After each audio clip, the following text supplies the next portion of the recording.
Chapter 141. Yang Feng's eyebrows creased slightly as he said, "When? I might not have the time." Angelina's eyes shone and she said with a sweet smile, "Now, let's go to the Fiery Dragon racetrack. It'll only take half a day, I think you'll have a great experience." Yang Feng directly sat on the Type 1 Lightning Dragon. The Type 1 Lightning Dragon automatically closed its door and said towards Angelina with a smile, "Then what are we waiting for? Let's go." The Fiery Dragon racetrack was St. Rose City's most famous racetrack. It was more than 450 kilometers long. The long racetrack contained slopes, sharp turns, cliffs, mountains, sand, hills and other kinds of terrains. It was the favorite gathering place of St. Rose City's second-generation warlocks and car racing enthusiasts. Each magic sports car's selling price was more than 10,000 magic stones. Moreover, it consumed an inferior magic stone every 200 kilometers. Only formidable warlocks or extremely wealthy second-generation warlocks were qualified to have the financial resources to play with magic sports cars. Yang Feng followed behind Angelina and arrived at the entrance of the Fiery Dragon racetrack. At the entrance of the Fiery Dragon racetrack, there were several tens of extremely eye-catching magic sports cars parked. Next to those magic sports cars gathered many youngsters, handsome men and beautiful women could be seen everywhere. At the same time, those youngsters involuntarily emitted formidable life force. The majority of them were apprentice warlock rank life force, but there was no lack of level 1 warlock rank life force. In a small state like Fernandro Principality, level 1 warlocks were considered to be extremely rare experts. But in St. Rose City, they were nothing. Yang Feng's Type 1 Lightning Dragon arrived at the Fiery Dragon racetrack. It attracted the gazes of countless people. The Type 1 Lightning Dragon's exquisite design and luxurious 10-seater convertible was still very rare on the Fiery Dragon racetrack. Gold sports car, so unsophisticated. Why would a 10-seater convertible magic sports car come here? This is the Fiery Dragon racetrack. I don't know where this bumpkin came from, to actually drive such an unsophisticated car here and make a fool of himself. Ridiculing voices came from the crowd. The Type 1 Lightning Dragon sports car plated with a thick layer of gold and inlaid with countless gems. If it was on Earth, it would definitely make countless young girls scream and countless beautiful women kneel and lick it. But in the world of warlocks, gold was merely a slightly more advanced currency than silver and copper. What was truly valuable were the high-level magic cores and magic crystals of various magical beasts, demons, and extraordinary beings. Yang Feng listened to the surrounding ridicule, his face twitched, he turned around and looked at Eunice and the other women behind him. The aesthetic standards of different worlds are really different. I'm actually being looked down upon by these fellows. No wonder Angelina's gaze was so strange. Eunice covered her mouth and giggled. Dephilia, who was like an iceberg lowly, also revealed a trace of a smile. Coming from a warlock aristocratic family, they naturally knew that the appearance of the Type 1 Lightning Dragon sports car would seem tacky among genuine magic sports car enthusiasts. As soon as Angelina stepped out of the car, numerous gazes were attracted to her. They were filled with admiration, envy, jealousy, and all sorts of complicated emotions. A blonde-haired, blue-eyed girl with a golden ponytail and an extremely good figure, somewhat similar to Angelina's, dressed in a black tight-fitting outfit, yet her appearance appeared somewhat immature. From her appearance, she appeared to be approximately 15 or 16 years old. She walked over with a beaming smile. "Big sister Angelina, you've come. If I'm not mistaken, then the man beside you should be Steel City's Yang Feng." The girl's words had just fallen, when gazes shot from all directions and concentrated on Yang Feng. That Steel City's sole successor, Yang Feng. That lucky good-for-nothing Yang Feng. After Snow White Madam joined Steel City became a force second only to the 6 great warlock groups. He's actually Steel City's sole successor. What a lucky bastard. With Steel City's city master's love for him, even if he's a good-for-nothing, he can still practice cultivation and become a warlock. Yeah. Reportedly, all of Steel City's resources are tilted towards him. Could it be that he came to St. Rose City for the Rose Divine Pool's cultivation quota? Whispered discussions came from the group of youngsters. Practically all the youngsters looked at young Feng with gazes brimming with envy and jealousy. After Snow White Madame Defilia joined Steel City became a first-rate warlock group second only to Tyrannid Subcontinent's 6 great warlock groups. As Steel City's sole successor, young Feng naturally received the envy and jealousy of those young princeling warlocks. The more powerful a life form was, the more difficult it was to reproduce. Once a human promoted to a warlock, their life form would undergo a terrifying evolutionary transformation, and their entire level of life would undergo a transformation. After evolving into an official warlock, the success rate of official warlocks giving birth to offspring would begin to drop rapidly. The more powerful a warlock was, the more difficult it was to produce offspring. However, in this world of warlocks, human warlocks had already overcome numerous difficulties and researched elixirs that could increase the success rate of producing offspring.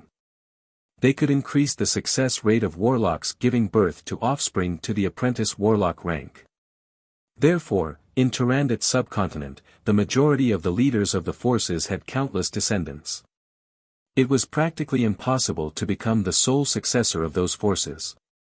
As Steel City's sole successor, Yang Feng's status became incomparably noble, even higher than Rose Empire's first successor, Angelina. Angelina, as the first successor, still had to face the competition from Rose Empire's many successors. And Yang Feng was already certain that he would inherit Steel City, this terrifying force. Angelina's beautiful eyes flashed with a touch of a peculiar glint as she said with a smile, "Younger sister Bess, that's right, he's from Yang Feng." A tall and sturdy young man with a head full of scarlet short hair, exuding a valiant aura, with a ridiculing smile on his face, arrived beside Bess and said with a sneer, "Ong Feng, that good-for-nothing Yang Feng with an inferior level, one sole aptitude. He's just a hedonistic son of rich parents relying on his family's influence. If it wasn't for his family's help, then you wouldn't even be an apprentice warlock."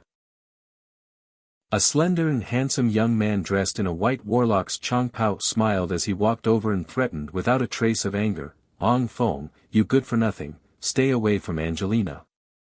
Otherwise, I don't mind getting rid of you and sending your corpse to your uncle. Presumably, it'll be very interesting." More than a dozen youngsters faintly exuding official warlock rank life force quickly gathered beside the scarlet short-haired man and the man dressed in a white warlock's chongpao, looking at Yang Feng with ridiculing expressions. Yang Feng's eyebrows creased slightly, he turned towards Eunice and Defilia and asked, "Who are these two brain-damaged idiots? They actually dare to talk nonsense in front of me?" Judy and Shue's experience wasn't rich enough, it was basically impossible for them to recognize these two strange men. Defilia said indifferently, "I don't know these nobodies." Eunice's beautiful eyes flashed with a touch of graveness and she said unhurriedly, "The red-haired man should be Savage Claw's strongest genius of this generation, the blood beast monarch Cookson. And this person should be White Ivory's little thunder monarch Rymont." Eunice transmitted, "Every time Rose Garden holds a warlock convention, not only will the Rose Divine Pool be open for the most outstanding warlock geniuses to practice cultivation, but at the same time, Rose Garden's most outstanding unmarried women will also be selected as son-in-law. The warlock convention held by Rose Garden is, in fact, a marriage convention." In Tyrannid Subcontinent, many of the strongest experts had a wife or lover from Rose Garden. Anyone who wants to deal with Rose Garden must consider the reactions of those peak experts. Yang Feng's eyes flashed with a touch of understanding, "So that's how it is. If that's the case, then although Rose Garden isn't the strongest among the 6 great warlock groups, but it's definitely the most difficult to deal with." Every few years, Rose Garden would hold a warlock convention, gathering Tyrannid Subcontinent's young warlock geniuses together. Afterwards, the most outstanding warlock geniuses would be selected to form a marriage alliance. In this way, Tyrannid Subcontinent's peak warlock experts would be inextricably linked with Rose Garden.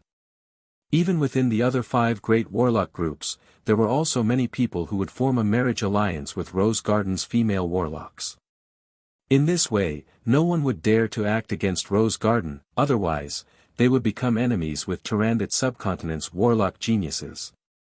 Eunice continued to transmit, Angelina is Rose Empire's first-in-line successor.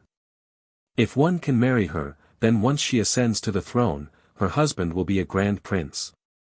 As a prince, her husband would definitely receive a huge amount of resources. In addition to the Rose Divine Pool, Rose Garden also has a lot of secret treasures second only to divine armaments. Those secret treasures can definitely allow one to be reborn and advance a step further. Yang Feng finally understood, no wonder those two fellows were pouncing over like male dogs in heat.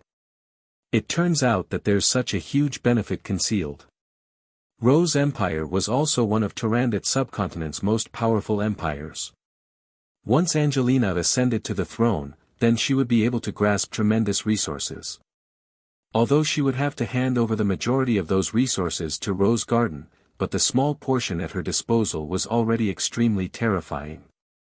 By becoming her grand prince, the benefits he would obtain would definitely be enormous.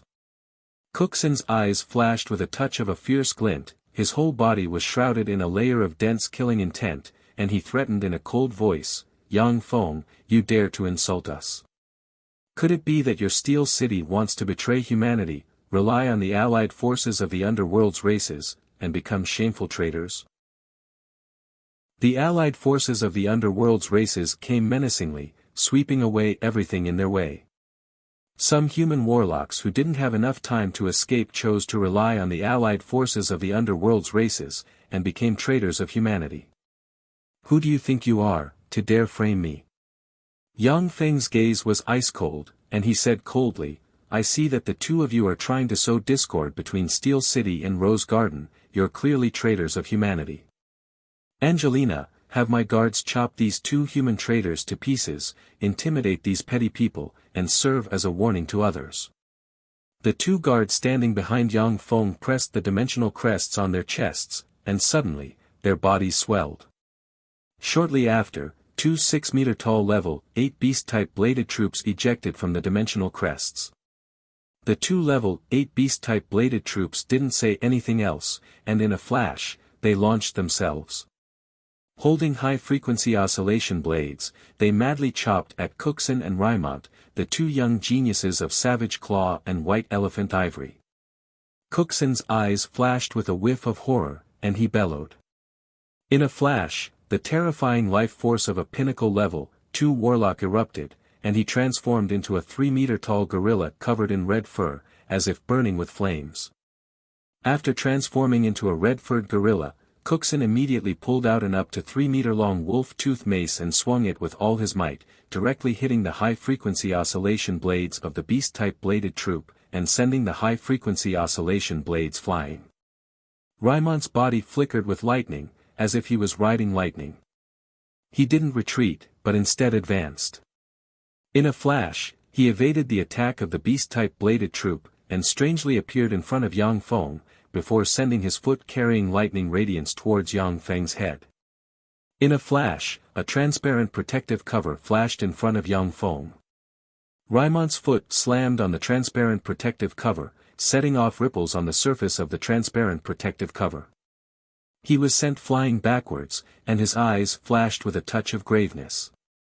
In front of Yang Feng, an up to 6-meter-tall level 8 shield troop holding a giant shield had already appeared. "Stay your hand." Angelina's eyebrows arched, and a terrifying life force of a level 3 warlock diffused from her body. She swept Yang Feng's group of 3 with a gaze brimming with dignity, and said coldly, "This is St. Rose City. In St. Rose City, you must abide by Rose Empire's laws. If you have any grudges, you can leave St. Rose City and settle them privately outside. Outside St. Rose City, I don't care how you fight. But if you fight in St. Rose City, then you're Rose Garden's enemy. Did you hear that, you two idiots? Still not staying your hand? Do you want to become enemies with Rose Garden? Ugly red-furred gorilla." Yang Feng snapped his fingers, and the several level 8 primary battle robots flew back into the dimensional crests of the guards behind him. At the same time, he didn't forget to ridicule them. When Cookson heard that, his eyes were practically spouting flames of anger. He clenched his fists, killing intent surged all over his body, and he took a step forward. Angelina glared at young Feng with a slight headache. She calmly took a step forward, blocked in front of young Feng, and coldly watched Cookson. Rose Garden's dignity was inviolable. If Cookson were to act again, then Angelina would definitely suppress and seal him. Raimont said in a deep voice, "Enough, Cookson, stay your hand. This is St. Rose City." Cookson's complexion changed several times. Finally, he clenched his teeth, his figure shook, and he quickly reverted to his human form. He glared at young Feng with a resentful expression. Chapter 142. Raimont's eyes flashed with a touch of gloominess and he said coldly, "Ong Feng, this is the fiery dragon racetrack. The way to resolve all grievances here was through a race between magic sports cars. Do you dare to make a bet with us? If you don't dare, then get the hell out of St. Rose City." The storage ring in Yang Feng's hand flashed with radiance and a chest fell to the ground. It opened, revealing a chest full of top-notch magic stones. "Make a bet?" "Interesting, I'm only worried about one thing, that is, you can't come up with the corresponding stake. This is a chest full of top-notch magic stones. You know the value of top-notch magic stones. You two poor wastrels, if you can't come up with the corresponding stake, then get the hell out of St. Rose City. Those are the legendary top-notch magic stones. Top-notch magic stones contain the purest magic energy. If the magic energy contained within a top-notch magic stone is completely absorbed, then it's enough to promote a level 2 warlock to a level 3 warlock. It's the first time I've seen a top-notch magic stone. It's a treasure that only great warlocks are qualified to use. A top-notch magic stone is worth at least 2 million inferior magic stones. This chest full of top-notch magic stones is worth at least 2 million inferior magic stones. He's really too rich. The Steel Lord really dotes on his nephew too much, to even give him such a treasure." Gazes of horror, greed, jealousy and envy continuously moved back and forth between the chest full of top-notch magic stones and Yang Feng. Even Angelina's beautiful eyes unconsciously flashed with a touch of absent-mindedness as she looked at the chest full of top-notch magic stones. Top-notch magic stones contained the purest magic energy and were also the easiest magic energy for warlocks to absorb. A top-notch magic stone was equivalent to a charging device in battle. It could continuously restore a warlock's consumed spirit force and physical strength. A top-notch magic stone was equivalent to a terrifying elixir that could stably restore a certain amount of spirit force and physical strength. Such top-notch magic stones were priceless. They would generally fall into the hands of great warlocks and be used for cultivation. Ordinary warlocks would never even see one. The majority of the youngsters around the fiery dragon racetrack were incomparably wealthy second-generation warlocks, but only a few of them had seen top-notch magic stones. Many young beauties looked at Yang Feng with shining eyes, as if they had seen a super-rich husband. The complexions of Cookson and the other man became extremely unsightly. That chest of top-grade magic stones was worth more than 2 billion low-grade magic stones. Although the two of them were first-rate geniuses of Savage Claw and White Elephant's Ivory's younger generation and had promoted to level 2 warlocks before the age of 50, but they still couldn't come up with such a huge sum of money. Yang Feng sneered and ridiculed, "You two poor wastrels, if you don't have the ability to take out the corresponding treasures, then fuck off from St. Rose City." Gazes of pity and ridicule focused on Cookson and the other man, as if sharp swords were stabbing into their skin, causing them to feel some pain. Yang Feng looked down at Cookson's group of two, as if he was looking at two clowns. The corners of his mouth rose slightly, revealing a trace of delight.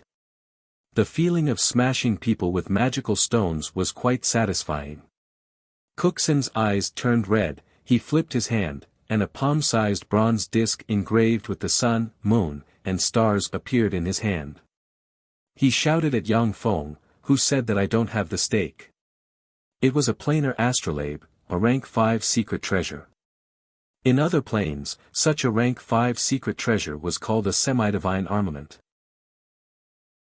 The value of this semi-divine armament wasn't lower than your top-grade magic stones. Level 5 secret treasure. Semi-divine armament. He actually has a semi-divine armament. Voices of astonishment sounded, practically everyone's gazes were firmly attracted by the bronze disc in Cooksen's hand. In Tyrannid subcontinent, secret treasures of level 3 and above were very rare. Some great warlock rank experts didn't even have a single level 4 secret treasure. As for semi-divine armament rank level 5 secret treasures, even the great warlocks of the 6 great warlock groups might not have a single one. For Cooksen to actually have a level 5 secret treasure, it was naturally very sensational, attracting the gazes of countless people. Even Dephilia's pretty face, which had always been indifferent, had a slight change as she stared fixedly at that planar astrolabe. Eunice transmitted her voice. Planar astrolabe is a must-have item for great warlock rank and above experts to travel between planes.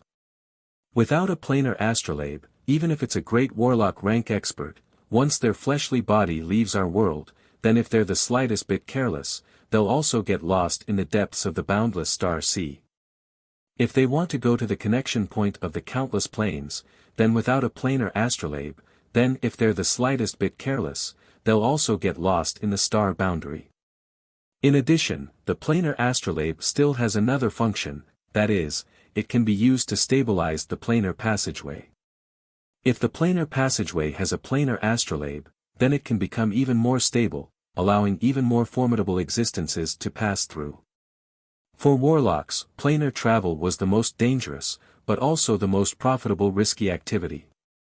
Once a formidable human warlock descended to a plane and successfully became the plane's ruler, then they would obtain extremely terrifying benefits. The world of warlocks that Tyrannid subcontinent was attached to strictly prohibited large-scale evil human experiments. However, other planes didn't have such restrictions. Some wicked and formidable human warlocks would seize a plane, use that plane as a base, and raise humans in captivity to carry out evil experiments. If a warlock wanted to travel from one plane to another with their fleshly body, then there were 3 main methods. The first method was to use their fleshly body to fly into the boundless starry sky, and then use the starry sky plane's coordinates to go to another plane.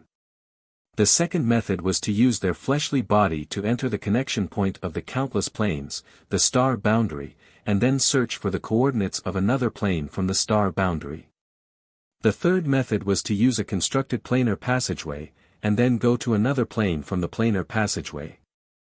Apart from these 3 methods, the other methods of using the fleshly body to enter another plane all had huge hidden dangers.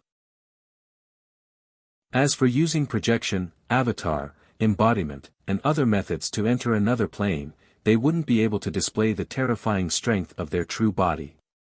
To carry out planar travel, it wasn't enough to just have a planar passageway, but also required all kinds of treasures to stabilize the planar passageway. Otherwise, formidable warlocks simply wouldn't be able to pass through the planar passageway, and only some weak existences could pass through the planar passageway. The planar astrolabe was such a treasure that could stabilize the planar passageway. It was extremely important for Yang Feng. After Cooksen took out the semi-divine armament planar astrolabe, he enjoyed everyone's envious gazes for a while, before giving birth to a feeling of regret. Shit, since this planar astrolabe has been exposed, then it'll be very difficult to keep it. Cooksen's regret flashed past his eyes, then his gaze fell on Yang Feng's chest of top-notch magic stones, and his eyes flashed with a touch of a peculiar glint. However, as long as I win that chest of top-notch magic stones, then even if I offer this planar astrolabe to the organization, they won't treat me unfairly. For the current me, a chest of top-notch magic stones and the organization's rewards are much more useful than the planar astrolabe. The semi-divine armament planar astrolabe was only of great use to experts at the great warlock rank and above who needed to carry out planar travel. For experts below the Great Warlock rank, the planar astrolabe wouldn't be of any use. For Cookson, the value of the planar astrolabe was far less than that of a chest of top-notch magic stones. Cookson said coldly, "How about it, this treasure of mine isn't worth less than 2 billion magic stones, right?" Yang Feng smiled coldly and downplayed the value of the planar astrolabe. The planar astrolabe, although this treasure is a semi-divine armament, but its range of use is too narrow. Only experts at the Great Warlock rank and above can use it.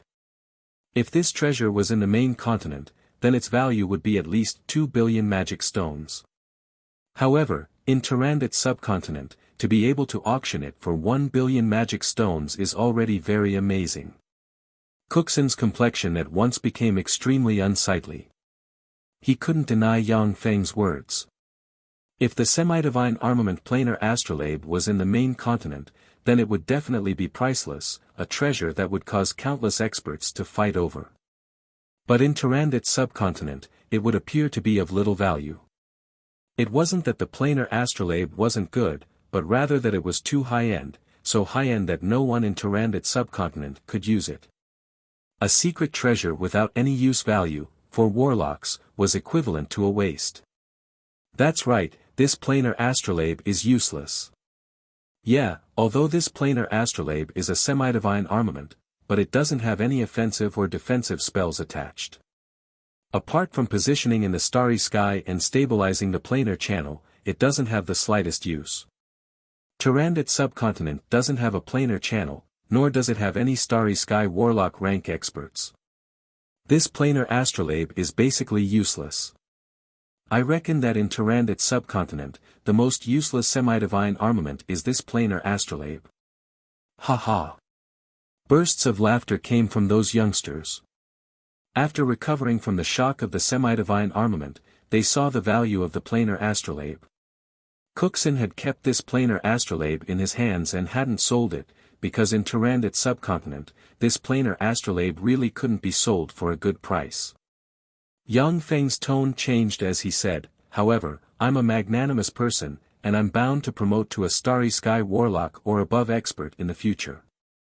I'm also a bit interested in this planar astrolabe, so I'll reluctantly let you use it as a wager. In order to ensure fairness, let's have Angelina be the notary, and both of us will place the wager with her." Cookson heaved a sigh of relief and handed the planar astrolabe to Angelina. "All right." Yang Feng also handed the chest of top-notch magic stones worth 2 billion magic stones to Angelina. Angelina was Rose Empire's first-in-line successor, and in St. Rose City, she represented Rose Garden's face. She naturally couldn't embezzle Yang Feng's and Cookson's wager. A trifling chest of top-notch magic stones and a trash-like planar astrolabe wasn't enough for Rose Garden to throw away its face. Yang Feng waved his hand, and another 10 chests of superior magic stones appeared on the ground. He said with a cold smile, "Raimont, these are 10 chests of superior magic stones. They're worth approximately 150 million inferior magic stones.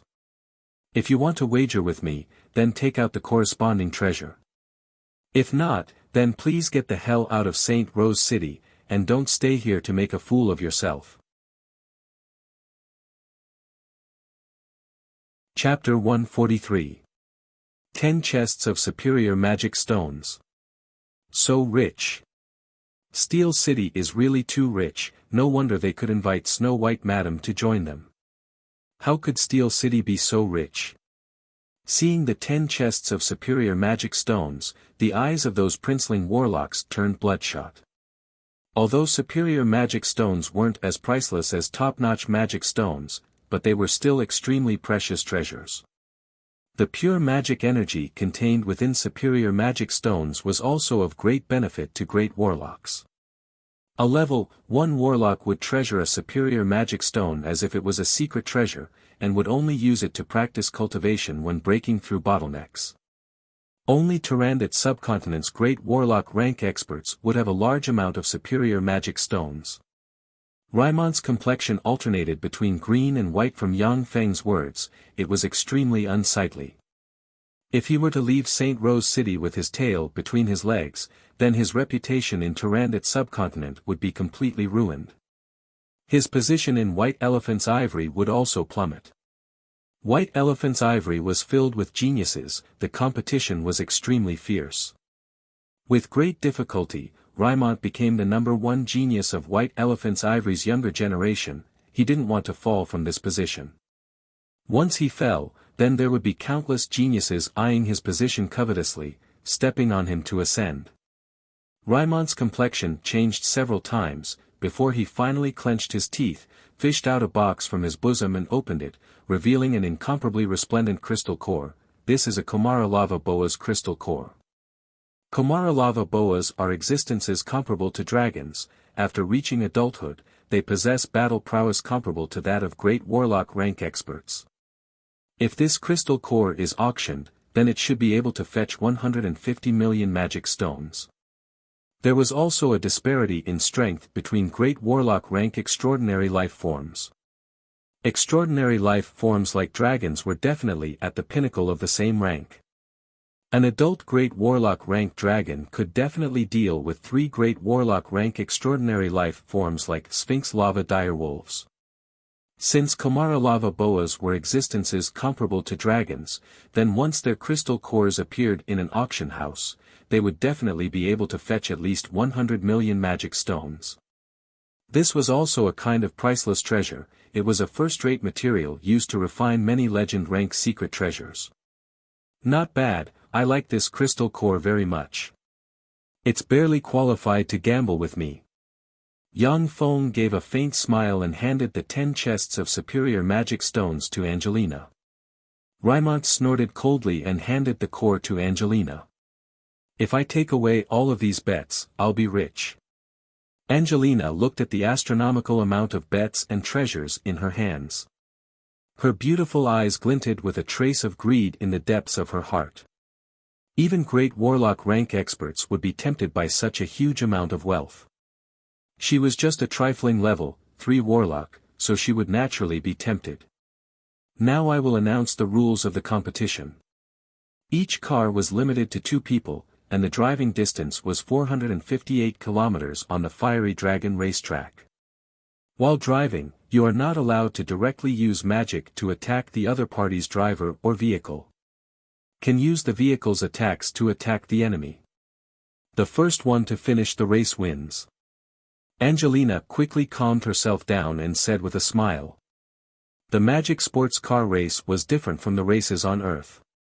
In the Magic Sports Car Race, it was possible to use the vehicle's attack system to attack the enemy's vehicle and driver. This kind of race was more cruel, but also more exciting. It was deeply loved by princeling warlocks. I'll open the bets. I'll only accept bets on me to lose. Those who want to bet on me to lose, feel free to do so. Magic stones, secret treasures, gold, as long as it's valuable, it can be used as a wager. Yang Feng gave a faint smile and waved his hand. Shortly after, 10 chests of superior magic stones appeared before everyone's eyes. The superior magic stones' resplendent demonic radiance dazzled people's eyes. He said extremely heroically, "These are 10 chests of superior magic stones, you don't have to worry that I won't be able to pay up. I'll bet 10,000 magic stones. I'll bet 30,000 magic stones." The princeling warlocks gathered in the vicinity of the Fiery Dragon racetrack were all hot-blooded youngsters who wished for the world to be in chaos. They came to Yang Feng's side one after another and bet with him. Eunice gave an extremely flirtatious smile, attracting the gazes of nearly 90% of the male princeling warlocks. "Those who want to bet with my young master, come and register."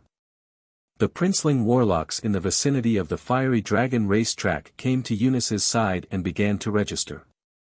Dephilia transmitted her voice, "Are you short on magic stones? Although these little fellas' families are rich, but taking out 10,000 to 20,000 magic stones is already their limit. If these little fellas come and bet with you, you'll at most be able to earn a few million inferior magic stones." Yang Feng had a worried look on his face as he sighed in disappointment. A mosquito is still meat, no matter how small it is. I have to support such a large family, so I can't do without magic stones. After the registration was completed, dozens of magic sports cars appeared on the fiery dragon racetrack. Angelina looked at Dephilia beside Yang Feng, her beautiful eyes flashed with a touch of a peculiar glint and she asked curiously, Yang Feng, are you sure you want to bring people on board? Even great warlocks would be tempted by this world-shaking magic sports car wager. The rest of the people wished that there was nothing on board. Yang Feng actually brought along a living person. He looked like an idiot who didn't understand anything. Yang Feng said with a slight smile, that's right. In such a world-shaking wager, he still doesn't forget to pick up girls. This Yang Feng is indeed a sex fiend among sex fiends. Amazing, he's even picking up girls in such a wager. This method is really brilliant. In this way, I'm afraid that the girl will be dead set on him. Such a brilliant method of picking up girls. However, that chick seems to be a bit too young. He actually likes this kind of taste, what a pervert. Whispers sounded from the side. Quite a few princeling warlocks revealed looks of sudden realization. They followed suit and quickly invited their female companions to board their vehicles. Cookson sneered and said with ridicule, you're really an idiot. In such a race, even if you reduce the weight by 1 kilogram, it might decide the outcome of the race. I'm really happy to see that you're so stupid. Yang Feng gave a faint smile. Without saying a word, he took Dephilia towards the Type 1 lightning dragon. Dephilia suddenly transmitted, you actually chose me as your companion, that's really shameless. Dephilia was a great warlock rank expert. If they fought head-on, then she would definitely die. Even if one of her hands was tied, she would still be able to easily beat up everyone here.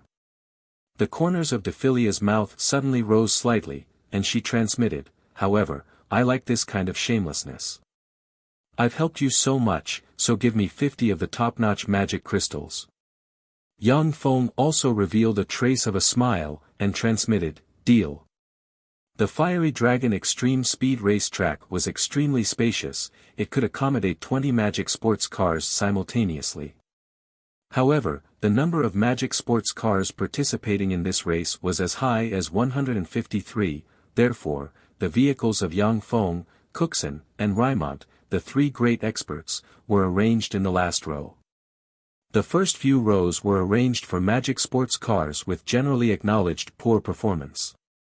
Such an arrangement was mainly to give those magic sports cars with poor performance a huge advantage, and to give those magic sports cars with poor performance a chance.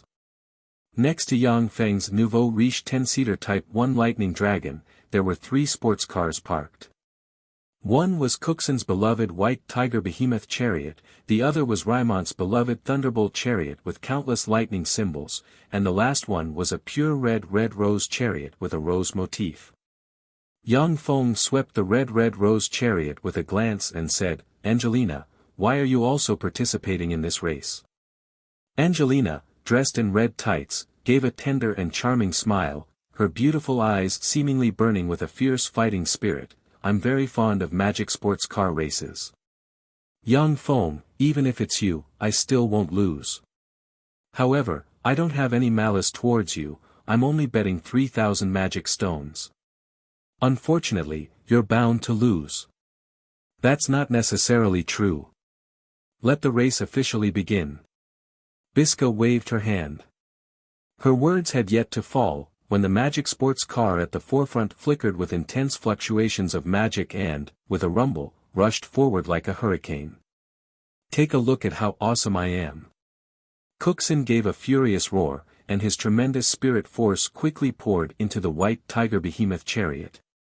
2 huge wings quickly extended from the front of the White Tiger Behemoth Chariot. Simultaneously, the White Tiger Behemoth Chariot only took a second to accelerate to 110 km per hour, before flapping its wings and riding a hurricane to rise. It rushed above the magic sports cars in front of it, crushed the top of the magic sports cars, and charged forward. Raimont's Thunderbolt Chariot instantly flickered with lightning, a gale billowed, and like a streak of lightning, it rushed forward, crushing the magic sports cars in front of it and rushed into the sky. Yang Feng, I'll be going first. Angelina gave a sweet smile, operated her magic power, and countless red rose petals suddenly extended from the rose chariot, forming a rose bridge. The rose chariot crushed the rose bridge, easily crossed the magic sports cars in front of it, and sped into the distance.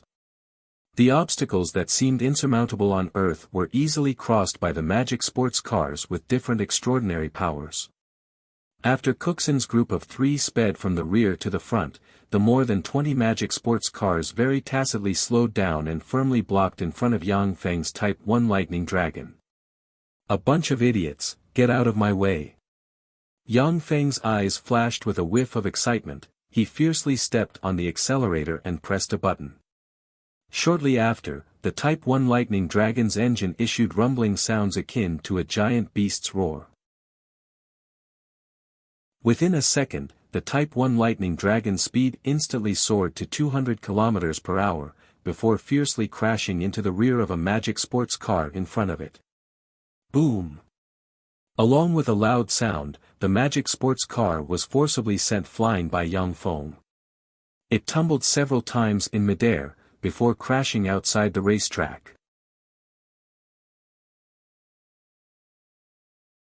Chapter 144. Boom! Boom! Boom! Boom! Yang Feng piloted the Type 1 Lightning Dragon, as if a savage beast emerged from the wilderness, rampaging about. The magic sports cars blocking in front of him were forcibly sent flying. As if toys, the expensive magic sports cars were sent flying in all directions, continuously rolling in midair. It was a visually shocking scene. So savage. That magic sports car is really savage. That magic sports car's appearance is mediocre, I didn't expect it to be so savage. At the entrance of the Fiery Dragon racetrack, there was an incomparably huge magic screen. The magic screen clearly displayed the race's situation. When the Princeling Warlocks saw the savage scene of Yang Feng piloting the Type 1 Lightning Dragon and sending the magic sports cars flying, they couldn't help but be speechless. When the Princeling Warlocks raced on the Fiery Dragon racetrack, it was very rare to see someone forcibly send the other party's magic sports car flying. To send the other party's magic sports car flying, then the disparity in performance between the two vehicles had to reach an astonishing degree. It was like the huge disparity in armor performance between an ordinary sedan and a heavy armored tank on Earth. The magic sports cars were basically made by Level 2 and Level 3 Warlock alchemists, so the disparity in performance naturally wouldn't be that big. When the magic sports cars blocking in front of Yang Feng saw this scene, they got out of the way and opened up a path. Under Yang Feng's piloting, the Type 1 Lightning Dragon sped forward. It quickly overtook one magic sports car after another, and entered the first group of magic sports cars. Suddenly, the more than a dozen magic sports cars lagging behind flashed with magic radiances, and fireballs were instantly shot from the more than a dozen magic sports cars, bombarding the Type 1 Lightning Dragon. The Level 1 spell Fireball was the most common offensive spell attached to magic sports cars. The more than a dozen magic sports cars besieged Yang Feng, practically covering the entire track. So ruthless, they're trying to kill Yang Feng. A single fireball would be fine, but the more than a dozen fireballs were fired at the same time, the magic sports cars definitely wouldn't be able to withstand it. They're going for the kill. When the more than a dozen fireballs flashed, the eyes of the Princeling Warlocks surrounding the Fiery Dragon racetrack flashed with a touch of graveness, and they commented. The magic sports cars used in the competition were modified and custom-made secret treasures by Princeling Warlocks. Every magic sports car was very sturdy and could completely withstand the bombardment of several fireballs. Yang Feng domineeringly sent magic chariots flying, yet didn't injure the drivers in the slightest. Because the magic chariots were sturdy and durable, they weren't so easily destroyed. Generally speaking, a few fireballs would be launched at most in a magic sports car race to force the opponent to admit defeat. The continuous bombardment of fireballs was definitely going to kill the other party. Boom! Boom! Boom! The dozen-plus fireballs at once bombarded the Type 1 lightning dragon piloted by Yang Feng, setting off a huge explosion. In an instant, the lightning dragon rushed out from the flames of the fireball explosion under everyone's shocked gazes, and a transparent protective shield enveloped the entire body of the lightning dragon. It's impolite not to reciprocate. I'll let you have a taste of my power. Yang Feng's eyes flashed with killing intent and he pressed a button. From behind the carriage of the lightning dragon, a dozen Gauss cannons extended out. The dozen Gauss cannons madly spat extremely ferocious tongues of fire, madly shooting towards a magic sports car. In a split second, the magic sports car also released a warping force field. The dense crowd of Gauss cannons ferociously bombarded the warping force field. After a mere second of deadlock, the warping force field was immediately shattered, and the countless Gauss cannons swallowed the magic sports car. Boom! Along with a sky-shaking blare, the magic sports car directly exploded, with countless parts sputtering in all directions. A battered and exhausted figure shot out from the explosion. The owner of that figure had a look of alarm and resentment on his face as he looked at the Type 1 lightning dragon piloted by Yang Feng. If he wasn't a level 1 warlock and had cast a defensive spell in the nick of time, then he would have already been smashed to pieces by the Gauss cannons. The dozen-plus Gauss cannons slightly adjusted their muzzles, then spat out countless tongues of fire, once again shrouding a magic sports car. Boom! The magic sports car was directly blasted to pieces. The driver of the magic sports car, however, had seen the opportunity and had already jumped out of the magic sports car. Go to hell, all of you. Yang Feng gave a cold smile and pressed another button. The body of the Type 1 lightning dragon opened, and shortly after, miniature laser-guided tracking bombs were shot towards the magic sports cars, dragging trails of white smoke behind them. Fuck. Bastard. When the drivers of the magic sports cars saw the dense crowd of miniature laser-guided tracking bombs, their complexions turned pale. After they blessed themselves with defensive spells, they quickly jumped out of the magic sports cars in a sorry state. Boom! Boom! Boom! Boom! Under the bombardment of the miniature laser-guided tracking bombs, the dozen-plus magic sports cars turned into a dozen-plus huge fireballs, with countless parts shooting in all directions. The complexions of the dozen-plus magic sports cars' drivers were pale, and their eyes flashed with a touch of fear. What a ruthless guy! Those fellows from Savage Claw and White Elephant's Ivory reacted quickly. If they hadn't jumped out of the vehicles, then they would have been blown to death. That guy Yang Feng is really ruthless.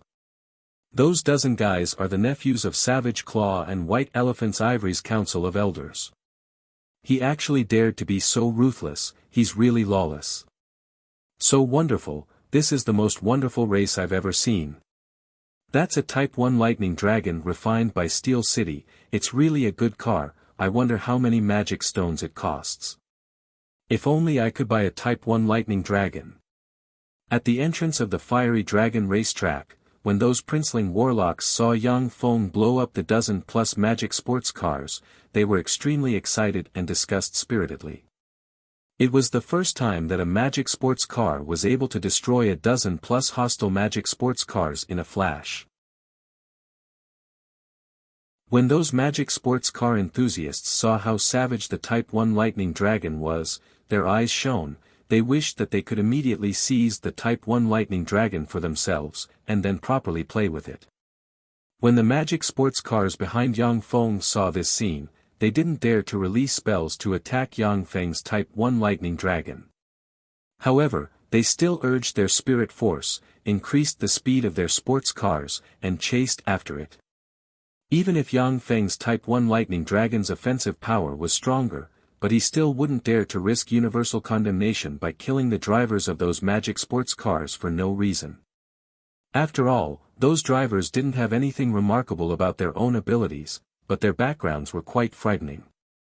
After destroying the dozen-plus magic sports cars behind him, Yang Feng pressed a button, and 4 rocket propellers extended from the rear of the Type 1 lightning dragon. The 4 rocket propellers ejected a terrifying stream of air, causing the Type 1 lightning dragon's speed to once again frantically accelerate, as if a rocket was chasing ahead. Within a short dozen-plus seconds, the Type 1 lightning dragon, under Yang Feng's control, charged all the way, quickly closing the distance between him and the 3 first-rate magic sports cars ahead at a speed visible to the naked eye. So fast. The Type 1 lightning dragon's speed is really frightening. To be able to catch up to them even though it started later, this speed is too heaven-defying. Such a speed, I'm afraid it has already surpassed 400 km per hour. When those princeling warlocks at the entrance of the fiery dragon race track saw this scene, their eyes were brimming with shock, and they discussed spiritedly.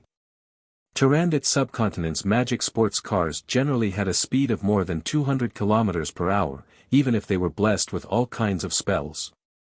The highest they could reach was 300 km per hour. A speed of 400 km per hour, only great warlock alchemists of legend could refine such a first-rate magic sports car. However, great warlock rank experts basically rode all kinds of flying secret treasures, or powerful bird-type extraordinary life forms. Very few people would be so bored as to refine flashy secret treasures like magic sports cars. Experts above the great warlock rank were terrifyingly strong, comparable to godlike existences. Those formidable existences generally wouldn't be so bored as to play with things like magic sports cars. Their speed far surpassed the limits of the magic sports cars. Angelina, I'll be going first. Yang Feng whistled towards Angelina as he overtook the red rose chariot. He laughed out loud, and then directly drove the Type 1 lightning dragon to overtake Angelina. He was, after all, a youngster from Earth, and had a frivolous temperament. Bastard! Angelina scolded in a low voice, before pouring her tremendous spirit force of a pinnacle level 3 warlock into a magic array inside the red rose chariot. Countless rose petals suddenly emerged from the red rose chariot, before turning into several rose magic chains, at once firmly adhering to Yang Feng's Type 1 lightning dragon. Yang Feng's Type 1 lightning dragon dragged the red rose chariot at a crazy speed. Under the interlocking of the rose magic chains, the speed of Yang Feng's Type 1 lightning dragon suddenly dropped, before becoming equal to the speed of the red rose chariot. Yang Feng was slightly distracted, before saying with a loud laugh, "No way. Angelina, that's too shameless." Angelina said with a complacent smile, "That's a tactic. Magic sports car races are like this, only victory is justice." "That's right, only victory is justice." Along with a wild laugh, Cooksen's white tiger chariot extended ahead, before quickly extending a 2 m long conical sharp ram. With a crazy acceleration, it ferociously slammed into Yang Feng's Type 1 lightning dragon from the left. So ruthless. He actually hit the ram. Too ruthless. A collision with a ram installed at a speed of nearly 400 km per hour, even a level 3 warlock's protective spell can be destroyed. Cooksen's move is really too ruthless.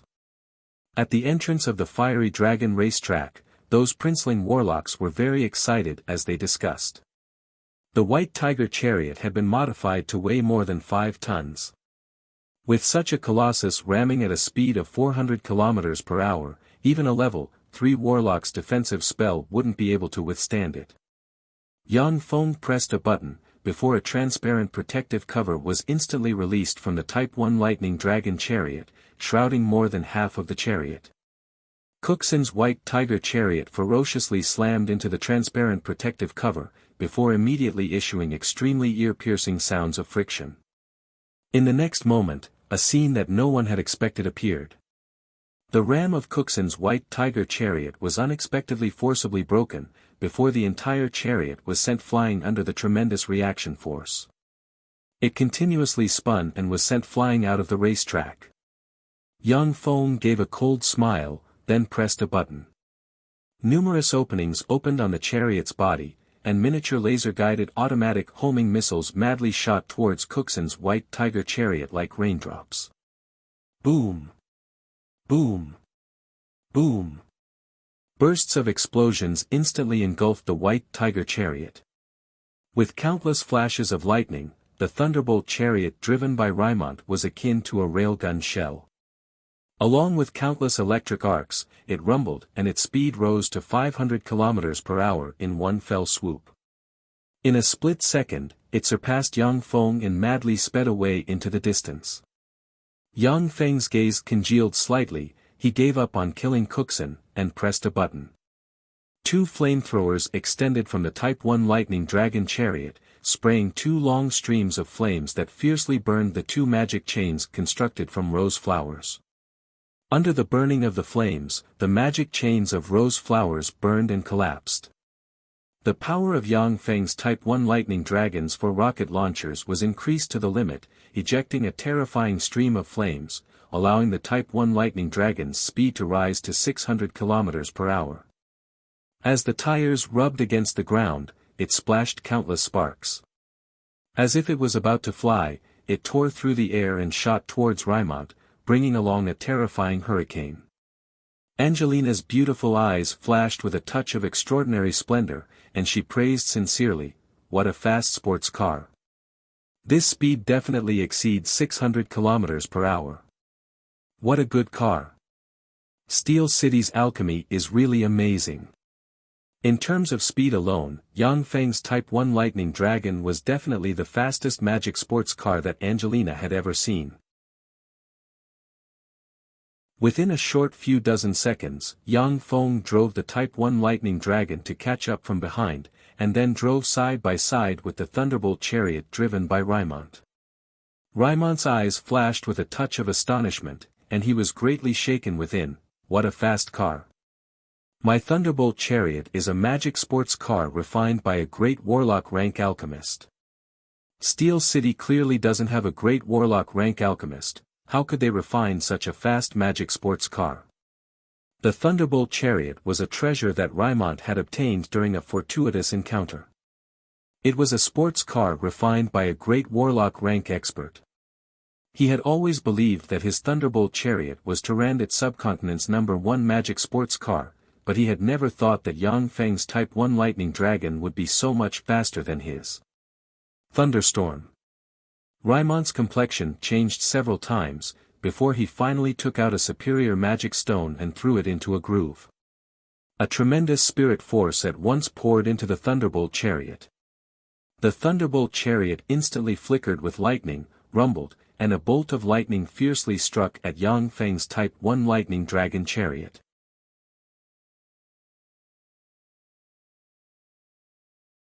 Chapter 145. The bolt of lightning at once struck the Type 1 Lightning Dragon's protective cover, forcibly splitting open the Type 1 Lightning Dragon's protective cover and bombarding the Type 1 Lightning Dragon's outer armor. The Type 1 Lightning Dragon's outer armor flashed with radiance and immediately channeled the electric current into the power propulsion furnace. Yang Feng was also startled by the sudden change and broke out in a cold sweat. "What a strong bolt of lightning. It can actually split a level, for protective cover. If the bolt of lightning was a bit stronger, then my Type 1 Lightning Dragon wouldn't be able to withstand it." Yang Feng had long since understood that there wasn't a single magic sports car in Tyrannid Subcontinent that could compare to his Type 1 Lightning Dragon in performance. The might of the Thunderbolt chariot was far beyond his imagination. "Since it's like this, then go to hell." Yang Feng's eyes flashed with killing intent and he fiercely pressed several buttons in succession. Countless miniature laser-guided missiles flew out of the Type 1 Lightning Dragon and bombarded the Thunderbolt chariot like raindrops. Rymont was startled and he threw several superior magic stones into the Thunderbolt chariot's magic power grooves. At the same time, he used his spirit force as a primer and launched the defensive spell Storm Barrier attached to the Thunderbolt chariot. A terrifying storm instantly enveloped the Thunderbolt chariot, and the miniature laser-guided missiles were diverted by the storm, falling to the side of the road and exploding, blasting huge holes in the ground. When the princeling warlocks at the entrance of the fiery dragon race track saw this scene, their eyes were firmly glued to the magic screen and they didn't even dare to breathe heavily, for fear of missing out on the battle between the two legendary chariots. Rymont had just heaved a sigh of relief, when he suddenly felt a chill in his heart and a premonition of death welled up in his mind. He swept the rear with a glance and saw that all of Yang Feng's Type 1 Lightning Dragon's weapon systems had been completely retracted. A muzzle similar to that of a main artillery extended and countless electromagnetic radiances converged in the muzzle of the main artillery. Fuck, what's that? Rymont's heart was filled with fear of the unknown. He clenched his teeth and drove the Thunderbolt chariot as if a streak of lightning continuously twisting and turning on the track, performing all kinds of outrageous actions. In addition to blocking, dodging was the best way to avoid the magic sports car's attacks. The most top-notch magic sports car racers could even avoid the bombardment of fireballs. That's a good idea. Unfortunately, no matter how hard you try to hide, you won't be able to escape the calculations of a supercomputer. When computing power evolves to the pinnacle, the derivative ability is future prediction. Yang Feng sneered inside. 3 seconds later, the Lightning Dragon's super electromagnetic gun fired out a terrifying bolt of electricity, instantly blasting Rymont's Thunderbolt tank. Boom! More than half of Rymont's Thunderbolt chariot was sent flying, its wreckage splattering everywhere as the entire chariot was sent flying into the air. A terrifyingly large hole that was 13 to 14 meters deep and 5 to 6 meters wide appeared where the Thunderbolt chariot had originally been. How savage! What kind of spell is that? Too cruel. Yang Feng's Type 1 Lightning Dragon was really too savage. Were all the sports cars developed by Steel City so savage? It can be used as a weapon of war. The princeling warlocks at the entrance of the Fiery Dragon racetrack were all dumbstruck as they commented. It was the first time they had seen a magic sports car loaded with such a formidable weapon of war. After half of Rymont's Thunderbolt tank was destroyed, killing intent flashed past Yang Feng's eyes. He once again recharged the super electromagnetic gun. In another 3 seconds, he would be able to fire another super electromagnetic gun and kill Rymont. I'm not willing. I'm not willing. Yang Feng, go to hell. As long as you're dead, then everything will cease to exist. Rymont's eyes were bloodshot, hatred shrouded his mind and he ruthlessly crushed a jade card. A terrifying life force comparable to that of a great warlock rank instantly pervaded the area. Great warlock.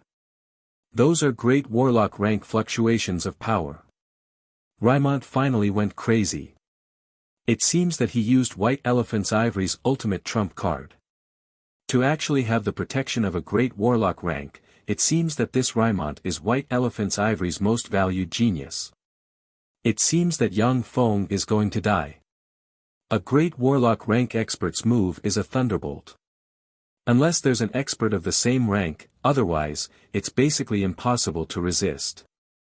The complexions of the princeling warlocks at the entrance of the Fiery Dragon racetrack changed slightly and their eyes flashed with a touch of graveness.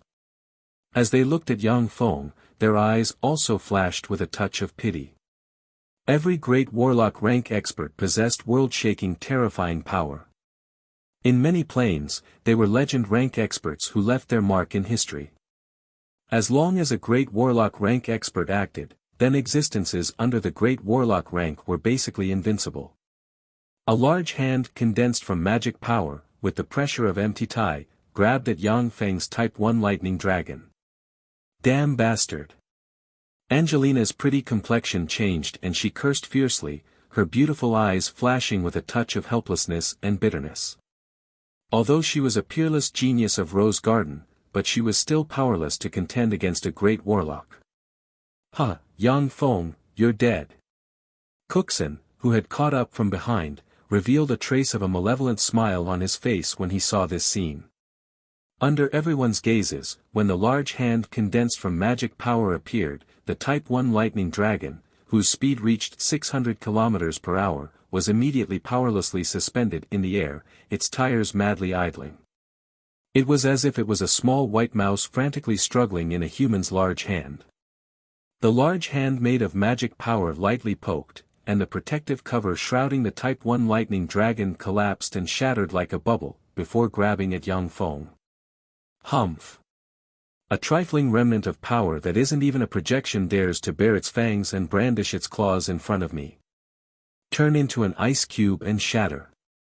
Dephilia, who was sitting next to Yang Feng like an indifferent lowly, snorted coldly.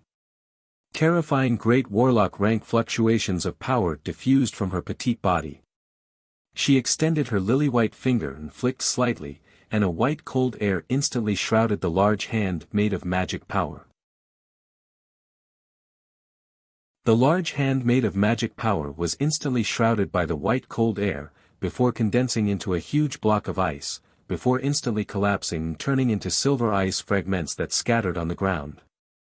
Great Warlock. That's a Great Warlock rank expert. That girl is actually a Great Warlock. Snow White Madam, she must be Snow White Madam.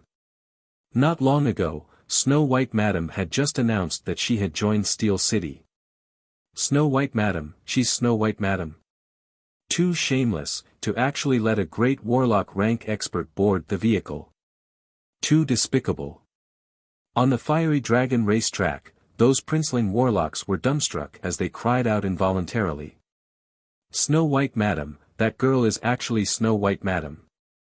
Furthermore, she's following Yang Feng. How is this possible? Angelina was dumbstruck, her beautiful eyes brimming with incredulity. Practically everyone didn't dare to believe their eyes, and didn't dare to admit this fact. In Tyrannid subcontinent, every great warlock rank expert was a top-notch existence. They spent most of their time in their warlock pagodas, practicing cultivation or conducting all kinds of research. For such a bigwig to actually act as a bodyguard by Yang Feng's side, it was as inconceivable as a lofty king running over to act as a bodyguard for an ordinary civil servant with a low status.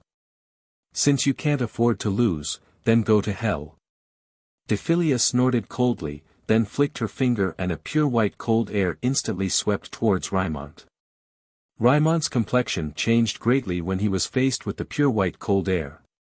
He took out a magic staff and silently recited an incantation. A long flame, as if a huge fire snake, swept towards the pure white cold air. When the huge fire snake came into contact with the pure white cold air, it issued zzz sounds and then immediately disappeared with a pa sound. The pure white cold air at once shrouded Raimont, directly freezing him into a human-shaped ice sculpture. A blood-colored cross suddenly appeared between Raimont's eyebrows, and terrifying great warlock rank fluctuations of power erupted in a flash. The entire ice sculpture immediately burst open, with countless ice fragments splashing in all directions. Raimont's aura changed, his eyes were shrouded in a layer of incomparably profound light of wisdom, as if he had become another person. He uttered a slightly aged voice and said extremely overbearingly, "So it's Snow White Madam. I'm Grant of White Elephant's Ivory, Raimont is the most outstanding of my grandchildren. You actually dared to attack him, do you want to become enemies with White Elephant Pagoda?" In Tyrannid subcontinent, the 6 great warlock groups were aloof, and their style of conduct was similarly incomparably overbearing. Even the relatively amiable and approachable Rose Garden was brimming with pride. Dephilia's eyebrows arched, and she directly transmitted, "Yang Feng, you've provoked a big one by beating the small one. Do you want to get rid of this waste? If we get rid of him, then we'll basically have a falling out with White Elephant Ivory." Yang Feng sneered, "This old thing is so savage, there's no need to give me face. Get rid of them. In any case, this is Rose Garden, not White Elephant Ivory." Along with the continuous increase of Yang Feng's power, his trump cards were also increasing. Although he still wasn't a match for the 6 great warlock groups, but if the other party were to attack him, then he would definitely give the other party a pleasant surprise. "Grant, you're just a projection of power attached to your grandson, yet you still dare to threaten me. You're really reckless. You can die now." Dephilia sneered, operated her magic power, pointed with her lily-white hand, and condensed ice-cold force into a white breath of ice that rolled towards Rymont. In a split second, Rymont was directly frozen into an ice sculpture, fixing his startled and angry expression. Grant, who was attached to Rymont, was also a great warlock rank expert, but a projection of power wasn't enough to contend against a formidable great warlock.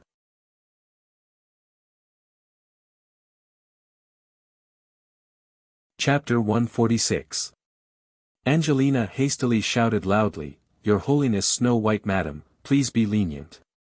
Holiness was the title low-level warlocks used to address great warlocks as well as formidable beings above them. Only experts above the great warlock rank were qualified to be called Holiness. This was also one of the titles unique to Tyrannid subcontinent. Dephilia waved her lily-white hand, and Rymont, the genius of white elephant's ivory, immediately turned into sparkling and translucent ice chips. The only remaining storage ring flew into her lily-white hand, and she put it away lightning fast. Angelina's pretty face paled when she saw this, and her beautiful eyes flickered with an extremely complicated glint. "Let's continue the race.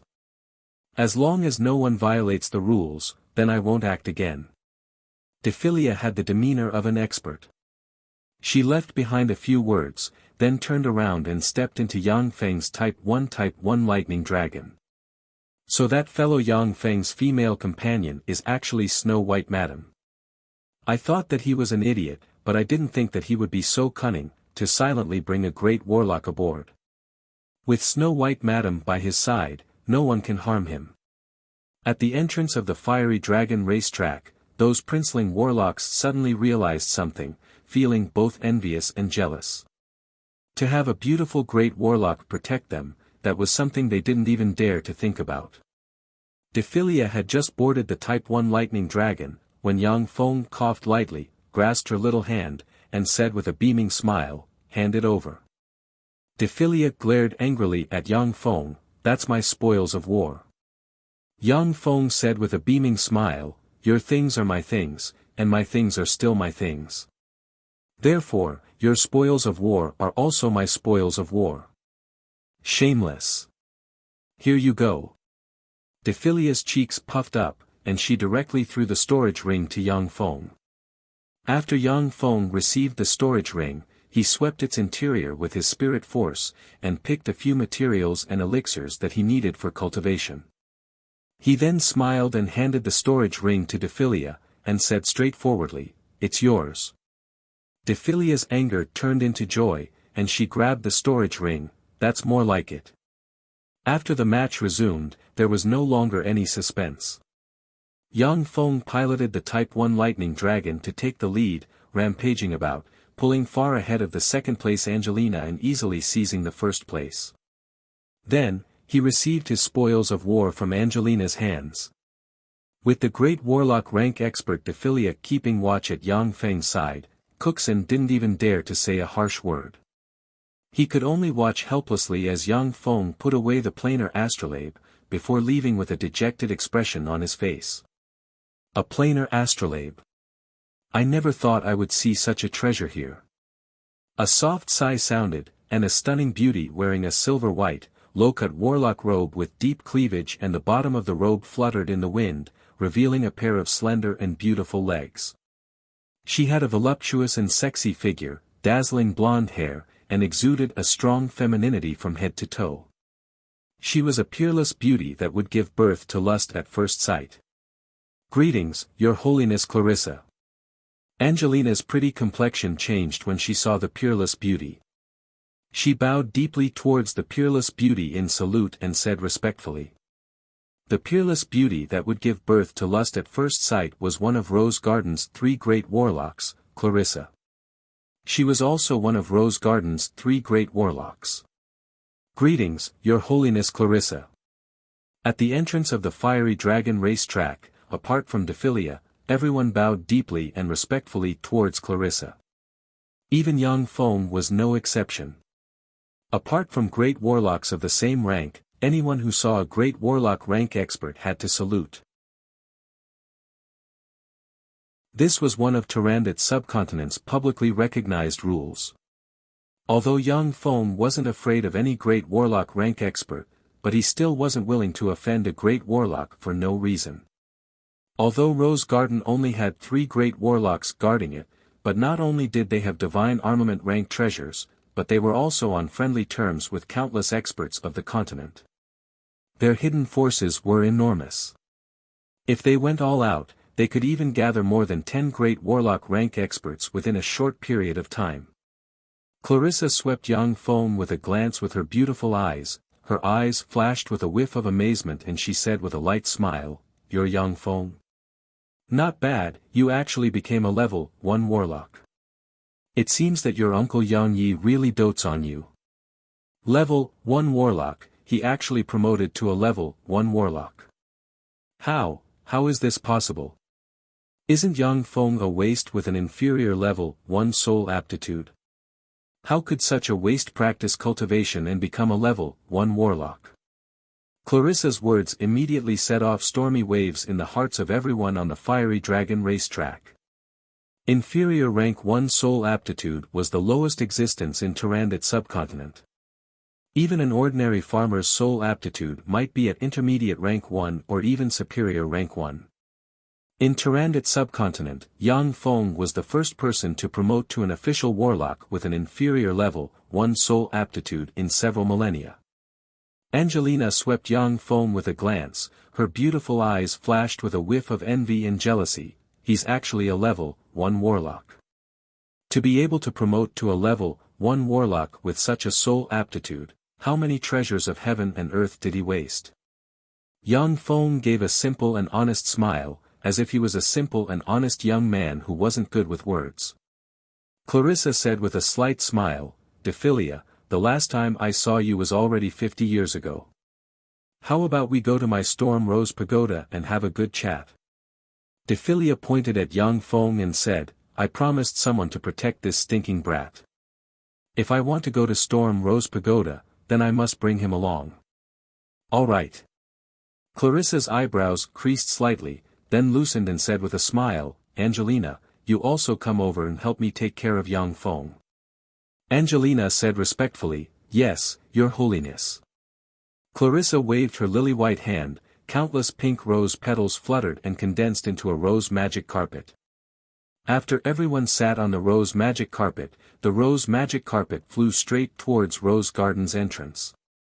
Among the youngsters coming out of the fiery dragon racetrack's entrance, an ordinary-looking youngster suddenly cursed in a low voice, "Great warlock, fuck, he actually has a great warlock as his bodyguard.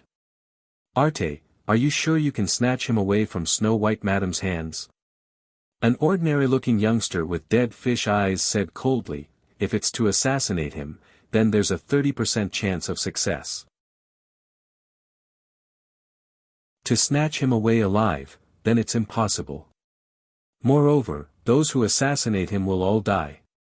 These 2 ordinary-looking youngsters were the 2 great commanders of Warlock College Antalia's dark demonic leopard and hands of death, Chux and Arte.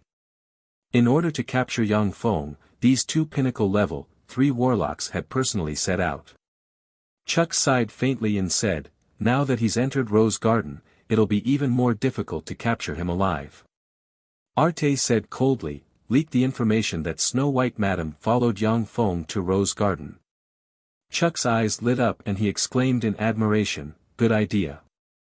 Like this, they definitely won't let go of this good opportunity.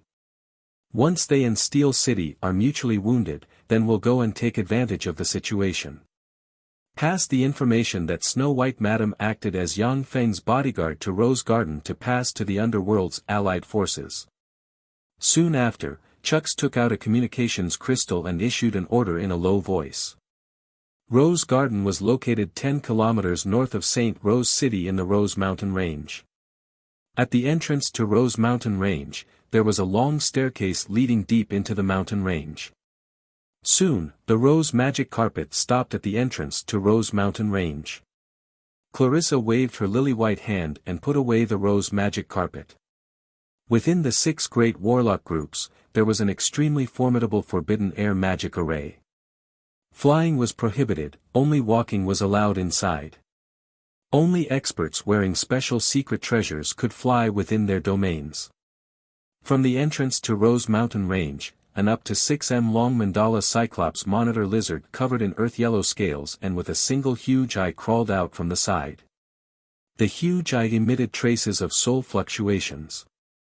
Mandala cyclops monitor lizard, a formidable extraordinary life form comparable to a level 3 warlock after reaching adulthood. It has the racial innate skill of soul peering, capable of peering into a warlock's soul origin. Even a great warlock rank expert would also be unable to escape its peering. A line of information emerged on Yang Feng's eyeglasses. The 6 great warlock groups would rear extraordinary life forms with special racial innate skills like the Mandala Cyclops monitor lizard in captivity to distinguish between friend and foe, and to prevent the infiltration of spies from other races. Warlocks could change their appearance and body shape through countless secret methods, but their soul origin couldn't be changed. The reason why Yang Feng didn't use his liquid metal robot avatar to participate in the warlock convention was, on one hand, to obtain the qualification to practice cultivation in the Rose Divine Pool, on the other hand, it was because the liquid metal robot avatar couldn't conceal itself from an extraordinary life form like the Mandala Cyclops monitor lizard. We're all humans, I've memorized the fluctuations of your soul origin. Your Holiness Clarissa, please come in. The Mandala Cyclops monitor lizard issued a hoarse voice and immediately retreated to one side. Clarissa took Yang Feng and his entourage along the passageway and walked towards the interior of Rose Garden. At the end of the passageway was an incomparably lush garden, with all kinds of rare and exotic flowers in full bloom. They were multicolored, the fragrance of the flowers overflowed, nothing more beautiful than a fairyland. Some beautiful and moving female apprentice warlocks of Rose Garden were shuttling back and forth in the garden, picking all kinds of flowers, looking like fairies from a kingdom of flowers. In the center of the kingdom of flowers, there was a group of warlock pagodas, surrounding and protecting 9 7-story tall warlock pagodas. In the center of the 9 7-story tall warlock pagodas, there was an up to several hundred meters tall resplendent and gorgeous blue rose, absorbing the drifting energy in the surroundings. Incomparably formidable magic energy dispersed from the giant blue rose, making the concentration of magic energy in the surroundings by far higher than in other places.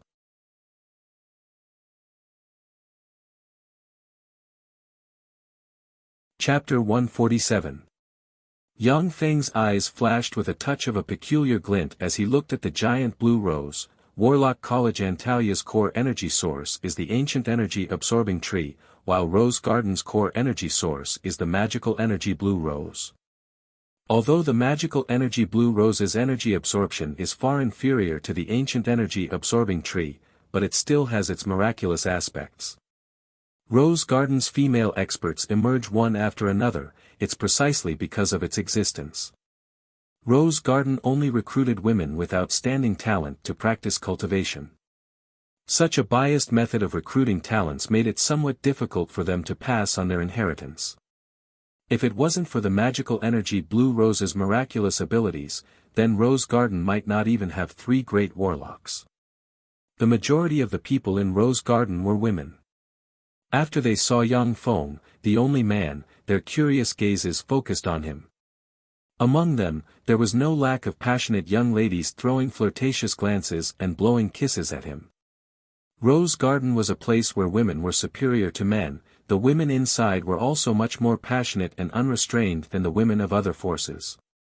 Yang Feng followed Clarissa to the bottom of a 7-story tall warlock pagoda, before being brought by Angelina to a garden surrounding the warlock pagoda.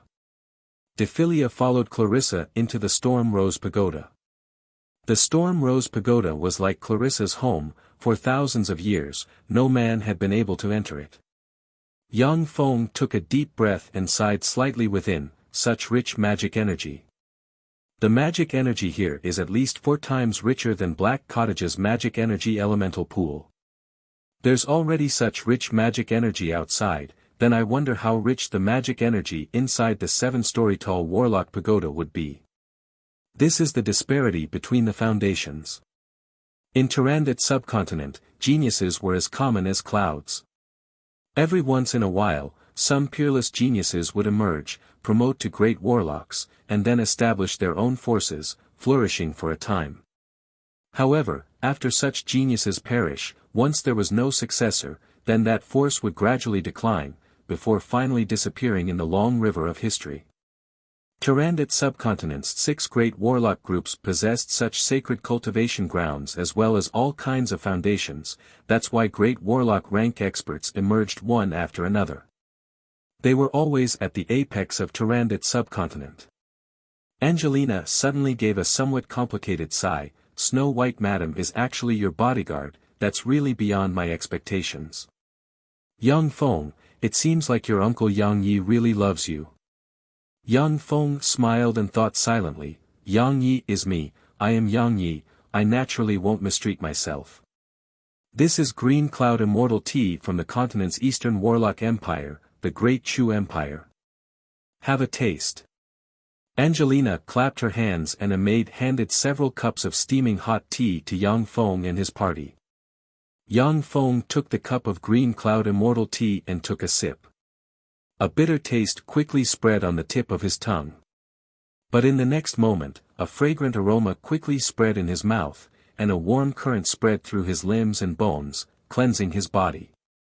Yang Feng's eyes flashed with a peculiar glint, and he praised, saying in an overbearing manner, "Good tea, good treasure. Do you have more of this Jade Cloud Immortal Tea? How many magic stones? Name a number and I'll buy it."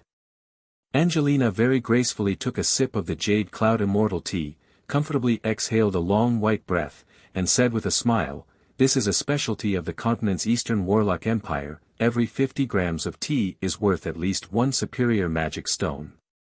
Most importantly, the amount of this tea spread to our Turandot subcontinent is very small. On average, our rose garden can only buy 1 gene of it every year. It's impossible for us to sell it to you." Yang Feng suddenly asked, "The continent? Angelina, how can we go to the continent?" Turandot subcontinent's area was already several times larger than the Earth's landmass, but it was merely a small enclave in the world of warlocks.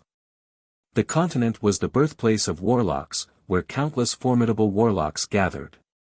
Turandot subcontinent was merely a corner of the continent that had collapsed after the Great War between experts. Whether it was resources or inheritances, it was far from being able to compare to the continent. Great warlock rank secret methods inheritances in Turandot subcontinent were already extraordinary inheritances, but on the continent, they didn't count as anything. There's a sea between Turandot subcontinent and the continent, Sea of Monsters. That sea is filled with countless terrifying sea trolls as well as all kinds of incomparably formidable merfolk. In order to go to the continent, one must cross the Sea of Monsters. There are countless formidable monsters in the Sea of Monsters. Even great warlock rank experts, once they fall into the nests of the sea trolls, only death awaits them. Even Starry Sky warlock rank experts, if they don't have a sufficiently powerful ship, they may also fall in the Sea of Monsters. Every 3 years or so, a fleet will cross the Sea of Monsters and arrive at our Turandot subcontinent, selling us all kinds of supplies from the continent, while simultaneously taking away large amounts of top-notch magic stones and our Turandot subcontinent's specialty products. That's also the only chance for our Turandot subcontinent's warlocks to leave this place. Angelina slowly revealed this big secret to Yang Feng.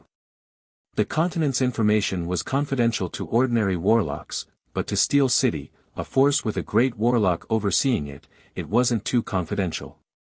Yang Feng suddenly asked, "Turandot subcontinent doesn't have any experts above the Starry Sky warlock rank, is it because those first-rate geniuses have all gone to the continent?" Angelina slowly sighed, "That's right. Turandot subcontinent is barren of resources. Even if there are peerless geniuses who promote to the Starry Sky warlock rank, then there's no way forward. If they don't go to the continent, then they'll remain in the Starry Sky warlock rank for the rest of their lives, and then slowly die of old age. It's not that Tyrannid subcontinent doesn't have any Starry Sky Warlock rank experts, but that those experts have already left. Yang Feng continued to ask, are there any restrictions on going to the continent? Angelina said lightly, 4,000 top-notch magic stones can buy a ticket to the continent. Moreover, a ticket can only allow one person to ride. Yang Feng was immediately speechless. At present, he only had 1,100 top-notch magic stones, which wasn't even enough to buy a ticket to the continent. The high price of the ticket meant that only Great Warlocks or Starry Sky Warlock rank experts could go to the continent. Ordinary Warlocks simply couldn't come up with the sky-high price of 4,000 top-notch magic stones. Yang Feng asked, why don't Warlock College Antalia's Holy Ones go to the continent? With their strength, several thousand top-notch magic stones isn't an issue for them. Angelina said with a light smile, in our Tyrannid subcontinent, Great Warlock rank experts are already at the peak of experts. But in the continent, they're nothing. Only Starry Sky Warlock rank experts have a bit of status. In Tyrannid subcontinent, they're already peak existences, so why would they go to the continent and be ordered around? Yang Feng had a second thought, and had to admit that what Angelina said made sense. In Tyrannid subcontinent, Great Warlocks could summon the wind and summon the rain, they were peak existences and enjoyed pleasure surpassing that of emperors. They naturally weren't willing to go to the continent and live a life of being ordered around. Only powerful warlocks who had cultivated to the Starry Sky Warlock rank and had no way forward, or some freakish geniuses who wholeheartedly pursued the pinnacle of warlocks and were full of confidence in themselves, would they be able to board the giant ship that crossed the sea of monsters and go to the continent. Yang Feng asked, are there still Starry Sky Warlocks in Tyrannid subcontinent? I don't know. Angelina said with a light smile, Starry Sky Warlocks are elusive. In the past millennium, I've never heard of anyone promoting to a Starry Sky Warlock. The few Starry Sky Warlocks that I know of have already left Tyrannid subcontinent. Yang Feng changed the subject, his eyes shone and he proposed, the Warlock Convention will be held in 3 days. How about we join hands and open a betting account for the Warlock Convention? I'll only accept bets that I won't be able to ascend to the top and become the Warlock Convention's number 1, the odds are 120. This odds is bound to attract countless people to bet. I'll prepare the compensation funds, you'll organize the manpower, spread the news and accept the bets. If I win, then I'll give you 10% of the profits. If I lose, then I'll pay the compensation funds. Regardless of the outcome, you won't suffer any losses. Yang Feng originally thought that he was already very rich after getting rid of a great warlock, but when he saw that the journey to the main continent actually required 4,000 top-notch magic stones, he sobered up and realized that he was still very poor. He still needed to seize any opportunity to earn magic stones. Angelina said with a sweet smile, that's a good idea, but are you sure you want to open a betting account here? Our Rose Garden will levy a heavy tax of 40% on any public gambling. Yang Feng looked left and right and whispered somewhat furtively, 40%? Isn't that too much? Can it be a bit less? If the tax is too heavy, then your share of profits will correspondingly be reduced by a lot. How about I give you 20% of the profits and abolish the tax? Angelina joked, I'm sorry, but even if I'm Rose Garden's first successor, I still don't have the authority to change Rose Garden's tax collection policy. If you come to my territory to open a betting account, then I'll exempt you from the tax. Yang Feng muttered with a pained expression, shady, really shady. However, I'm an honest person, so it's settled, 40% heavy tax is 40%. You're so confident that you'll be able to become this time's Warlock Convention's number 1. After all, this time's Warlock Convention is a gathering of experts, it's a gathering of Tyrannid subcontinent's peak experts of the younger generation. Savage Claws Cookson, Warlock College Antalia's Kashmir, Eyes of Justice's Holden, Black Dragon Pagoda's Nalei, White Ivory's Bagley, Rose Garden's Dietrich, the recently risen Southwest Tiger Lachi, Northern Lion Cobham, Southern Goddess of War Jenny, these are all peak geniuses of the younger generation. Although they're less than 50 years old, but all of them are level 2 warlocks. If coupled with the power of their secret treasures, then they can even contend against level 3 warlocks. You're just a trifling level 1 warlock, it's impossible for you to defeat them. Angelina's beautiful eyes flashed with a touch of a peculiar glint as she said in a deep voice. The Warlock Convention held by Rose Garden was only open to geniuses of the younger generation. The geniuses of the younger generation referred to warlocks under 50 years of age. Those warlocks under 50 years of age being able to practice cultivation to the level 2 warlock rank was already very terrifying. After all, 90% of warlocks in Warlock College Antalia's Council of Elders were already more than 100 years old when they promoted to level 2 warlocks. Cookson and the others had the cultivation of level 2 warlocks at such a young age. Furthermore, by relying on the power of their secret treasures, they could even contend against some weak level 3 warlocks. Such strength could be rated as terrifying. Level 1 warlocks were basically unable to contend against them. Yang Feng said with a confident smile, I have my own ways to deal with them. Moreover, I'm fully confident that I can obtain this time's Warlock Convention's number 1. Angelina stared at Yang Feng for a good while, then said with a sweet smile, since you're so confident, then I won't say anything more. However, if you want to open a bet, then a single bet isn't conducive to attracting funds. I think that you should open a few more bets, such as Cookson taking first place, Kashmir taking first place and so on. With a few more bets, there'll be more people placing bets. Yang Feng's eyes lit up and he said with a smile, that's right, you're right. As for the specifics, you can discuss it with my secret method Eunice. The most capable person under Yang Feng's command was Eunice. She was responsible for handling all kinds of daily affairs, managing all kinds of affairs of Yang Feng's forces in an orderly manner. Yang Feng also trusted her a lot. Shi Shui was a cultivation genius, she wasn't interested in handling all kinds of daily affairs. Eunice said with a sweet smile, Angelina Darren, let's discuss the specifics. The two very cunning women opposed each other with equal harshness, they carried out a fierce debate and slowly settled on a series of details. Not long after, an organization quickly appeared in St. Rose City, and in the name of Steel City, they opened a betting account with huge odds. The Warlock Convention held by Rose Garden attracted countless warlock geniuses to gather here. Additionally, there were also a large number of merchants and the leaders of some small and medium-sized warlock groups. Those people had a lot of magic stones.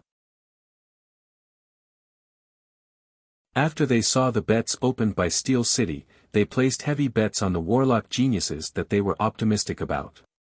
In just 2 days, Yang Feng received bets of more than 110 million magic stones, with the majority of the bets being placed on Yang Feng being unable to obtain the first place in the Warlock Convention. 3 days later, Rose Garden finally let those warlock geniuses from Tarandit subcontinent enter Rose Garden.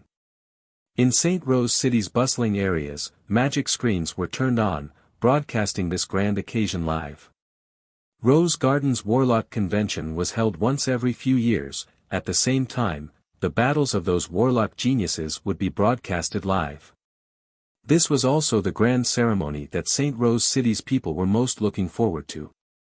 Rose Garden's new city, within the Rose Garden Grand Arena, the huge arena that could accommodate 200,000 people was already filled with human warlocks from all over the world. At one end of the huge arena, there was a small dais suspended in the air, above which sat the experts of the 6 great warlock groups. In Tarandit subcontinent, the 6 great warlock groups were aloof, they controlled everything, their status was far above that of the other warlock groups. This was a fact that everyone acknowledged. In various world-class occasions, there were various ways to demonstrate the status of the 6 great warlock groups.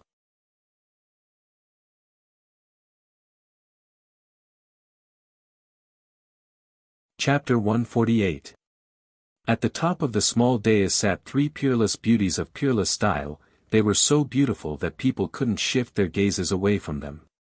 The three peerless beauties of peerless style were Rose Garden's three great warlocks, Storm Rose Clarissa, Flame Rose Cordelia, and Saint Rose Carolina. Flame Rose Cordelia had a head full of gorgeous long red hair, snow-white skin, and a sexy and fiery figure. She wore a fiery red warlock's chongpao. She was like a beautiful burning flame, enough to melt any man. Saint Rose Carolina had a head full of dazzling short golden hair, a slim waist, and a perky buttocks. She wore a snow-white warlock's chongpao. She exuded a holy and noble aura from head to toe. She was like an aloof and incomparably holy goddess that controlled everything. Among Rose Garden's three great warlocks, Saint Rose Carolina was the strongest. She was also the peerless expert closest to the Starry Sky warlock rank in Tyrannid subcontinent. She didn't lose to any man in the slightest. Clarissa and the other two women were also known as Tyrannid subcontinent's three most dazzling roses. Their names had spread throughout Tyrannid subcontinent, and countless people were filled with admiration towards them. Among the other 5 great warlock groups, there were also many great warlocks who adored them, but no one was able to obtain their favor. Below Clarissa and the other 2 women sat a person. It was precisely Dephilia. In Tyrannid subcontinent, only great warlock rank experts could sit together with the peak warlocks of the 6 great warlock groups. This was the privilege of all great warlocks. Below Dephilia sat Warlock College Antalya and the other 4 representatives of the 5 great warlock groups. The representatives of Warlock College Antalya and the other 4 great warlock groups were all level 3 warlocks. There wasn't a single great warlock rank expert. Currently, it was a crucial time in the holy war between the humans and the underworld's allied forces. Every force's great warlock rank experts were very precious. They naturally couldn't be dispatched lightly. White Elephant's Ivory's representative Ulrich looked coldly at Dephilia and said coldly, "Your Holiness Snow White Madam, 3 days ago, you killed White Elephant's Ivory's genius Rymont. Shouldn't you give White Elephant's Ivory an explanation?" Dephilia's gaze was ice-cold, her eyes flashed with killing intent, and great warlock rank life force pervaded her body. She said frigidly, "Your White Ivory's genius Rymont not only violated the rules of the competition, but also dared to attack me. So what if I casually killed him? An ant-like level 3 warlock like you dares to talk to me like that. Do you want to become a corpse and be sent back to White Elephant's Ivory?" Black Dragon Tower's representative Anusha said with a smile, "That's right, your White Elephant's Ivory's genius actually dared to take the initiative to attack Snow White Madam. This is courting death, you can't blame others." Warlock College Antalya's mortal enemy was Savage Claw, White Ivory's mortal enemy was Black Dragon Tower, and Rose Garden's mortal enemy was Eyes of Justice.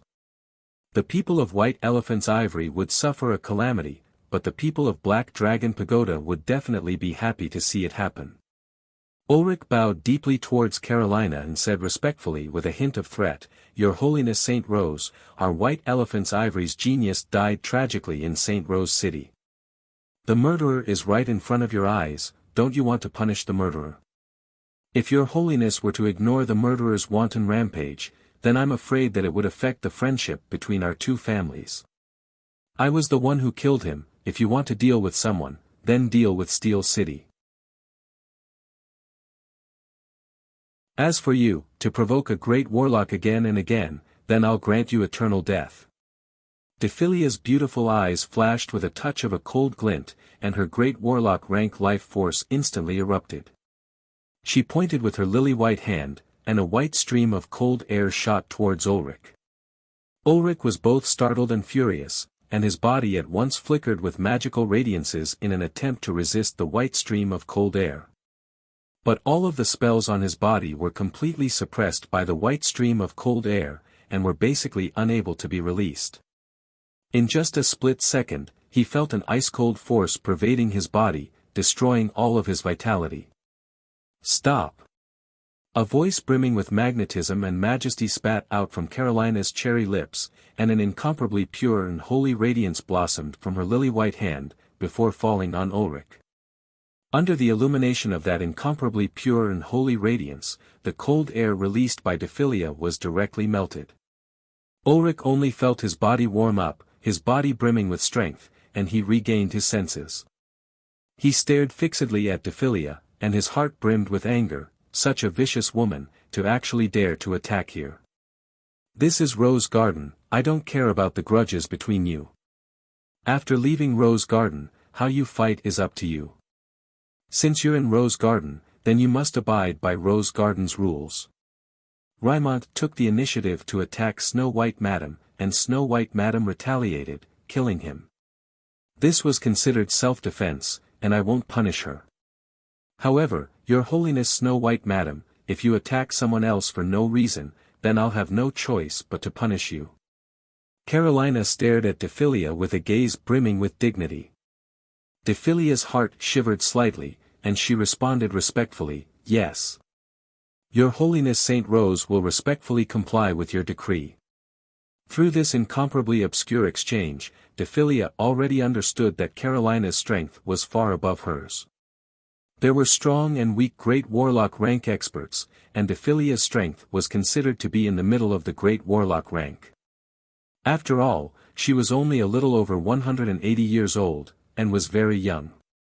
But Carolina was definitely at the pinnacle of the great warlock rank, and was infinitely close to the starry sky warlock rank. Ulrich could only clench his teeth and swallow his resentment. Yes, Your Holiness Saint Rose, I will respectfully comply with your decree. When the other representatives of the 6 great warlock groups saw this scene, their eyes revealed glints of schadenfreude, but they still remained well-behaved and didn't say anything. Although the 6 great warlock groups had joined hands to establish Tyrannid Subcontinent's order, but they still struggled for power and profit among themselves. Quite a few forces were still mortal enemies with each other. They were happy to see Ulrich being taught a lesson. With a light leap, the presenter jumped to the center of the grand arena, and then delivered an impassioned speech that stirred up the mood of the entire grand arena. After stirring up the atmosphere in the grand arena, he said with extreme passion, "Now, the first battle officially begins. The 2 sides are respectively Savage Claw's peerless genius Kuxin and Steel City's genius Yang Feng. Kuxin, kill him. Kill Yang Feng. Get rid of that waste Yang Feng." Earth-shaking cheers came from the surroundings of the arena. The majority of the audience was cheering for Kuxin. Kuxin was a peerless genius of Savage Claw's younger generation. He had already been famous for 6 to 7 years, and was publicly recognized as one of the strongest level 2 warlocks. He was also one of the hot favorites to win the warlock convention. Yang Feng was merely a good-for-nothing earthling with an inferior level 1 soul aptitude. Even if he promoted to a level 1 warlock, but no one was optimistic about him. With a light leap, Kuxin flew to the center of the grand arena, gave a sunny smile, and waved his hand towards the surrounding audience. Many young ladies saw the incomparably handsome Kuxin and issued excited screams. They unceasingly threw coquettish glances at him and shouted his name with extreme enthusiasm. Yang Feng's figure shook, he also flew to the center of the grand arena and stood opposite of Kuxin. Kuxin swept Yang Feng with a glance and said with a cold smile, "Yang Feng, I'm very surprised at your stupidity. Do you think that you can challenge me with your trifling strength of a level 1 warlock? In this arena, even Snow White Madam won't be able to protect you. If you flee now, it's not too late. Otherwise, spells have no eyes, and dying in this arena will be your only fate." Yang Feng didn't even give Kuxin a glance, he turned around and looked towards the contestants' seating area. Warlock College Antalia's Kashmir, Eyes of Justice's Halden, Black Dragon Pagoda's Nalei, White Ivory's Bagley, Rose Garden's Dietrich, the newly risen Southwest Tiger Lachi, Northern Lion Cobham, Southern Goddess of War Jenny, one after another geniuses from Tyrannid Subcontinent's younger generation fell into his eyes. Those world-famous geniuses of the younger generation were indeed dragons and phoenixes among men, possessing formidable strength comparable to that of a level 2 warlock. If he didn't use any treasures, then Yang Feng definitely wouldn't be their match.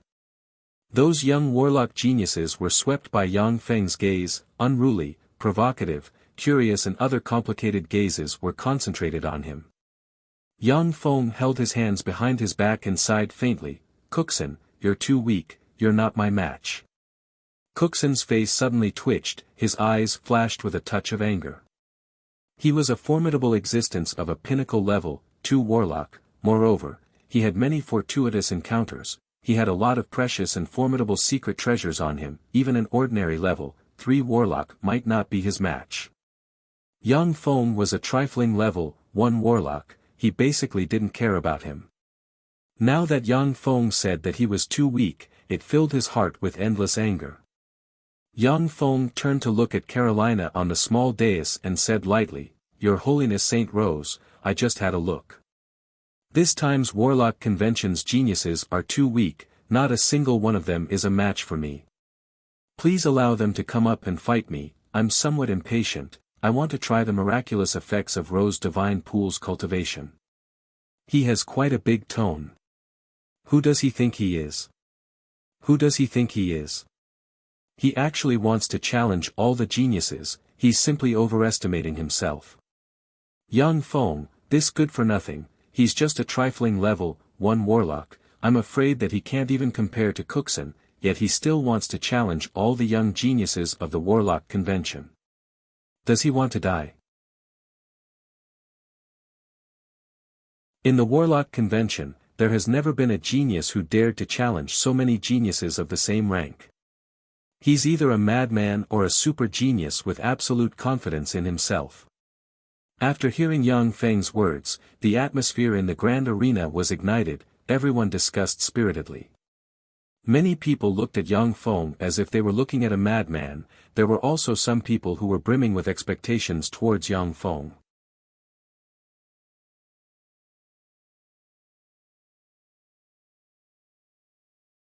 Chapter 149. When Cookson saw this scene, he was so angry that his whole body trembled, his eyes spurted endless fury and killing intent surged within him. Lachi's eyes flashed with a fierce glint, he licked his lips and killing intent flashed past his eyes, what a big tone. This Yang Feng is really crazy, interesting. Kashmir snorted coldly and said disdainfully, a guy trying to please the crowd with claptrap. Cobham's eyes flashed with a touch of a pondering glint, he wasn't the slightest bit angry and smiled slightly, interesting, Steel City's sole successor. I'm looking forward to seeing what trump cards you have. The blonde, slender and extremely beautiful Dietrich creased her eyebrows and mused, he wants to challenge all of us. How is that possible? Even Tyrannid Subcontinent's most outstanding geniuses wouldn't be able to challenge so many geniuses of the same rank. Furthermore, he only has the strength of a level 1 warlock. However, he doesn't look like an idiot, so how could he be so arrogant? Jenny glared coldly at Yang Feng, as if she was looking at a corpse, such an arrogant idiot. Wait until my spear runs through your body, then you'll know the disparity between us, you good-for-nothing. Some of the warlock geniuses who were ridiculed and provoked by Yang Feng glared angrily at him, while others were very calm, watching everything with cold eyes. When she heard Yang Feng's request, Carolina, who was sitting upright on the dais, was also slightly tempted. In so many years, it was the first time that someone so domineeringly wanted to challenge all the warlock geniuses by himself. Such a person was either a lunatic or a super genius. She had watched the Warlock Convention for many years, the unchanging Warlock Convention also made her feel a trace of aesthetic fatigue. Cordelia suddenly said with a sweet smile, Big Sister Carolina, since Yang Feng wants to challenge the other warlock geniuses, then he must have his own trump cards. It would be better for us to agree to his request. In any case, the Warlock Convention's objective is to select Tyrannid Subcontinent's most outstanding young geniuses. If he can defeat all the geniuses, then he'll be Tyrannid Subcontinent's #1 genius in name and in reality. Moreover, he might even be the strongest young genius in Tyrannid Subcontinent's history. When Dephilia heard this, her face slightly twitched. She cursed in her heart, he is not the strongest young genius in Tyrannid Subcontinent, but a despicable and shameless thief. Carolina smiled meaningfully and said, "Since that's the case, I'll make an exception and agree to your request. Yang Feng, only those who have accepted your challenge, can you fight them at the same time. However, I believe that none of the geniuses here will reject your challenge." "Thank you, Your Majesty." Yang Feng bowed slightly in salute towards Carolina, then turned to look at the warlock geniuses from all over Tyrannid subcontinent. The corners of his mouth rose slightly, revealing a confident smile. "Steel City's Yang Feng, challenge all of you. Do you dare to fight with me? Those who don't dare to fight me are all cowards." As soon as these words came out, there was an uproar below. "Kill him! Go and kill him! All of you hurry up and get rid of that waste Yang Feng. Kill him!" In the spectator stands of the grand arena, earth-shattering roars erupted. The countless spectators who had bet heavily on Yang Feng's defeat issued loud shouts. They were very much looking forward to the scene of Yang Feng being killed in the ring. "Yang Feng, you're too stupid. No matter how many trump cards you have, my spear will run through your body and make you regret your stupidity." Southern goddess of war Jenny, dressed in a black secret treasure armor and holding a pitch-black spear, lightly jumped to the center of the grand arena. She stared at Yang Feng, her beautiful eyes brimming with a cold glint, as if a female leopard preparing to hunt, and said icily. Kashmir jumped to the center of the grand arena, erupted with a terrifying life force comparable to that of a level 2 warlock, and said while stressing each syllable, "Yang Feng, a waste is a waste. Even if your uncle used countless resources to push you to the level 1 warlock rank, but you're still essentially a waste. I don't need anyone's help, I alone can get rid of a waste like you." Ever since Yang Feng sent the corpse of Blood Hands Blitz's nephew back to Warlock College Antalya, the relationship between Steel City and Warlock College Antalya took a sharp turn for the worse. Although on the surface, both sides still didn't shed all pretenses of cordiality, but in fact, both sides regarded the other as a great enemy. Lachi's figure shook, and he flew to the grand arena. He looked coldly at Yang Feng, and didn't say a word. Cobham sighed somewhat regretfully, "It's a pity. Yang Feng, I actually wanted to have a fair fight with you. But now it seems that there's no such opportunity. However, it's not my style to fight with numbers. I won't act against you while you're fighting them." Dietrich also flew to the center of the grand arena, and silently stood to one side, quietly observing Yang Feng, who stood loftily in front of the countless geniuses with his hands behind his back. The geniuses of Tyrannid subcontinent's younger generation successively flew to the arena. Soon, more than 100 geniuses gathered on the arena. The more than 100 geniuses on the arena came from all over Tyrannid subcontinent. Each of them was the pride of their warlock group, and all of them possessed the cultivation base of a level 2 warlock. In terms of real ability, each of them was much stronger than Yang Feng. The geniuses here, even the weakest one, had battle prowess comparable to that of a pinnacle level 2 warlock. Rose Garden's Warlock Convention, although only level 1 warlock experts could participate as long as they were under the age of 50. However, everyone was very clear that only level 2 warlock rank experts could shine brilliantly in this assembly. In the previous warlock conventions held by Rose Garden, there had never been a level 1 warlock who had the strength of a single level 1 warlock. The more than 100 geniuses from all over Tyrannid subcontinent were very proud. They stood scattered, with sneers on their faces. They coldly looked at Yang Feng, and their eyes flashed with a touch of disdain.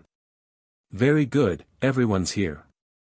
Yang Feng saw the more than 100 warlock geniuses from all over Tyrannid subcontinent come onto the arena, and revealed a trace of a smile. "I'll let you see what I'm capable of."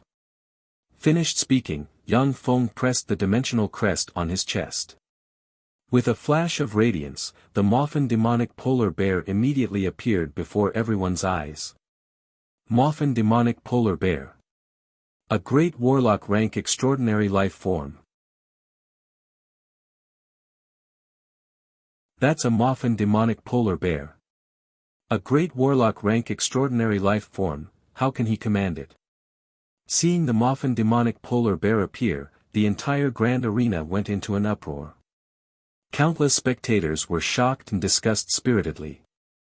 The more than 100 geniuses from all over Tyrannid subcontinent also had their complexions turn extremely unsightly. The Moffin demonic polar bear was a great warlock rank extraordinary life form. Although it couldn't compare to a terrifying existence like a dragon, but it was still a relatively formidable existence among great warlock rank extraordinary life forms. Even if the more than 100 geniuses from Tyrannid subcontinent joined forces, they still wouldn't be a match for a Moffin demonic polar bear. Cookson swept with his tremendous spirit force, and immediately sneered, "There's no aura of life, it's just the corpse of a Moffin demonic polar bear." Extremely formidable spirit force swept the Moffin demonic polar bear's body, and only after discovering no fluctuations of life force did he heave a slight sigh of relief.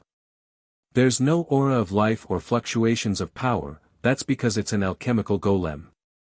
Furthermore, it's an alchemical golem that needs to be manually operated. Yang Feng gave a slight smile, his figure shook, and he directly jumped onto the Moffin demonic polar bear's chest. He exerted force, a cockpit opened, and then jumped inside. Less than 2 seconds after Yang Feng entered the cockpit, the originally deathly still Moffin demonic polar bear's eyes blossomed with traces of red light. Shortly after, terrifying great warlock rank fluctuations of power spread from the Moffin demonic polar bear's body. The Moffin demonic polar bear at once stood on its hind legs, its eyes flickered with an incomparably ominous glint, and it firmly stared at the more than 100 geniuses from Tyrannid subcontinent. "Now, who dares to fight me?" Yang Feng sat in the Moffin demonic polar bear's cockpit, overlooking the more than 100 geniuses from Tyrannid subcontinent. The corners of his mouth rose slightly, and he said extremely domineeringly. The complexions of the more than 100 geniuses from Tyrannid subcontinent were very unsightly, and none of them uttered a sound. They weren't fools, great warlock rank extraordinary life forms were really too terrifying.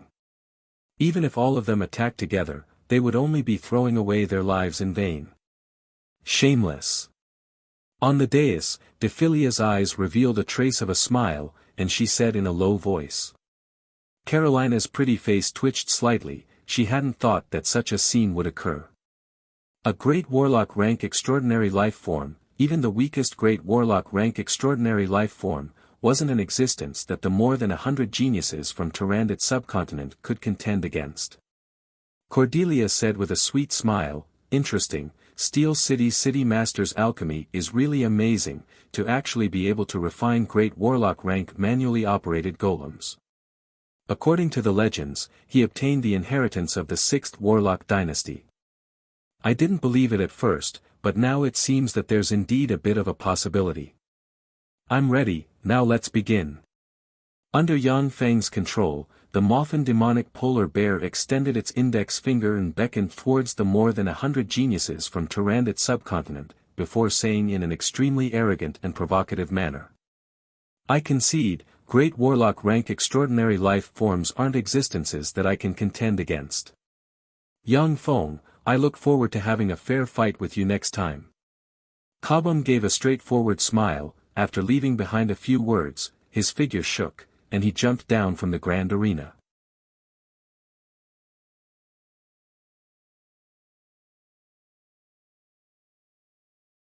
Chapter 150. Cookson's complexion was very unsightly, he snorted coldly and goaded, "Humph, just relying on the power of golems, what kind of skill is that? If you have the skill, then fight me without golems." "That's right, if you have the skill, then don't use golems. If you can defeat me without using a puppet, then I will wholeheartedly accept my defeat. Using the power of golems, what kind of skill is that? If you have the skill, then fight us with your own strength."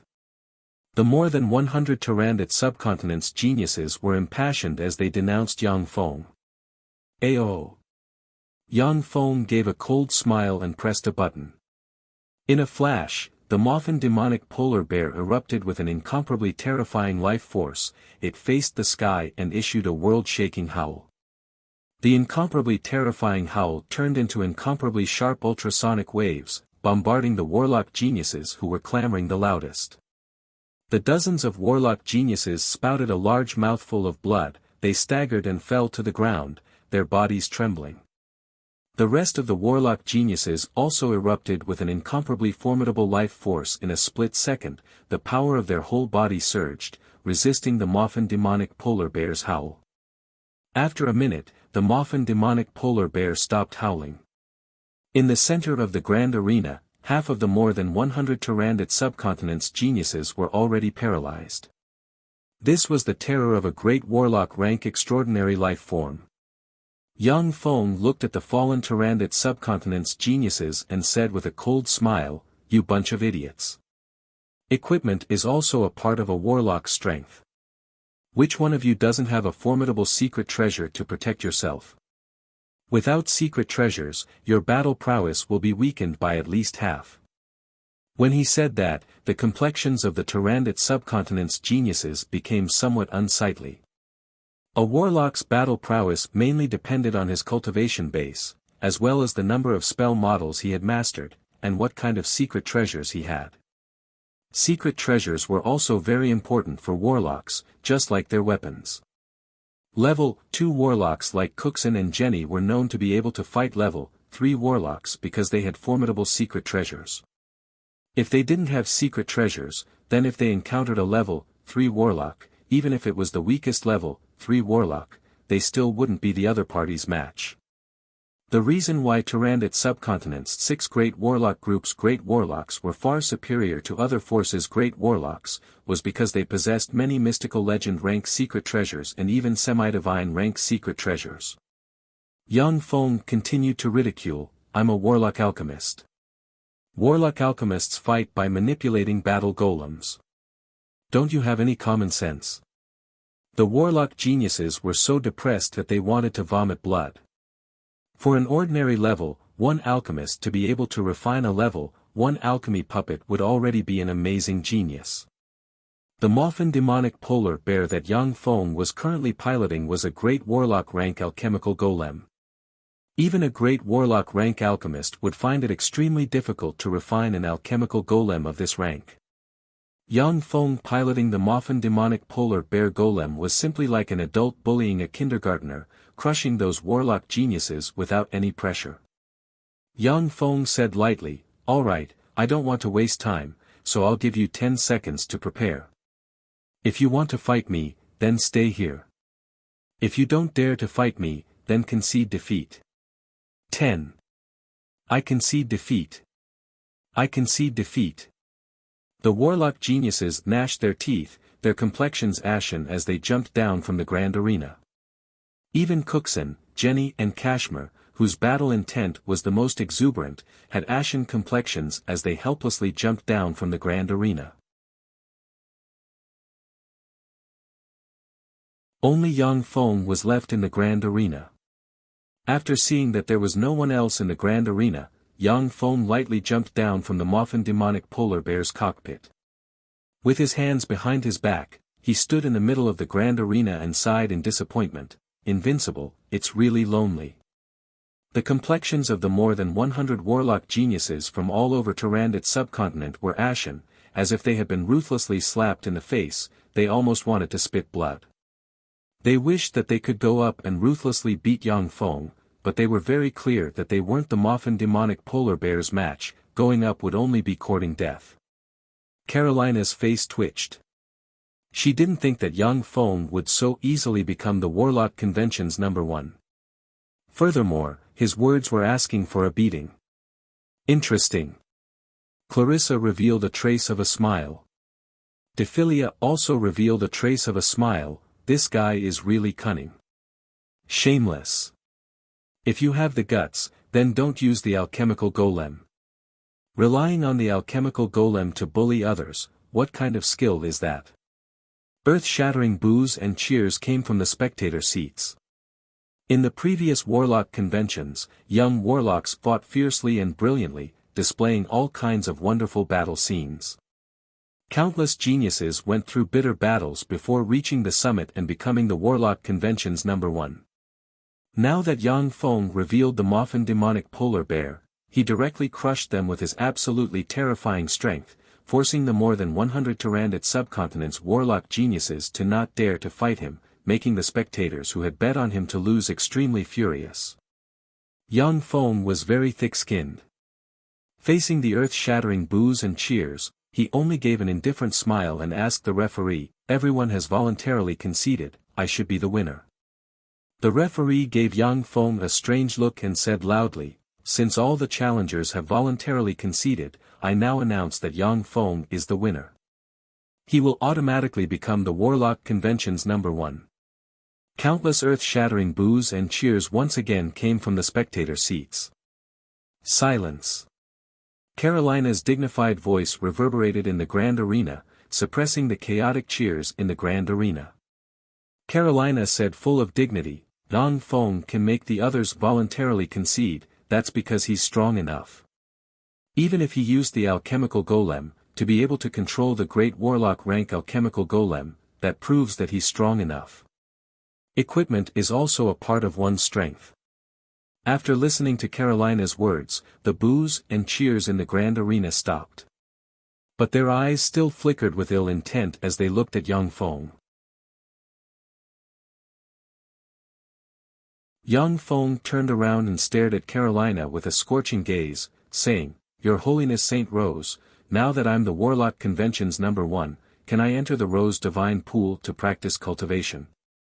Entering the Rose Divine Pool to practice cultivation, that was Yang Feng's purpose for coming to Rose Garden. Only by entering the Rose Divine Pool to practice cultivation, could Yang Feng break through the bottleneck in a short period of time and promote to a level 2 Warlock. The higher the Warlock's cultivation base, the stronger Yang Feng's life-saving ability, and the more difficult it would be to kill him. Carolina said lightly, I'll arrange for you to enter the Rose Divine Pool to practice cultivation." "Wait." Cordelia suddenly interrupted, "Big Sister Carolina, the Warlock Convention's top 3 still haven't been decided. Even if Yang Feng is recognized as the #1 expert, there's still the 2nd and 3rd experts yet to be decided. How about we wait until the 2nd and 3rd experts are decided?" Carolina's eyebrows creased slightly, revealing a trace of hesitation. What's so difficult about the 2nd and 3rd experts being decided? This time's Warlock Convention's 2nd expert is Steel City's Shi Shui. Yang Feng laughed out loud, his figure shook, and he jumped down from the grand arena.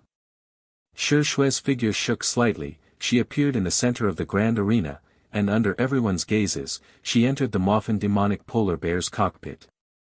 The Moffin demonic polar bear immediately stood up, a formidable great warlock rank life force immediately spread from its body and spread in all directions.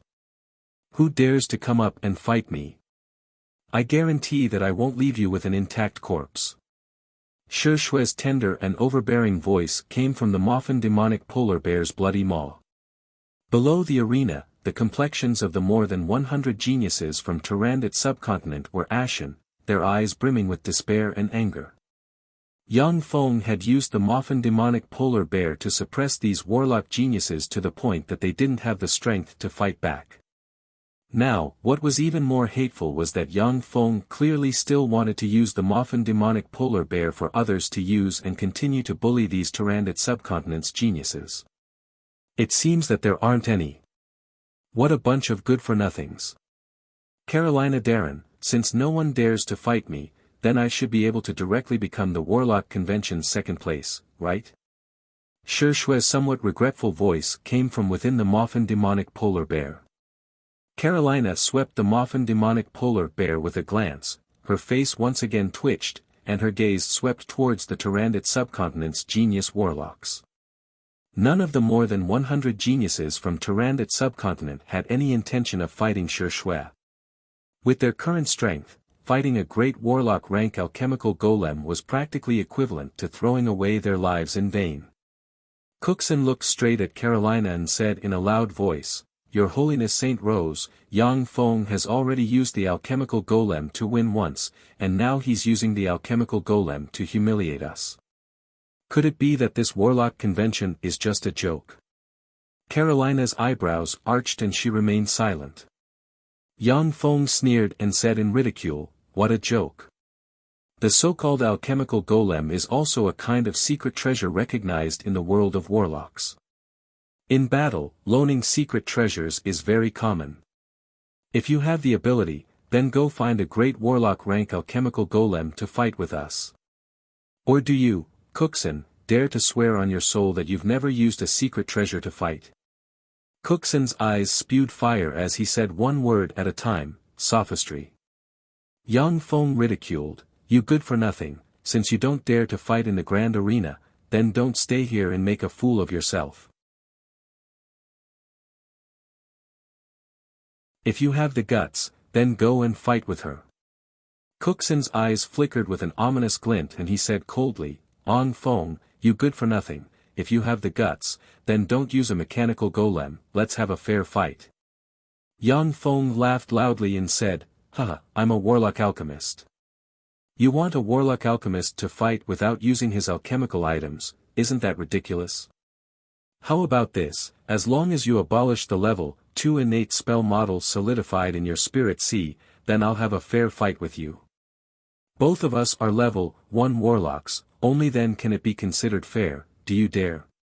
"Absolutely not," Cookson said resolutely. Once the innate spell model solidified in his spirit sea was abolished, then Cookson himself would suffer a huge blow and might not be able to promote to a level 2 warlock for the rest of his life.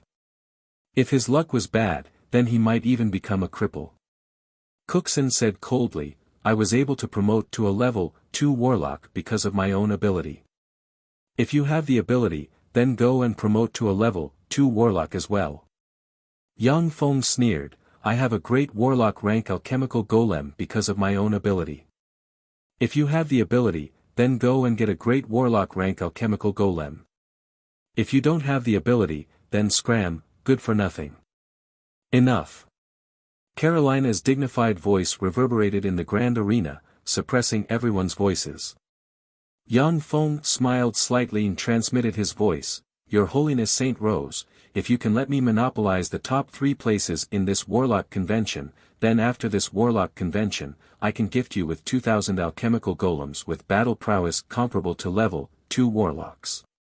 Carolina's beautiful eyes flashed slightly with a touch of a peculiar glint, she was silent for a moment, then swept Cookson with her gaze and said coldly, "Cookson, if you're dissatisfied, then go and challenge Shui.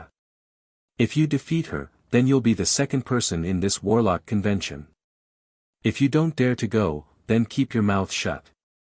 Cookson swept the Moffin demonic polar bear in the center of the grand arena, his gaze flickered a few times, he clenched his fists, gnashed his teeth, hung his head and retreated.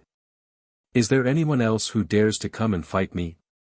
Shui's incomparably overbearing voice came from the Moffin demonic polar bear. Ike, will fight you. I want to see what skills Steel City has." The eyes of a young level 2 warlock flickered with sparks of anger, he gave a shrill howl, his figure shook and he directly appeared in the center of the grand arena. The referee heaved a sigh of relief and immediately announced, "Now, I declare that the match officially begins." Boulder burst. Shui manipulated the Moffin demonic polar bear to cast a level 4 spell at once. An incomparably terrifying magic fluctuation erupted and countless incomparably sharp boulders madly stabbed towards Ike from all directions.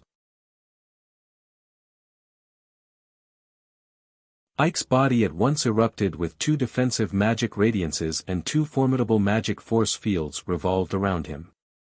In the next moment, the incomparably sharp boulders easily pierced through Ike's defensive magic, crushing him into countless fragments and splattering blood everywhere. Seeing Ike being insta-killed by Shui, the eyes of those genius warlocks from Tyrannid subcontinent revealed traces of dread. Ike was also a level 2 warlock, he was an extremely powerful genius. Such a genius couldn't even withstand a single move from the Moffin demonic polar bear, This made those geniuses deeply feel the disparity in strength between them and great warlock rank experts.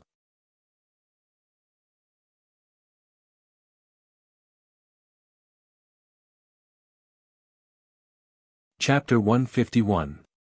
Shi Shui's incomparably domineering voice came from the center of the grand arena. Next, who dares to come up?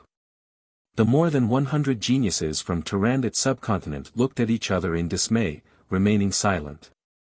They weren't fools, moreover, they cherished their lives very much. Naturally, they wouldn't rashly enter the ring to throw away their lives. The referee waited for a good while, before saying with a slight smile, "Since no one dares to come up, then Shi Shui will be the victor of this competition, becoming the second place of this warlock convention." Shi Shui gave a sweet smile, jumped out of the Moffin demonic polar bear's cockpit, her figure shook, and she arrived next to Yang Feng. "I'm Steel City's Eunice, who dares to fight me?" Eunice's figure shook, and she directly flew above the Moffin demonic polar bear's cockpit. She looked at the more than 100 geniuses from Tyrannid subcontinent with a merry smile, and took the initiative to provoke them. Wasn't this giving them a way out? Could they still have fun happily? The more than 100 geniuses from Tyrannid subcontinent had ashen complexions as they looked at the Moffin demonic polar bear beneath Eunice's feet. Countless curses ran through their minds, and they were so depressed that they wanted to cry. The Warlock Convention held by Rose Garden had always been an arena for Tyrannid subcontinent's young warlock geniuses to display their strength, and desperately compete for the 3 cultivation spots in the Rose Divine Pool. It had always been an arena for Tyrannid subcontinent's young warlock geniuses to fight fiercely, and display their strength. Now, Yang Feng Steel City had directly monopolized the first 3 spots, making Tyrannid subcontinent's geniuses so depressed that they wanted to spit blood. When Carolina saw this scene, her face once again twitched slightly, and she almost wanted to slap Yang Feng and these people from Steel City. But when she thought of Yang Feng's promise of 2000 level, 2 warlock rank alchemical golems, she suppressed her anger. If it was during peacetime, then Carolina wouldn't care about 2000 level, 2 warlock rank alchemical golems. But now it was a chaotic period, and 2000 level, 2 warlock rank alchemical golems were also an important fighting force. Especially in a large-scale war, Steel City's alchemical golems had already displayed sufficiently formidable battle prowess. Naturally, she was tempted. Apart from this, the most important thing was that Steel City not only had Snow White Madam, a great warlock rank expert, but could also refine great warlock rank alchemical golems at the same time. Such a force with formidable potential, in this special period of time, Carolina didn't want to offend it. It was because of the formidable strength displayed by Yang Feng Steel City that Carolina had no choice but to choose to tolerate Yang Feng and his party to a certain extent. This was the benefit of having a strong background.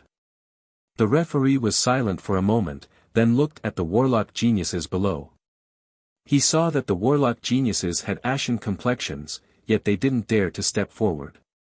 He could only announce, "Since no one dares to step forward, then the 3rd place of this warlock convention is Steel City's Eunice." Eunice gave a sweet smile and directly stored the Moffin demonic polar bear into her dimensional crest. Her figure shook, she arrived beside Yang Feng, released the Moffin demonic polar bear and placed it beside Yang Feng. The Moffin demonic polar bear alchemical golem could completely deter the petty disciples, making them not dare to act blindly without thinking. "Since the top 3 have been decided, then I'll open the Rose Divine Pool and let the 3 of you practice cultivation inside." After Yang Feng's disturbance, Carolina lost interest in the Warlock Convention. She swept Yang Feng's group of 3 with a glance and said faintly. All of a sudden, Cordelia waved her lily-white hand, and a cloud of pink mist suddenly burst out and hit Carolina and Clarissa. Cordelia's figure retreated briskly, her lily-white hand condensed a rose seal and fiercely pressed it on Dephilia's back. Dephilia was caught off guard and immediately spat out a big mouthful of blood. She was catapulted from her seat, leaving behind a trail of blood as she fell to the ground and fiercely hit the ground, blasting open a big hole. Clouds of ice force diffused from the big hole and condensed into an extremely pure ice cube, sealing Dephilia within it. The legend-rank secret treasure ice snow box appeared in her bosom and released an extremely formidable ice force to seal her in ice. After succeeding in her attack, Cordelia quickly drifted back, flicked her fingers, and a pink radiance shot towards Yang Feng in a flash. Yang Feng's complexion changed greatly. Under the great warlock rank spirit pressure, he couldn't budge. Just as the pink magic radiance was about to hit Yang Feng, an extremely azure radiance suddenly surged from his neck and turned into an azure light curtain that enveloped him. As soon as the azure light curtain appeared, the great warlock rank spirit pressure was blocked by the azure light curtain.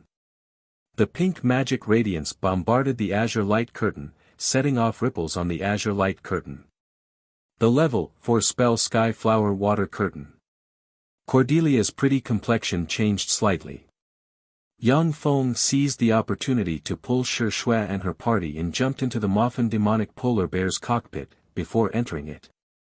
The interior of the Moffin demonic polar bear had already been modified by using dimensional technology. The cockpit seemed to be very small, but in fact, it was a vast space of 30 by 50 by 50 cubic meters. Cordelia's beautiful eyes flashed with a touch of a cold glint. She pointed with her lily-white hand and unleashed the level 4 spell rose killing finger. A pink rose suddenly shot out and blasted towards the Moffin demonic polar bear. The Moffin demonic polar bear's body only leaned to the side, before its head was immediately hit by the pink rose. With a boom, its head was blasted several tens of meters away and countless parts splashed in all directions. The Moffin demonic polar bear swayed for a moment and then collapsed on the ground. A large amount of blood as well as several dismembered corpses flowed out of the broken cockpit. Inside the ice cube, Dephilia's beautiful eyes flashed with a touch of doubt. How is this possible? The Moffin demonic polar bear was the little thief's mount. How could it be so easily destroyed? It was so easily killed. Compared to the genuine Moffin demonic polar bear, it's really lacking.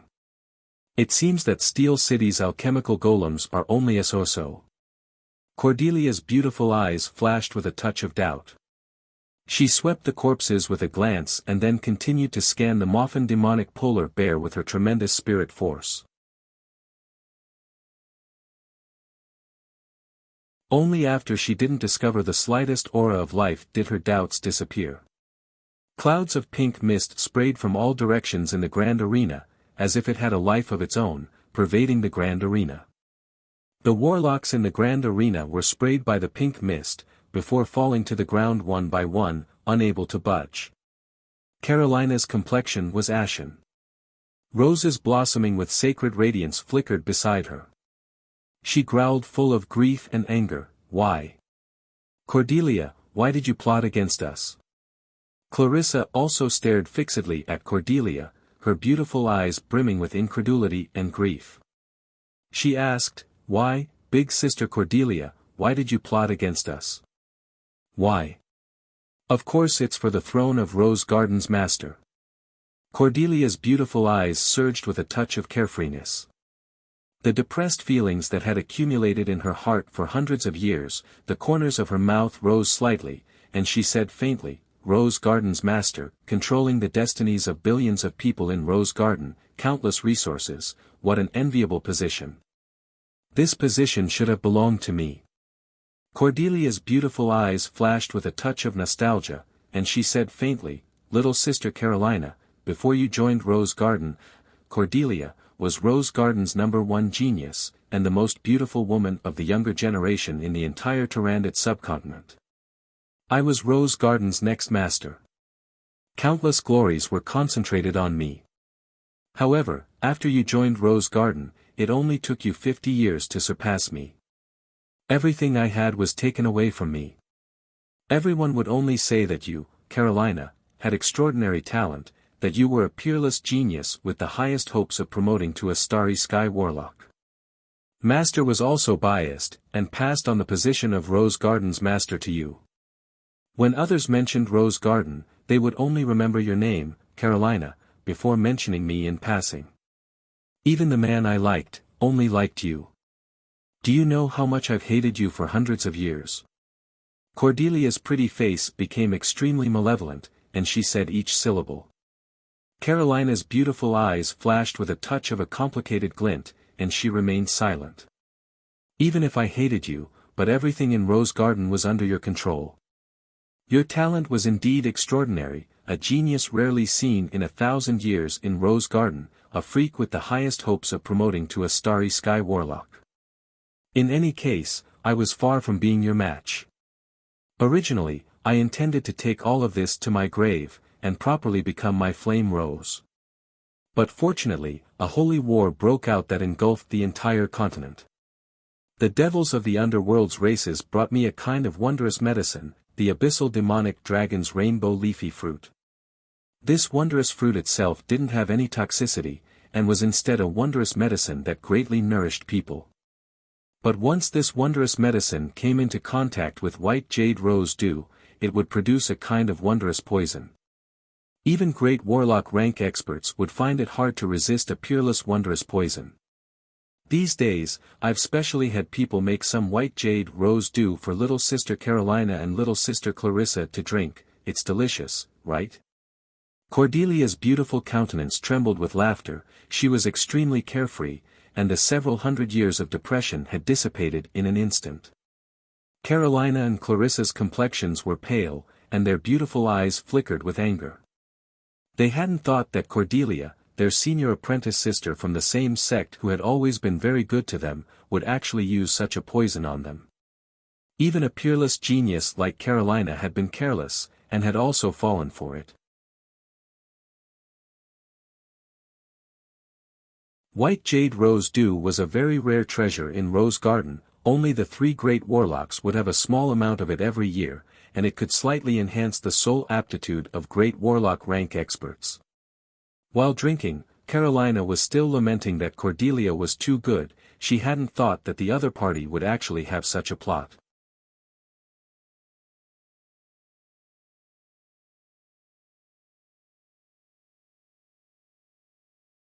Chapter 152. Cordelia said with a sweet smile, "Originally, little sister Carolina, if you were to hide in St. Rose's Warlock Pagoda, then I wouldn't be able to do anything to you. However, I knew that you would come to watch the first day of the Warlock Convention. This gave me the opportunity to easily catch you and little sister Clarissa in one fell swoop. As long as I get rid of the 2 of you, then the entire Rose Garden will be in my pocket." Carolina said coldly, "Monsters like devils are the most capricious and treacherous ones. If you kill us, then how will you resist the allied forces of the underworld's races? They're not kind-hearted people. They'll definitely seize this opportunity to attack Rose Garden. It's impossible for you to defend Rose Garden by yourself." Rose Garden had a large number of warlock pagodas. Once they joined forces and launched the defensive Great Array, then even a starry sky warlock rank expert would be able to resist, or even suppress. However, without enough warlocks standing guard, then the defensive Great Arrays wouldn't be able to display. Cordelia killed Carolina and Clay Lisa here, so it was necessary to purge the 2's trusted subordinates. After such a purge, Rose Garden's strength would drop by at least 2/3. The allied forces of the underworld's races would definitely not let this weak Rose Garden off. After all, Rose Garden possessed a divine-level secret treasure. In the past, no one dared to have any ideas about Rose Garden. That was because Rose Garden was too powerful, and attacking Rose Garden would be tantamount to throwing away one's life. Once Rose Garden was weak, then countless hungry wolves would pounce on it and tear it to pieces. Cordelia said with a confident smile, "I've already secretly believed in His Holiness Devil Viscount Gadsden of the ancient demonic plane's 6th layer. Under his demonic might, no one can invade my Rose Garden." Devil Viscount. When these words came out, all the warlocks' complexions changed greatly. The ancient demonic plane was a terrifying plane capable of contending against the world of warlocks. Only the founding emperors of the 8 great warlock dynasties had once subdued this plane. In the ancient demonic plane, there were countless extremely powerful ancient devils, ancient fiends as well as some powerful ancient demons. Among them, the demonic devil Viscount was as strong as a weak god among gods.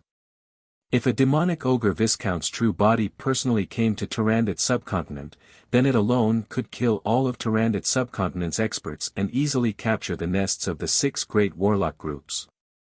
Even if it was only a clone, there would be very few opponents in Tyrannid subcontinent. Since Cordelia had the support of a demon Viscount, it was naturally difficult for Rose Garden to fall. Carolina coldly said, "In order to deal with me, you actually went to worship the devil. Don't you know that after you die, your soul will be taken back to the ancient demon realm and become the property of the demon Viscount? Demons were not good people. Once a person believed in a devil and made a deal with a devil of the baron rank or above, they would be able to become a devil.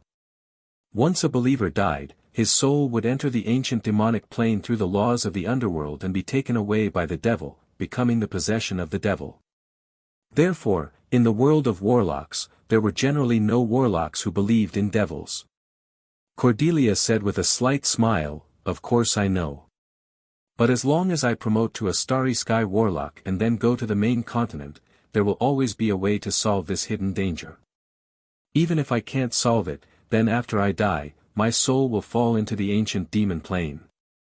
In the future, I might be able to reincarnate and become a devil, obtaining a new life through another method." For fiends, devils, gods, and many other formidable beings, the souls of experts were extremely precious treasures. Many formidable ancient devils would seduce experts from other planes to fall into depravity and make deals with them, obtaining the other party's soul, and then transforming them into formidable devils, turning them into their trusted aides and elite experts. As for the souls of the weak, they would be used as materials to produce soul stones. Angels, one of the strongest battle units under the command of other planes gods, were weapons of war made from the souls of experts. The stronger the expert during their lifetime, the greater the evolution potential of the angel they could transform into after death. Cordelia gave a sweet smile. Her smile was very beautiful, but the words coming out of her mouth were full of malice. "Big Sister Carolina, don't you feel that you're getting weaker and weaker? Sacred Rose Light secret method is indeed one of the 6 top secret methods in Tyrannid subcontinent, with extremely high poison resistance. But after all, you're not a starry sky warlock, so it's impossible for you to be immune to this kind of strange mixed poison. The longer you drag on, the weaker you'll become. Now that I've told you everything, you should be satisfied, right? Can you obediently die now? I'll cast a secret method and sacrifice your and little sister Clarissa's souls to my master, the great devil Viscount Gadsden.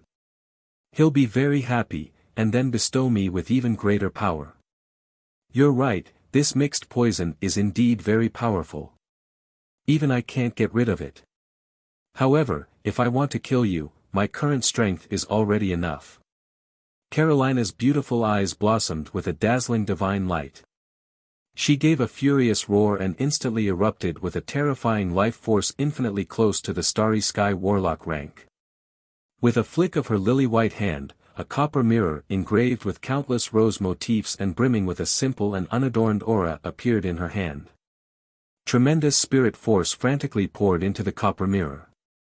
Shortly after, an incomparably vast and sacred aura slowly diffused from the copper mirror, as if a god brimming with a sacred and radiant aura was awakening from the copper mirror.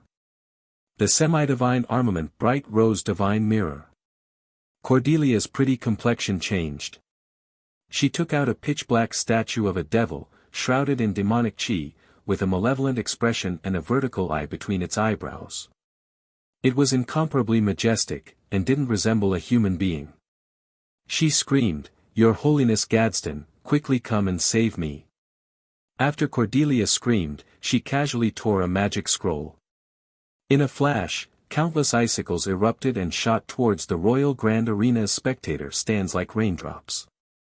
Hundreds of warlocks were pierced through by the icicles without the slightest ability to resist, their bodies dripping with blood.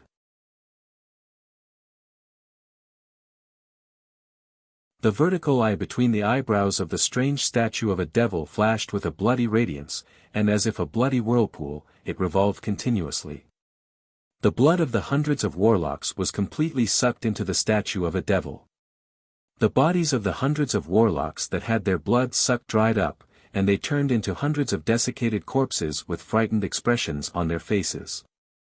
After the statue of a devil absorbed the blood of the hundreds of warlocks, it swayed lightly, and rose against the wind. As if brimming with life force, its life force rose steadily, continuously evolving from an ordinary great warlock, becoming more and more powerful.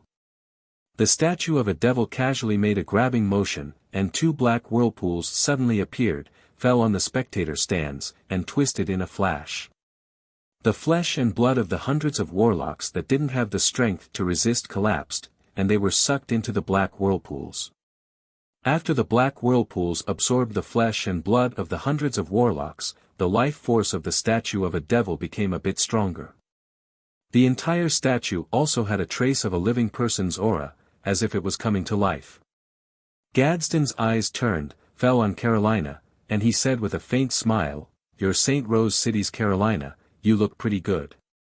I admire you very much. Believe in me, and offer your everything to me. I'll bestow you eternal life. After you die, I'll transform you into an ancient devil, and you'll forever accompany me. Go to hell. Wretched, lowly devil." Carolina was very clear that she couldn't let the statue of a devil continue to grow stronger. She gave a shrill howl, and pointed the rose divine mirror at the statue of a devil. In a flash, a radiant and sacred radiance erupted from the rose divine mirror, and turned into a white beam of light. With the terrifying power to purify everything, it shot towards Gadsden. Gadsden's eyes flashed with a touch of graveness, and he reached out with his hand. Two black whirlpools that seemed to be able to devour everything suddenly appeared in front of him. The white beam of light bombarded the black whirlpools, and immediately purified and decomposed them inch by inch. Gadsden's true body was extremely tyrannical, and he could kill a great warlock like Carolina with a casual strike. But this statue was merely an incomplete clone of him. It had crossed planes and descended here, and its strength was greatly reduced. Furthermore, it didn't have the corresponding secret treasure, and was unexpectedly suppressed by the white light emitted by the rose divine mirror. Kacha! Kacha! Following a series of crisp sounds, cracks appeared on Gadsden's body one after another, and the black vortex became smaller and smaller. Damn it! If my true body was here, then I could slap you to death with a single palm. Gadsden issued an unreconciled howl, and his body collapsed inch by inch, before turning into fragments that splashed in all directions. The white beam of light was also weakened to the extreme, and it slammed into Cordelia. Cordelia's force field was directly smashed, and she was sent flying to the ground. She spat out a large mouthful of blood. Carolina also spat out a large mouthful of blood. Her tender body swayed slightly, and she fell to the ground. The semi-divine armament rose divine mirror also fell to the ground, and she stared at Cordelia with extreme unwillingness. So long as she persisted for another 10 seconds, then she would be able to kill Cordelia. Ha, I won. Little sister Carolina, in the end, I won. I finally beat you. Cordelia gasped for breath, and stood up from the ground. She laughed wantonly, indescribably elated. At this moment, the motionless lion of the north, Cobham, who was lying on the ground, suddenly rose up. Like an aurora, he shot out like lightning, and fiercely stabbed at Cordelia with a gloomy dagger in his hand.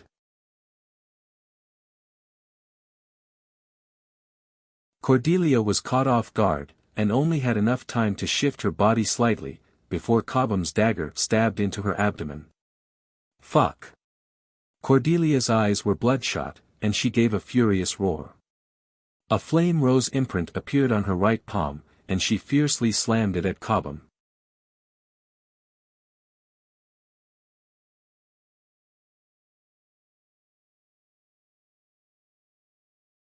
Chapter 153.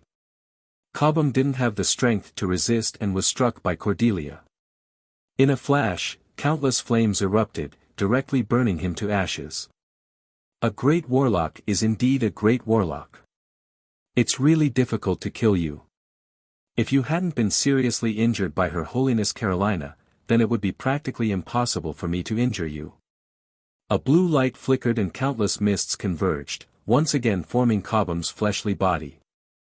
He smiled as he walked out of the mist and pointed at Cordelia. The dagger inserted in Cordelia's abdomen suddenly blossomed with a gloomy radiance.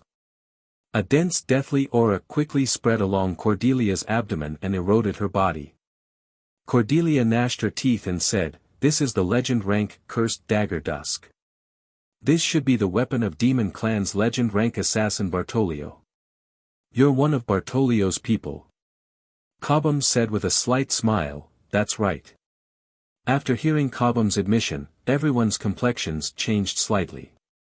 Northern Lion Cobham was the banner of Tyrannid subcontinent's northern region's resistance against the demons.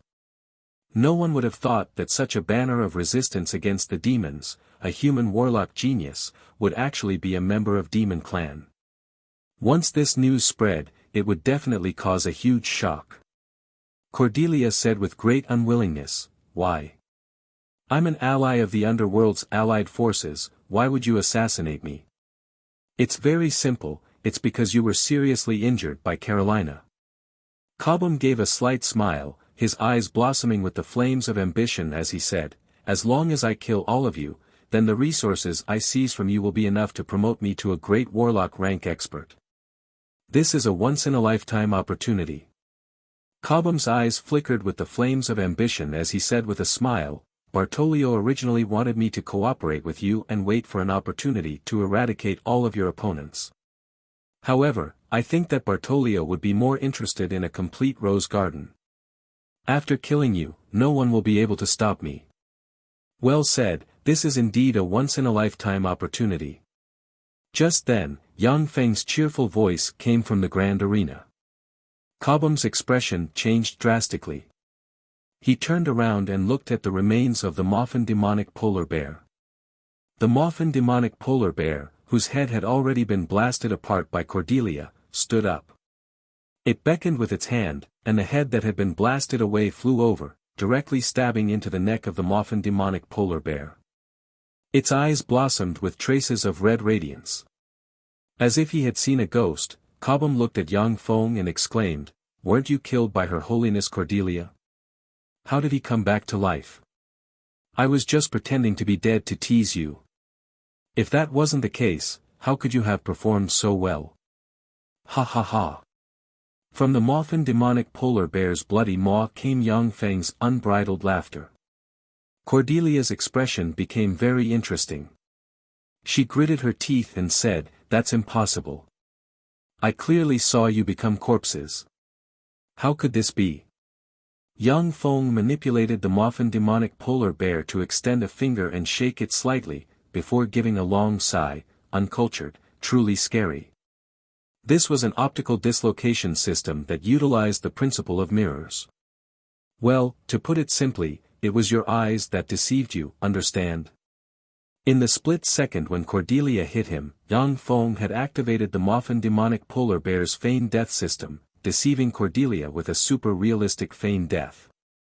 Otherwise, the Moffin demonic polar bear wouldn't have been so easily destroyed by Cordelia.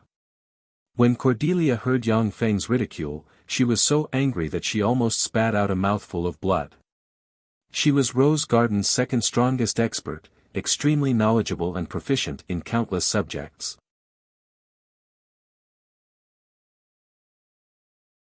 Now that she was ridiculed by Yang Feng for being uncultured, it made her seethe with anger.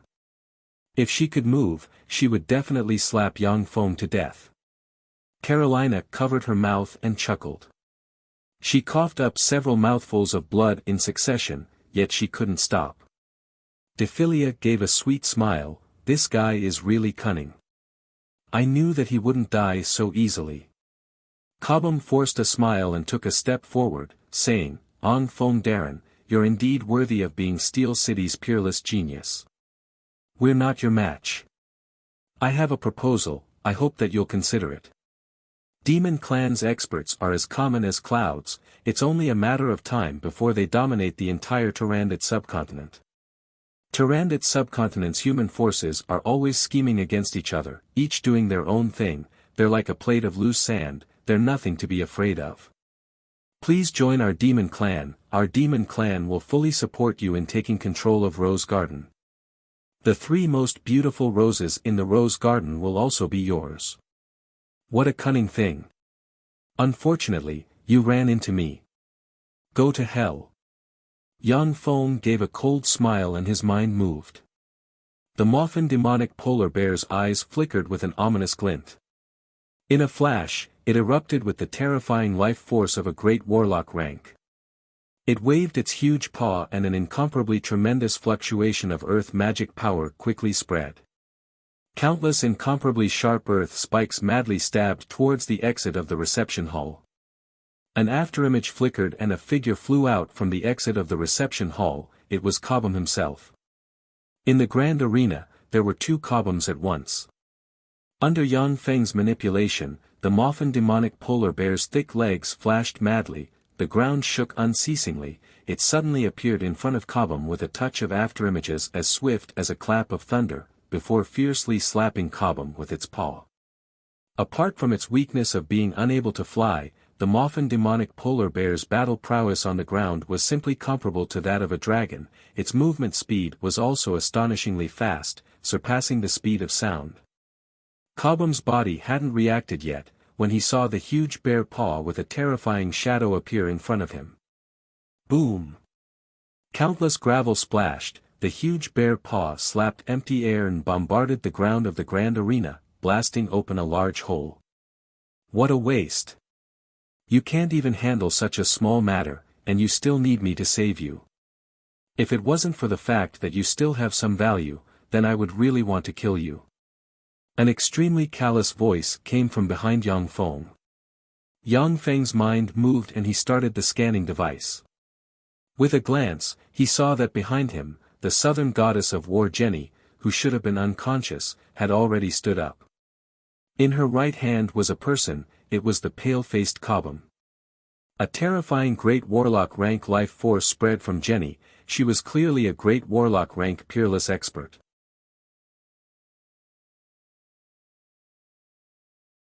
Yang Feng turned around and said with a dignified expression, Jenny, are you also Bartolio's lackey? Lackey? No, Bartolio and I have a cooperative relationship. Besides, I'm not Jenny, the real Jenny has already died at my hands. Jenny gave a slight smile, her body squirmed and she quickly changed into a beautiful blonde woman with snow-white skin and a sexy figure dressed in a black leather armor. The beautiful blonde woman said with a slight smile, my name is Ramona, I'm not very famous in the surface world, but in the underworld, I have the nickname of the 100 Faces Witch. Among Tyrannid's subcontinent's 7 great warlocks that died, 2 of them were only succeeded by those freaks with my help. Yang Feng's eyebrows creased slightly as he said, why do you want to help the underworld's allied forces? Ramona gave a sweet smile and said, of course it's for benefits and resources. Every great warlock is a moving treasure trove. If I get rid of them, then all their wealth will belong to me. Moreover, the underworld's allied forces will also pay me a huge sum of money. There's no benefit in standing on the side of humans. After all, the surface world's big cake has already been divided, it's very difficult for me to have a big bite. Tyrannid subcontinent's resource-rich areas were basically already occupied by people, with the 6 great warlock groups as the core. Warlock groups of various sizes had already divided their spheres of influence. At that time, Yang Feng was barely able to seize a small piece of territory from Fernandro Principality. As a great warlock rank expert, Ramona would receive courteous treatment no matter where she went. But once she wanted to establish her own force, then she would be hindered both in the open and in the dark. A lot of great warlock rank experts, because of the hindrances both in the open and in the dark, had to spend a lot of energy on secular affairs, before finally slowly becoming mediocre and finding it hard to advance. Ramona's beautiful eyes flashed with a touch of a peculiar glint as she said with a smile, "Yang Feng, your Steel City should understand me very well. If those original warlock groups weren't cleaned up, then how would there be room for us to develop? It would be better for you to have your uncle join us. We'll join hands and swallow Rose Garden, then get rid of Tyrannid Subcontinent's 6 great warlock groups one by one and divide their resources." Once she said that, the complexions of everyone in the grand arena changed slightly. Steel City had a great warlock rank expert like Dephilia, as well as 10 mechanized infantry divisions and great warlock rank alchemical golems. Once such a formidable force fell towards the underworld's allied forces, then the situation would become even worse. It might even become a bargaining chip that would decide the outcome of the war between Tyrannid Subcontinent's humans and the underworld's allied forces. Yang Feng said righteously and with awe-inspiring righteousness, "Shut up. I, Yang Feng, am a man of indomitable spirit. I'm irreconcilable with the underworld's allied forces. You don't have to say anything else, I definitely won't compromise with the other races."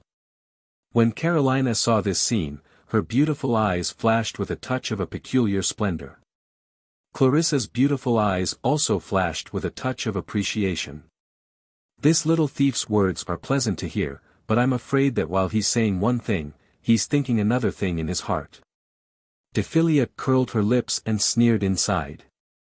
As Yang Feng spoke righteously, he was constantly calculating in his mind, wouldn't I be closing the door to negotiations by saying this? That shouldn't be the case. As long as I'm stronger than them, then there shouldn't be any problems.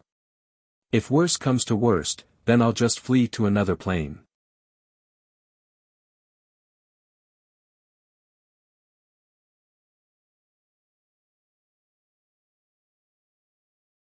Chapter 154. Since that's the case, then I can only ask you to die.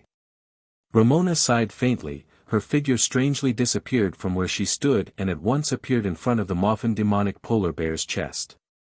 She clawed at the Moffin demonic polar bear's cockpit. Ramona's battle experience was extremely rich. At a glance she could see that the Moffin demonic polar bear's weakest point was the cockpit where Yang Feng and the other pilots were located. So fast. Yang Feng's eyes flashed with a whiff of astonishment. With his level 1 warlock rank battle experience, he basically couldn't react. At that critical moment, the Moffin demonic polar bear's battle intelligence quickly took over, an incomparably tremendous magic radiance erupted and quickly formed a rock armor containing the power of earth elemental particles in the cockpit. Ramona twisted her body, lightly floated, and strangely appeared on the Moffin demonic polar bear's head, before slamming her foot on the Moffin demonic polar bear's head. Boom! A world-shaking blare resounded, the Moffin demonic polar bear's head suddenly caved in, 2 huge cracks appeared on the ground where it stood. Boom! Boom! Boom! Boom! Ramona's speed was simply fast to the limit, afterimages circled around the Moffin demonic polar bear, before slamming her foot on its body. In a short span of a breath, the Moffin demonic polar bear was kicked several dozen times by Ramona, with countless rocks splashing. Warning! Warning! With the Moffin demonic polar bear's current state, there's a 95% probability that it will be defeated after 11 minutes and 32 seconds. Pilots, please get ready. A warning message was quickly transmitted into Yang Feng's eyes.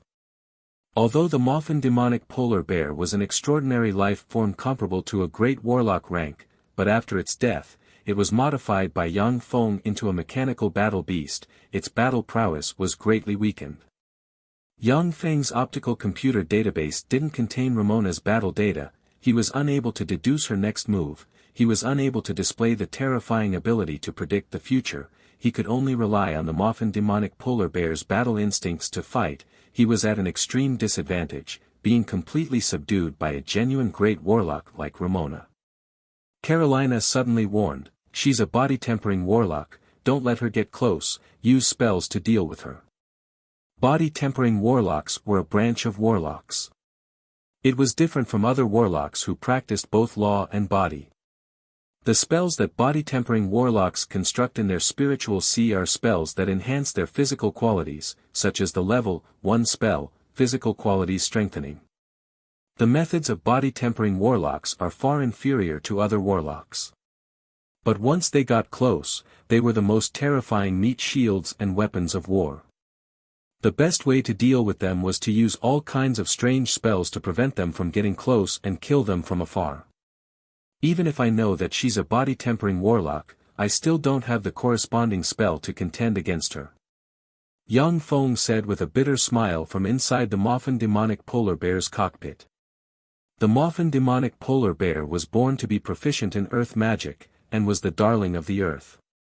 It was extremely difficult to hit Ramona, who was practically glued to his body. Looks like I can only use a few more trump cards. Yang Feng's mind moved. The Moffin demonic polar bear gave a furious roar and launched the level 4 Earth attribute defensive spell, Spike Giant Rock Barrier. The ground squirmed and countless sharp rock spikes crazily stabbed in all directions. Ramona drifted in the air for some distance, as if a phantom. She evaded the countless sharp rock spikes and violently retreated until she was out of the range of the rock spikes.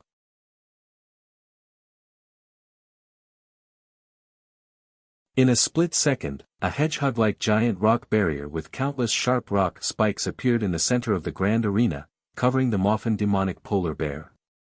Idiot, this kind of spell can't hit anyone, it'll only consume your strength in vain. The might of level 4 spells is enormous, but the consumption is also great. How many level 4 spells can you support? Ramona laughed coldly. Her figure flashed, and she transformed into over a dozen afterimages that flashed over to the enormous rock barrier that was like a hedgehog. Her fists and legs smashed onto the countless rock spikes, causing them to be blasted flying one by one. In a breath of time, Yang Feng consumed 10% of the Moffin demonic polar bear's stored energy, and the giant rock barrier it released was almost destroyed by Ramona. Boom! Suddenly, the giant rock barrier burst open in a flash, countless rock fragments as if shrapnel splashed in all directions. Ramona was slightly startled, her figure retreated briskly, she flew 100 meters away and stared at the giant rock barrier. She saw a blue Dokphin demonic ice wolf appear next to the Moffin demonic polar bear. Ramona's beautiful eyes flashed with incredulity, she exclaimed, "Blue Dokphin demonic ice wolf. You actually have 2 level 4 alchemical golems. Your Steel City's alchemy has actually reached this level." The warlocks in the spectator seats were also dumbstruck, some of them didn't dare to believe their eyes. A great warlock rank alchemical golem was already enough to raise the eyebrows of countless great forces, it had the terrifying power to change the balance of power between 2 great forces.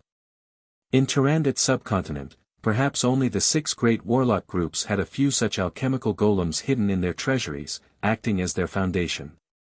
Yang Feng gave a long sigh and said, "Ramona, you should leave. If you continue to fight, only death will await you. Seeing that we're both humans, I can let you live." "Hee, what do you mean let me live? You can't kill me, okay?" Ramona covered her mouth and said with a chuckle, "It's very difficult for these 2 alchemical golems to defeat me, and it's even more impossible for them to kill me. You're just a trifling level 1 warlock, don't make me laugh." Ramona was a great warlock who had experienced countless battles in the underworld, there were even quite a few great warlock rank experts who had died at her hands. With her rich battle experience, she could see through Yang Feng's bluff at a glance. Indeed, the blue Dokphin demonic ice wolf is still a bit weak. However, what if I add them? The Moffin demonic polar bear's cockpit opened slightly, radiances flickered, and level 8 bladed troops, gunner troops, shield troops, artillery troops and other primary battle robots appeared in the grand arena at once. In just a few breaths of time, there were 2,000 level 8 primary battle robots in the grand arena, their electronic eyes flickered with a red radiance as they firmly locked onto Ramona. Ramona's pretty face finally had a slight change of color.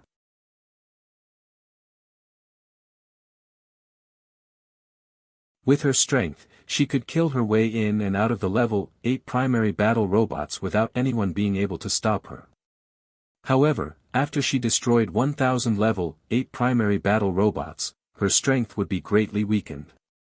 With the 2 great warlock rank alchemical golems seizing the opportunity to mount a sneak attack on her, then even someone as tyrannical as her would have the possibility of dying. Ramona suddenly said with a smile, "So that's how it is. The rumors are indeed true. Steel City's Mechanical Legion is indeed worthy of its reputation. Yang Feng, Israel was killed by your Steel City, right?" Yang Feng was slightly startled within, refusing to admit anything. "What Israel? I don't know this person." "You don't have to deny it." At that time, Israel had chased after Snow White Madam by himself. This matter was done in a very secretive manner, but there were still a few people who were aware of it. Now that Snow White Madam has joined your Steel City, and Israel has already been killed. Therefore, it can be determined that the person who killed him was from your Steel City. You're quite an interesting person. Seeing that we're both humans, I'll remind you that the allied forces from the underworld's races have already set their eyes on Steel City. You're on your own, and be more careful. Ramona smiled as she left behind these words. Before grabbing Cobham, her figure shook, and she rushed out of the reception hall. Fortunately, I didn't force out my final trump card. Yang Feng heaved a long sigh of relief after seeing Ramona being scared away by him. Great warlock rank experts were really too terrifying. Although Yang Feng's Mechanical Legion had the certainty to defeat Ramona, but it didn't have the certainty to kill her. With Ramona's strength, she could come and go as she pleased. It was extremely troublesome. At that time, the reason why Yang Feng was able to kill Israel was because he had heavily injured Israel in advance, and then launched a sneak attack. Only then was he able to kill Israel. Ramona was extremely cunning. As soon as she saw that something was amiss, she would immediately flee, leaving Yang Feng with no way to deal with her. As soon as Ramona left, the grand arena became silent, and a strange atmosphere pervaded the air. Yang Feng manipulated the Moffin demonic polar bear to turn around, its electronic eyes continuously moving back and forth between Cordelia, Carolina and Clarissa, the 3 most beautiful roses in Tyrannid subcontinent. Cordelia's beautiful eyes revolved, revealing her seductive look as she said pitifully, "Yang Feng, save me. As long as you save me, I can marry you and help you control Rose Garden. Furthermore, I can also help you get Carolina and Clarissa, and let you wantonly pick Tyrannid subcontinent's 2 most beautiful roses." Carolina said sternly, "Yang Feng, don't believe her words. Go ahead and kill her. I'll marry Angelina to you, and let you become Rose Empire's first male emperor. Apart from me and Clarissa, whoever you like in Rose Garden, I'll let her serve you. With my support, you're bound to promote to a level 3 warlock within 100 years. At this moment, the person in control of the situation in the grand arena was Yang Feng. If he wanted someone to live, then that person would live, and if he wanted someone to die, then that person would die. Dephilia came out of the block of ice that sealed her, arrived beside Yang Feng, and asked faintly, "What do you plan to do now?" Yang Feng gave a slight smile and transmitted his voice, "This is a heaven-sent opportunity, of course I'll take advantage of it to swallow Rose Garden. If there were no mishaps, then even if Steel City attacked Rose Garden, the odds of victory would still be 50-50. Yang Feng definitely wouldn't risk attacking Rose Garden.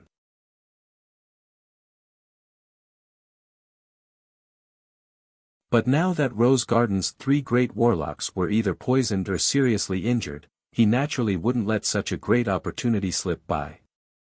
A ray of light flew out of the Moffin demonic polar bear's cockpit and landed on the ground, revealing the silhouette of a level 5 humanoid primary battle robot holding a syringe.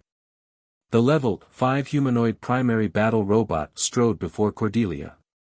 Yang Feng said faintly, "Cordelia, give up resisting, I can save your life." Cordelia stared fixedly at the level 5 humanoid primary battle robot, sighed faintly, and gave up resisting. With her current strength, she could still kill a level 3 warlock if she mustered all of her strength. But Yang Feng was hiding inside the Moffin demonic polar bear's cockpit, not coming out, and she couldn't do anything about it. The level 5 humanoid primary battle robot took out a syringe, fiercely pricked Cordelia's snow-white arm, and injected the liquid metal nano-robots into her body. Cordelia's body automatically erupted with a formidable force, killing approximately 1/10 of the liquid metal nano-robots. Ultimately, the liquid metal nano-robots merged with every nook and cranny of her body. The level 5 humanoid primary battle robot grabbed the dagger in Cordelia's abdomen and pulled, directly pulling out the dusk dagger. A large amount of black blood spurted out of Cordelia's abdomen. Countless liquid metal nano-robots quickly condensed into blood vessels and skin, repairing Cordelia's abdomen. At the same time, they frantically stimulated the apertures all over Cordelia's body, making her erupt with a formidable life force, forcibly crushing the countless curses. Yang Feng, thank you very much. Cordelia gasped for breath, then gave Yang Feng a charming smile. Her gaze fell on Carolina and Clarissa, and her beautiful eyes surged with a touch of killing intent. She instantly erupted with a formidable life force, wanting to take action and obliterate the two women. Yang Feng snapped his fingers. Cordelia suddenly felt as if her body was being gnawed by a myriad of ants, itchy and sore. She fell to the ground, struggling in pain and wailing endlessly. The level 5 humanoid primary battle robot took large strides, arrived in front of Carolina, and grabbed her lily-white arm. Carolina's beautiful eyes flashed with a touch of panic, and she screamed, "Stop, Yang Feng. Don't do this. I can give you any of the treasures in Rose Garden, just let me go." Seeing Cordelia's miserable state, Carolina knew that the injection definitely wasn't anything good. Yang Feng said with a slight smile, "I'll take everything in Rose Garden myself. In any case, from today onwards, everything in Rose Garden, including you, is mine." The level 5 humanoid primary battle robot grabbed the weak and powerless Carolina, and injected the liquid metal nano-robot elixir into her body. Immediately after, it crushed Clarissa's somewhat powerless resistance, and injected the liquid metal nano-robot elixir into her body. After being poisoned, Carolina and Clarissa's strength was weakened to the extreme.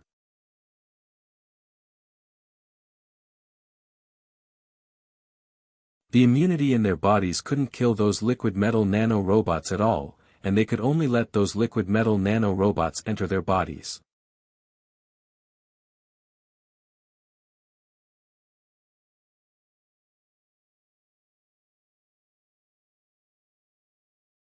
Chapter 155. Yang Feng's mind moved, and the liquid metal nano-robots that entered Carolina and Clarissa's bodies were immediately activated, stimulating their hidden aperture points and arousing their extremely formidable life force. Two terrifying life forces instantly erupted from the two women. They opened their mouths and spat out two pitch-black lumps of mixed poison, emitting a nauseating stench. Once Carolina recovered her strength, her gaze fell on Yang Feng's Moffin demonic polar bear. Her beautiful eyes flashed with a touch of killing intent and her body erupted with a formidable life force. She wanted to cast a spell and blast the Moffin demonic polar bear together with Yang Feng into dregs. Inside Rose Garden, with the help of Rose Garden's power, Carolina could even contend against a Starry Sky warlock, and might even suppress or kill the other party. This was a terrifying power that even Yang Feng was apprehensive of. Carolina's killing intent stirred, and then her whole body felt unbearably itchy and painful. Bursts of itch and pain from the bone marrow spread all over her body. The pain made her as proud as she couldn't help but let out painful groans, before rolling on the ground and screaming mournfully. When Clarissa saw this scene, her beautiful eyes flashed with a touch of alarm. "I forgot to tell you. That elixir is Steel City's God-extinguishing elixir. Even if it was a God-rank expert, after being injected with the God-extinguishing elixir, once they had ill intentions towards me, they would be in so much pain that they would wish they were dead. Moreover, their life and death would be under my control, even if they wanted to commit suicide, they wouldn't be able to. Yang Feng's voice leisurely floated in the grand arena. God-extinguishing elixir. Hee hee. When Dephilia heard that lofty name, her face twitched slightly and she almost wanted to laugh. At present, the liquid metal nano-robot elixir could only control great warlock rank experts at most. Even Starry Sky warlocks might not be able to control it, let alone god rank experts. When Dephilia heard it, she realized that Yang Feng was once again bragging and deceiving Carolina and the other two. Clarissa looked at the battered and exhausted appearance of the proud, beautiful and dignified Carolina, and couldn't help but plead with Yang Feng, don't bully big sister Carolina. I plead on her behalf, please spare her. Yang Feng snapped his fingers. Carolina felt the pain inside her disappear. She stood up drenched in sweat, glared at Yang Feng, and gnashed her teeth, you fiend. Yang Feng said with a faint smile, many thanks for the praise. Cordelia smiled like a flower, threw Yang Feng a coquettish look, and walked to Yang Feng's side, a fragrance wafting from her. Haha, younger sister Carolina, I didn't expect that you would also fall into Master's hands. Master, I, Cordelia, am willing to pledge loyalty to you. You can do whatever you want to me.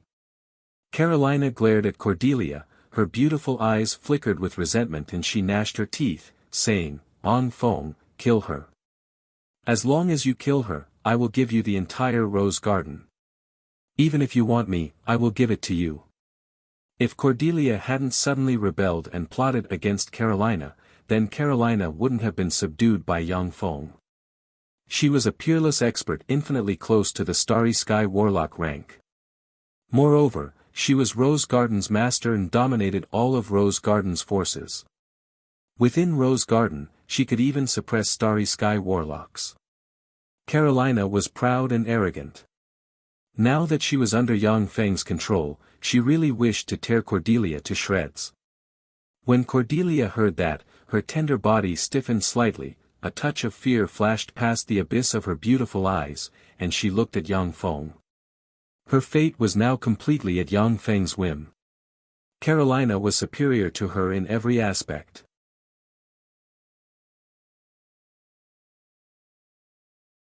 If Yang Feng abandoned her, then once she fell into Carolina's hands, she would definitely suffer a fate worse than death. Yang Feng said with a slight smile, henceforth, the three of you are still good sisters, so get along well. Cordelia, don't worry, I've already given them an order. They can't harm you. As long as they make the slightest movement, they will suffer a fate worse than death. But similarly, you can't harm them, or else you will also suffer a fate worse than death. The liquid metal nanorobot elixir couldn't control people's minds. Yang Feng also wanted to plant a nail in Rose Garden, so that Rose Garden wouldn't be able to work together as one, so that he could truly slowly control the entire Rose Garden. Cordelia had already greatly offended the two women, Carolina and Clarissa. Only by closely following Yang Feng would she have a way out. With Cordelia in Rose Garden, Carolina and Clarissa could only rely on Yang Feng, and wouldn't be able to make him a mere figurehead. Many thanks, Master. Cordelia was overjoyed. Her tender body went limp, and like a helpless little bird, she fell into Yang Feng's embrace. Carolina's eyes almost spurted flames, and she said extremely frigidly, Cordelia, you're also a great warlock of Rose Garden, yet you're so servile to a man, do you still have any dignity? Cordelia retorted sarcastically, Carolina, you don't have to pretend to be pure and holy. From today onwards, you and I are both Master's prey. In the future, we might even meet naked on a big bed. Carolina's pretty face flushed with anger, and she said loudly, you're so shameless. Cordelia said with a beaming smile, you're the shameless one. I'm just stating the truth. Yang Feng said lightly, all right, stop quarreling. Yes. Master. Cordelia appeared very obedient and respectfully responded.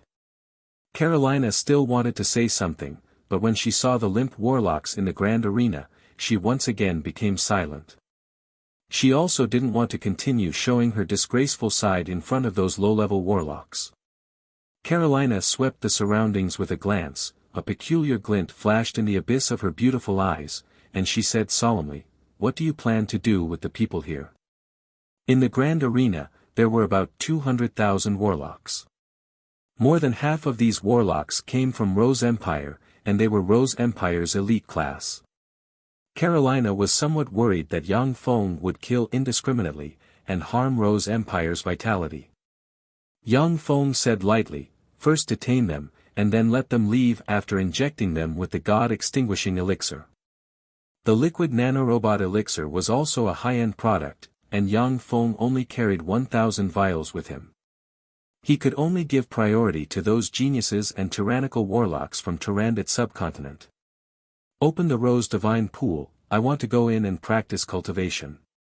After arranging everything, Yang Feng said directly to Carolina.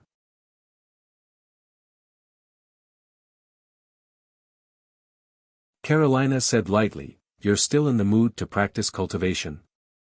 Didn't you hear Ramona's words? I'm afraid that the experts of the underworld's allied forces have already gathered at Steel City's side." Yang Feng said with a slight smile, "It's fine if the experts of the underworld's allied forces don't go to Steel City's headquarters, Black City. If they go, then that's exactly what I want. The corpses of great warlock rank experts are first-rate alchemy materials. Great warlock rank experts, apart from wizards and magi, who had exceptionally strong spirit force and frail fleshly bodies, had very tyrannical fleshly bodies. The majority of great warlock rank experts had very tyrannical fleshly bodies and were first-rate alchemy materials. Israel's corpse had already been refined by Yang Feng into a great warlock rank alchemical battle golem. However, the alchemical battle golem refined from his corpse was relatively weak. That was because his fleshly body still couldn't compare to that of a genuine level, for extraordinary life form. Speak of the devil. There's really something reckless that dares to come to our Steel City's headquarters. Interesting. Carolina, I'll let you experience the might of our Steel City's headquarters." Suddenly, Yang Feng's body shook slightly and he revealed a trace of a smile. He quickly summoned Clarissa, Cordelia, Carolina, Dephilia, and the other women into a room. He casually pressed a button and a holographic projector appeared in a flash. Countless rays of light flickered and projected everything in Black City's vicinity into the void. Is this Steel City's alchemy product? Sure enough, it's extraordinary. Steel City's city master Yang Yi is really an alchemy genius. After Carolina, Clarissa and Cordelia, the three women saw the holographic projection, their hearts shivered slightly and their contempt for Steel City decreased by a notch. Although Carolina had coincidentally fallen into Yang Feng's hands, but she had always looked down on Steel City. She believed that Steel City was at most a first-rate warlock force like Fire Pagoda in Tyrannid subcontinent. Now that she saw the holographic projection, her view of Steel City had once again changed somewhat. On the main road 10 kilometers away from Black City, there was a small inspection station. Only after people and caravans had passed the inspection could they proceed forward and undergo the second and third inspection before finally entering Black City. As Steel City's base on the surface, Yang Feng had invested a lot in Black City. He had spent a huge amount of resources to transform it into a huge fortress, with incomparably strict defenses and extremely strict inspections. Over the years, most of the assassins or intelligence personnel who had attempted to enter Black City to cause trouble had turned into broken corpses.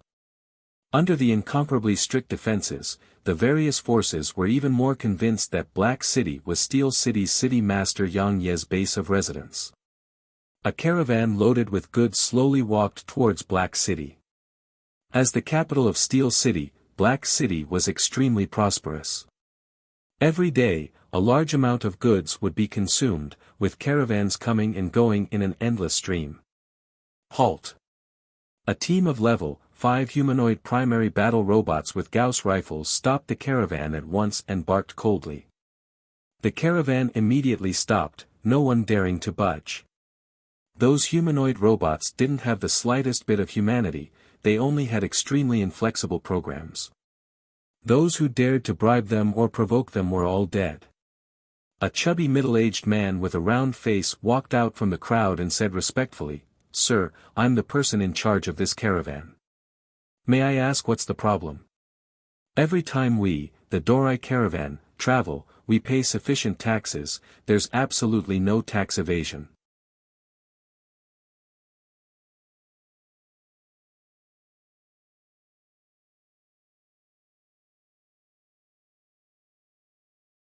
Chapter 156. The humanoid robot pointed towards the caravan's crowd and said coldly, "Apart from that person, all of you are to leave at once. That person is our Steel City's enemy." When the people in the caravan heard that, their complexions changed greatly, their legs as if they had grown wings, they ran very fast, scattering like birds and beasts. "Wait for me. You bunch of bastards, don't run so fast. Come and help me." The caravan's manager's complexion also changed greatly, he didn't even care about the goods, and frantically fled into the distance. Black City's fighting style was extremely rough, without the slightest regard for the innocent. There were many times when some formidable assassins mixed into the caravan, as a result, the caravan and the assassins were blasted to smithereens by Black City's artillery. The Dorai caravan had done business with Black City many times, and was naturally aware of its horrors. After the people in the caravan had fled, a man with a simple and honest face, an unremarkable appearance, and a head full of short blue hair was revealed. "It's really strange, my polymorph is already comparable to a level 4 spell, even the aura of my soul can be somewhat concealed, and there isn't a trace of life force leaking from my body. How did you find me?" The man with short blue hair twisted all over his body, and very strangely changed into a blond, blue-eyed, handsome, and tall and sturdy young man. The young man was answered by a dense hail of Gauss machine gun bullets, with countless bullets madly raining down on him. Interesting, these guns already possessed the power to threaten level 3 warlocks. Reportedly, in the 6th Warlock dynasty, ordinary people can also use some formidable alchemical secret treasures to display terrifying power. It seems that the legend of Yang Yi obtaining the 6th Warlock dynasty's inheritance is indeed true. The young man casually grabbed several Gauss machine gun bullets, carefully observed them, and revealed a trace of a smile. As soon as the densely packed Gauss rifle bullets flew to the side of the young man, their trajectories were directly distorted, and they shot towards the surroundings. The blond, blue-eyed man suddenly said in a loud voice, "I'm Demon Clan's great warlock Yi Deng, I came today to request an audience with Steel City's city master Yang Yi. Please come forward for a chat." A loud voice reverberated throughout Black City. Everyone in every corner of Black City could hear Yi Deng's voice. It was as if a god was expounding his holy words in the sky. "If you have something to say, spit it out." An equally loud voice came from Black City. "Those who come from afar are guests." "City Lord Yang Yi, is this how your city of steel treats its guests? Why don't you invite me into the city?" Yi Deng flicked his finger, and beams of black light shot into the humanoid robots. Sizzle! Sizzle! The sound of corrosion rang out, and a dozen or so level 5 humanoid robots were turned into a pile of molten iron without any resistance. Yang Ye's voice came from Black City, "I have nothing to talk about with demons. I, Yang Yi, am a human, an upright man." He would never collude with the fiendish demons, nor would he make any deals with them. "Even if I, Yang Yi, fight to the last moment, and am the only one left, I will never compromise with the demons." As he spoke, the image of a righteous and unyielding hero of the human race was outlined. What a hero of the human race! Unfortunately, a hero of the human race is a mortal enemy of my demon clan. Yang Yi, although it's a pity, but today is the day of your death. Yi Deng sighed and walked step by step towards the direction of Black City. Above Black City's city wall, in a split second, countless fully automatic Gauss cannons, 37mm multi-barrel kinetic energy crystal cannons and other cannons extended and madly swept towards Yi Deng. An overwhelming hail of bullets engulfed Yi Deng.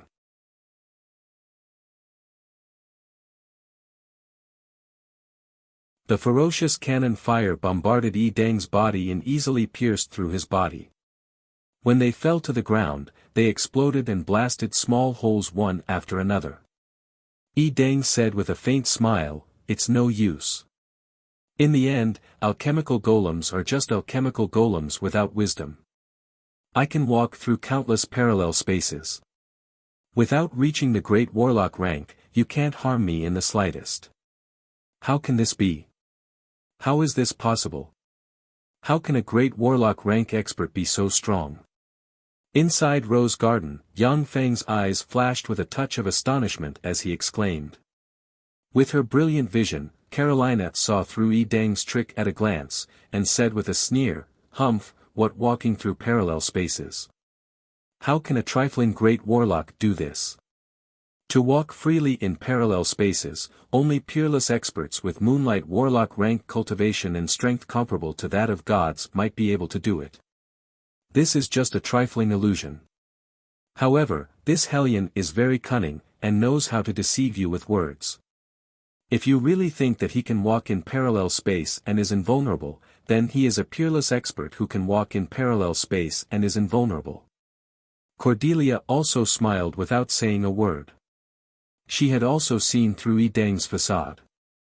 Great warlock rank experts were indeed peerless experts in Tyrannid subcontinent, with all kinds of peerless secret methods that ordinary people could only hope to attain.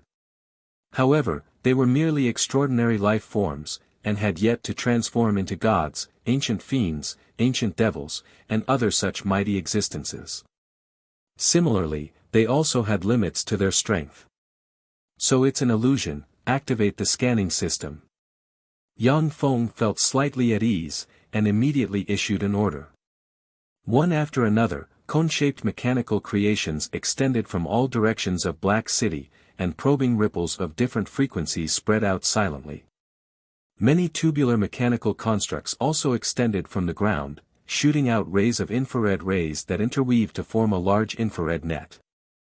All kinds of scanning systems continuously scanned, and finally found Yi Deng's true body 500 meters to the left of him. Boom! Boom! Boom! More than 200 150mm caliber heavy artillery fired in unison, and instantly covered the position of Yi Deng's true body. The terrifying artillery fire exploded together, setting off a small mushroom cloud of dust. Interesting, to actually be able to discover my position. It seems that you've indeed obtained the inheritance of the 6th Warlock dynasty. I'm even more interested in you. Shrouded in a layer of advanced warping force field, Yi Deng smiled as he strolled out of the smoke and dust of the explosion.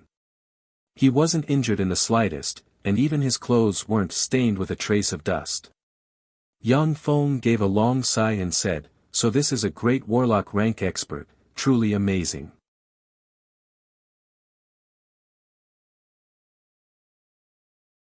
Even 150mm caliber heavy artillery couldn't kill him. From the analysis of the portable fortified stronghold smart computer, Yang Feng understood that Yi Deng hadn't avoided the range of the heavy artillery's bombardment. Yi Deng had braved the might of the heavy artillery's bombardment and walked out from inside. Carolina's beautiful eyes flashed with a touch of graveness. The might of that heavy artillery is equivalent to a weakened version of a level 3 area of effect spell. Its might is too scattered, and basically can't injure a great warlock. However, this Yi Deng was actually able to suppress the warping force field to an area of roughly 10 centimeters on the surface of his body. His strength is truly unfathomable. I'm afraid that he's only slightly inferior to me. Yi Deng had just emerged from the smoke and dust of the explosion, when countless Gauss artillery shells immediately engulfed him. The densely packed Gauss artillery shells bombarded Yi Deng's advanced warping force field, causing the warping force field to continuously tremble and almost collapse. Yi Deng's complexion changed slightly, his figure shook, his speed soared to the limit, and like a ghost, he rushed towards Black City's city wall. Within a few breaths of time, Yi Deng braved the countless artillery shells and arrived above Black City's city wall. He flicked his 10 fingers, and as if possessing a life of its own, black threads swept towards the Gauss artillery shells. The Gauss artillery shells were directly cut in half by the black threads and fell to the ground. The corners of Yang Feng's mouth rose slightly, revealing a trace of a smile. "Idiot, you'll be struck by lightning if you act pretentious." Boom! Practically at the same time, the section of Black City's city wall that Yi Deng was stepping on issued a world-shaking explosion. A terrifying mushroom cloud rose in a flash, and an extremely berserk shock wave spread in all directions. A badly battered figure flew out from the explosion in a sorry state, and hit the ground, revealing Yi Deng covered in blood, his expression sinister and his battered and exhausted appearance. So ruthless. Carolina's beautiful eyes also flashed with a touch of shock, and she looked at that scene with lingering fear.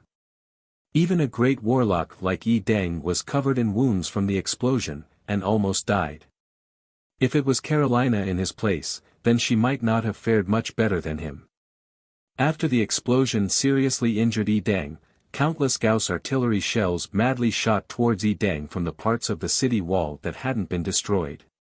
In a split second, the countless artillery shells exploded on Yi Deng's body, and a copious amount of blood splattered in all directions, looking extremely miserable. Yi Deng continuously spat out a few mouthfuls of blood, clenched his teeth, and silently recited an incantation. His body burst open, and turned into streams of blood-colored mist that dispersed in all directions. Boom! Boom! Boom! The moment Yi Deng's body dispersed, 200 large-caliber heavy artillery once again fired in unison, and bombarded the location of the blood-colored mist. The extremely berserk shock wave instantly engulfed the streams of blood-colored mist. The streams of blood-colored mist suffered heavy damage, and could only condense once again, forming a battered Yi Deng. Yi Deng faced upwards and issued a shrill howl, "Come and save me." Ha! Yi Deng, you also have such a day. Look at your appearance, you're really battered and exhausted. An extremely forthright laughter came from the sky, and a 100-meter-tall giant covered in a layer of huge rock armor dropped from the sky and blocked in front of Yi Deng. The countless Gauss artillery shells bombarded the rock armor, and blasted small holes on it, but were unable to penetrate the several-meter-thick rock armor. The small holes only appeared for a split second, and then began to rapidly heal.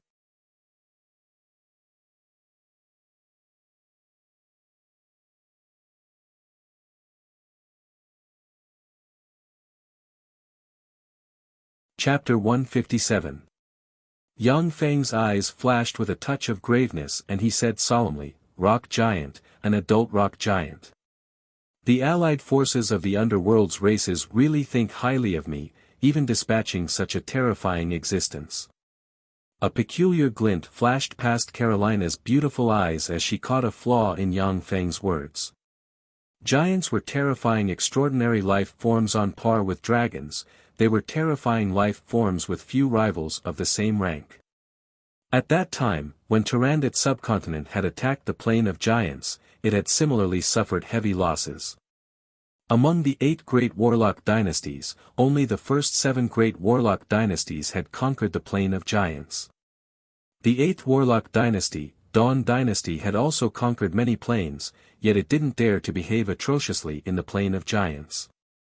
This 100 meters tall rock giant was an adult rock giant. It was definitely a terrifying life form comparable to a dragon.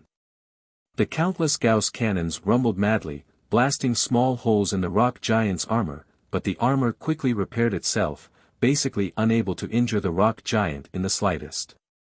Carolina's beautiful eyes flashed with a touch of graveness and she said solemnly, "Ong Feng, the allied forces of the underworld's races even dispatched such a secret weapon like the rock giant. It seems like they're determined to get Steel City. I'm afraid that the number of experts they've dispatched will far exceed your imagination." Yang Feng nodded slightly.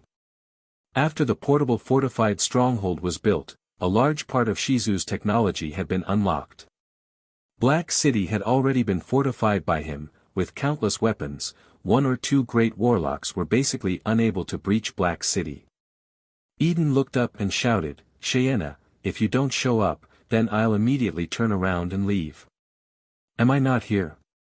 A bell-like chuckle resounded, and the coquettish and beautiful great matriarch of the Dark Elves, Cheyenne, whose every move was shrouded in a layer of charm, walked out with a flower-like smile and a fragrance wafting from her.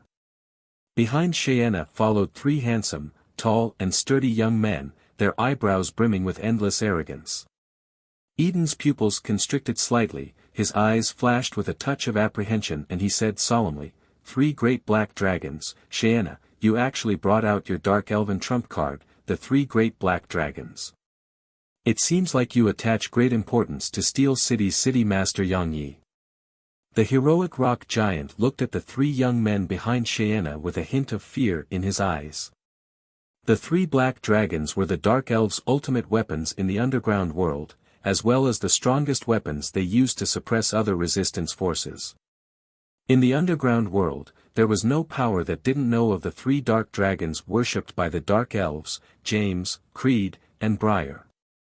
Cheyenne smiled sweetly and said, "That's right, Steel City's city master Yang Yi belongs to us Dark Elves. As for the other treasures in the City of Steel, we can divide them equally." "Heh, just who does Steel City's Yang Yi belong to? Once we break through the City of Steel, we can use our own methods to fight over him. There's no point in agreeing on it in advance." With a sneer, a handsome middle-aged man slowly walked out from the side and coldly stared at Cheyenne's group. Cheyenne's beautiful eyes flashed with a touch of fear, and she said in a deep voice, "Napman, do you really want to compete with me?" This handsome middle-aged man was Tyrannid Subcontinent's Undead Hellion clan's Undead Hellion monarch Napman. He was a peerless expert ranked in the top 5 of the Underworld's allied forces, and his strength was infinitely close to that of a Starry Sky warlock.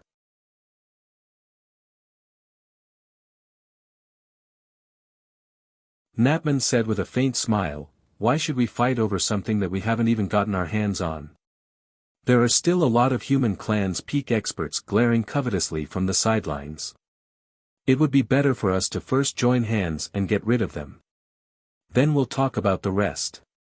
Cheyenne pondered for a moment, then swept a small hill on the right with a glance and nodded, saying, "That's right, let's first join hands and get rid of those human clan flies hiding nearby before talking about the rest. You lowly and petty races, even if you join hands, you're still doomed to die.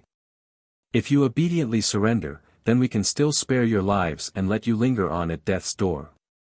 Accompanied by a cold snort, an old man with white hair and beard, dressed in a red warlock's robe with a golden thread on the cuff slowly walked out of the hill and looked at Cheyenne and her entourage with an extremely haughty expression. Next to the old man was a middle-aged man with short blonde hair and an ordinary appearance, seemingly without any distinguishing features. Cheyenne said with a charming smile, "Grant and Boxer from White Elephant's Ivory, did the 2 of you come to throw away your lives?" There were as many as 7 great warlock rank experts from the Underworld's allied forces. Moreover, these 7 great warlocks were peak great warlocks. With the 7 of them joining hands, they were absolutely certain that they could kill Grant and Boxer. Grant, who was dressed in a red warlock's robe, said lightly, "Of course, it's not just the 2 of us. There's also Savage Claw. A tall and sturdy man with a big beard, extremely sturdy muscles, and mysterious tattoos on his upper body, along with an aged woman dressed in a blue warlock's robe and a man with a small and thin stature, resembling a skinny monkey, walked out from the side." Napman's eyes flashed with a touch of graveness and he said lightly, "Camus, Hallie, Eben of Savage Claw, you've really invested a lot for Steel City's Yang Yi. However, just by relying on the 5 of you, you still aren't our match." "That's right, just by relying on the 5 of us, we can at most escape unscathed in front of you. However, it's not just the 5 of us who are coveting Steel City's inheritance. Black Dragon Pagoda, Eyes of Justice, Warlock College Antalya, they've also dispatched great warlock rank experts." The big bearded Camus gave a heroic smile and casually flicked his finger, before 3 cyan magic radiances instantly shot towards 3 different directions. As soon as the 3 cyan magic lights fell on the 3 incomparably spacious areas, they set off waves of ripples. Obviously, there was something concealed in the 3 open spaces. Cheyenne and the other experts from the underworld's allied forces at once focused their gazes on the 3 open spaces. Seeing that they could no longer continue to conceal themselves, the experts in the 3 open spaces also shed their disguises.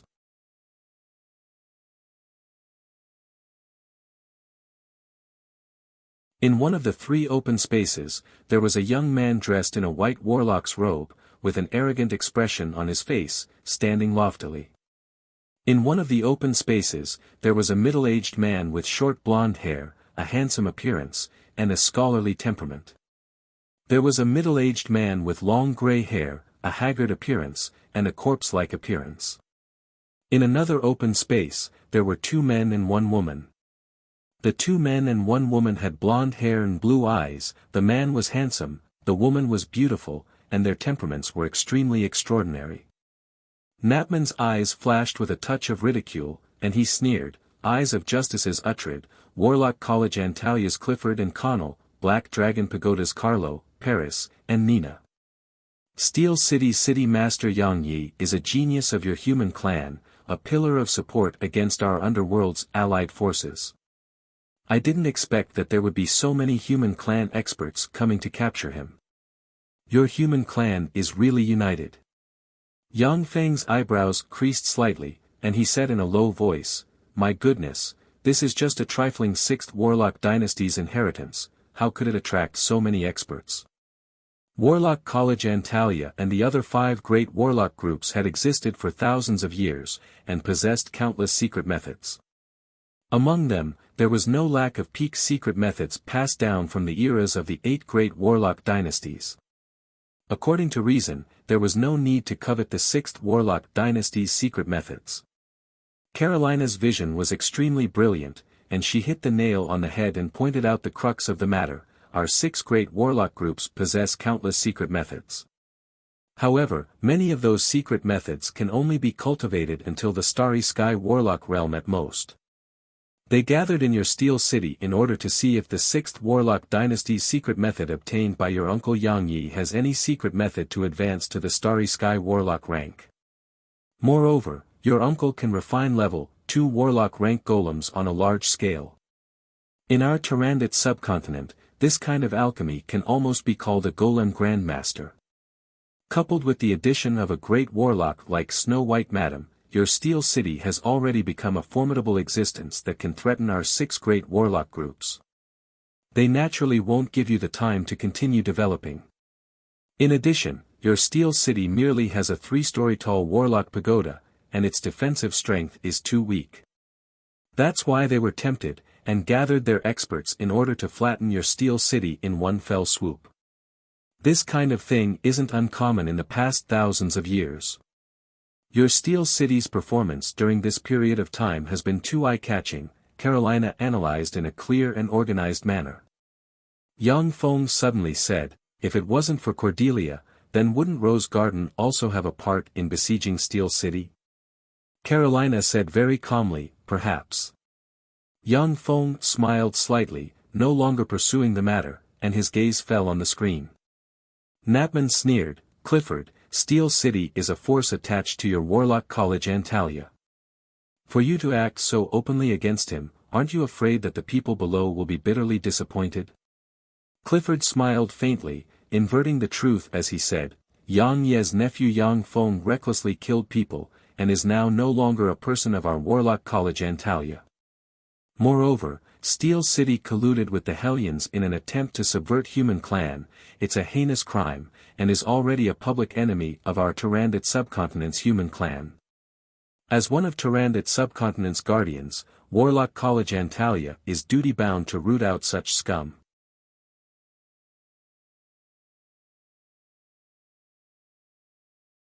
Napman said merrily, "Yang Yi colluded with us Hellions, how could I, the undying Hellion monarch, not know about it? Is this the intention of Warlock College Antalya alone, or is it the intention of everyone?" Grant's eyes flickered with endless resentment, and he enunciated each syllable, of course it's the intention of everyone. Steel City colluded with the Hellions, it's a heinous crime, and only death awaits them. Our White Elephant's ivory definitely won't let such scum of human clan off, we'll definitely exterminate them, not leaving a single one alive. Dephilia killed Grant's grandson, Rymont, in the Rose Garden. She also destroyed one of Grant's clones. Grant wished that he could skin Yang Feng and Dephilia alive, and at the same time, he also hated Steel City, which Yang Feng came from, to the bones. After listening to Grant's words, Eyes of Justices uttered only sneered. Savage Claws Camus and the other two also sneered without saying a word. Black Dragon Pagoda's three great experts also chuckled without saying a word, clearly tacitly agreeing with Grant's slander. Yang Feng's complexion was ashen as he said furiously, truly inverting the truth.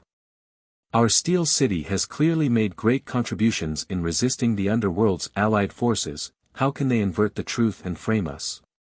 Although Yang Feng hadn't gone all out, but he had, after all, resisted the Underworld's allied forces and killed more than 100,000 Hellions. Now that Grant and them were inverting the truth and framing him, the anger within him couldn't be contained. Carolina's beautiful eyes flashed with a touch of pity, and she said lightly, this is the reality. In Tyrannid subcontinent, our 6 great warlock groups are the strongest, and we're the rule makers. If we say that you colluded with the Hellions, then even if you didn't, you'll still bear the crime of colluding with the Hellions. If we say that you didn't collude with the Hellions, then even if you did, there won't be any problems. Napman burst into laughter and said, "Ha, Yang Yi, did you hear that? These shameless human warlocks have already condemned you for colluding with the Hellions. The entire Tyrannid subcontinent's human forces are your enemies. The only way out for you now is to surrender to our demon clan. I'll personally change your blood meridians and let you become a noble member of our undying Hellion clan. After the Hellions dominate the continent, you'll also be given a piece of territory to rear those lowly and shameless humans." A righteous and upright voice sounded from Black City, those who walk different paths cannot make plans together. I, Yang Yi, am an upright man.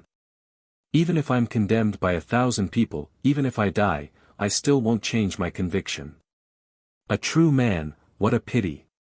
Kamasa's eyes flashed with a touch of a complicated glint and he sighed slowly. Each of the 5 great human warlock groups' great warlocks were experts who had stood out after countless cruel competitions. Since they had already made up their minds to destroy Steel City, then they absolutely wouldn't waver.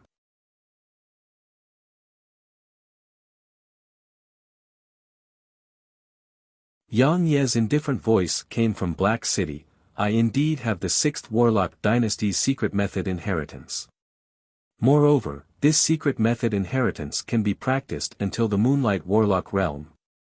However, I'm the only one with this secret method inheritance. There are so many of you, so how are you going to divide it? As soon as this remark was made, the atmosphere became somewhat strange. Everyone wanted the 6th Warlock Dynasty's secret method inheritance, but in the end, only one person could obtain it. The experts gathered here all harbored ulterior motives. Just the camps alone were divided into 2 major camps, and the 2 major camps were further divided into 7 or 8 smaller camps. Especially the human side, although they had 11 great warlock rank experts, but the 11 great warlock rank experts came from different forces, and some were even mortal enemies who hated each other. In a real fight, they might not be able to defeat the 7 other race great warlock rank experts.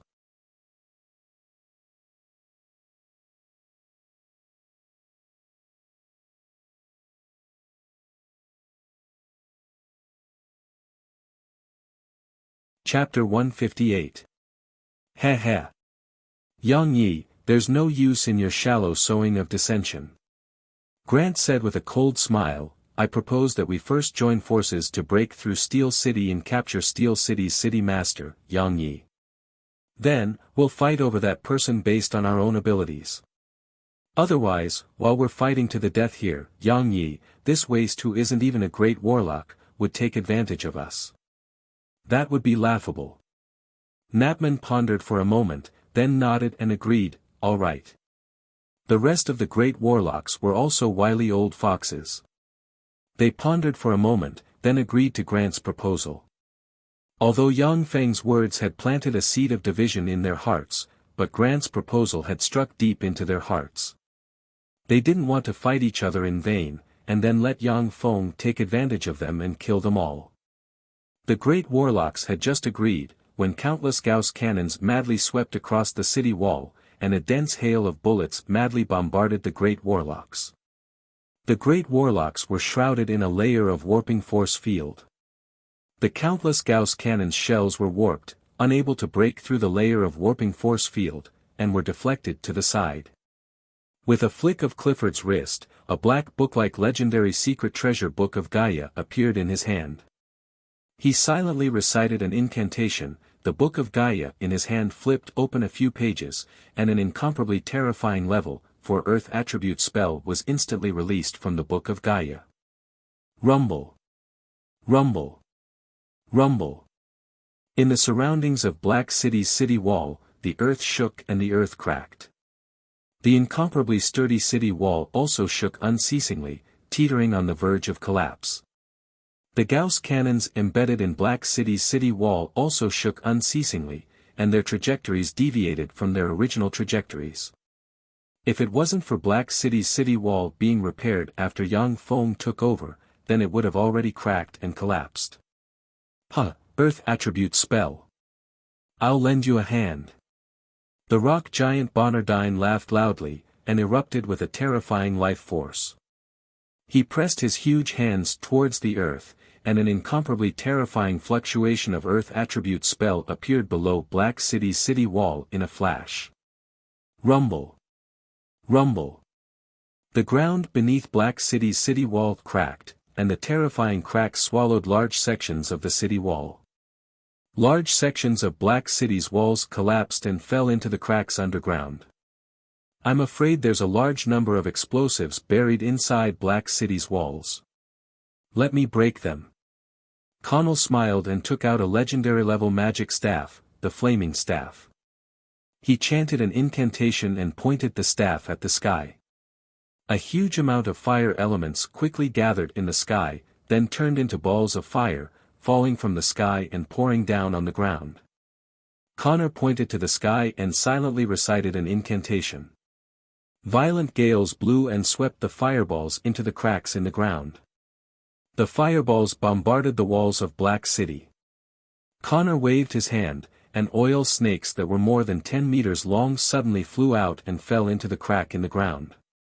When they came into contact with the fireball, they started burning frantically and completely engulfed Black City's wall. The crack in the ground suddenly ignited with countless flames. Under the terrifyingly high temperature, all kinds of weapons installed inside Black City's wall madly exploded. Yang Feng smiled bitterly and sighed, great warlock rank experts are really amazing. The most terrifying enemy isn't a single great warlock, but a group of great warlocks. Those great warlocks joined hands, and with just a few targeted level 4 spells, they destroyed the first line of defense that Yang Feng was so proud of.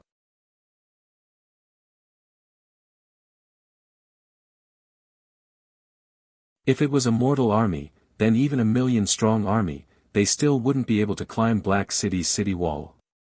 Eden, who was riddled with scars from the explosions, also recovered his full strength under the nourishment of all kinds of healing spells and powerful elixirs. Along with rumbling sounds, 300 Falcon heavy-duty assault helicopters rose into the sky, and as if raindrops, fired air-to-surface missiles madly bombarded the more than a dozen great warlocks. Pretty good aerial weapons. Unfortunately, your opponents are too strong. Kamas gave a heroic smile, waved his hand, and a 13 long level, for extraordinary life form lightning giant serpent flew out, its whole body flickering with lightning.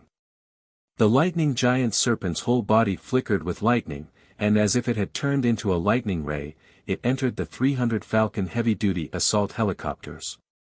Boom! Boom! Boom! Boom! One after another, the Falcon heavy-duty assault helicopters fell from the sky, before exploding madly, and turning into huge fireballs. 10,000 level, 8-bladed troops, gunner troops, artillery troops, and shield troops formed a mixed mechanical legion, killing their way out of Black City. The 3 black dragons behind the dark elven great matriarch Cheyenne, James, Creedon, and Briar jumped into the air. Their bodies shook, and they immediately returned to their original forms, turning into 3 adult black dragons with a body length of approximately 17 to 18 meters.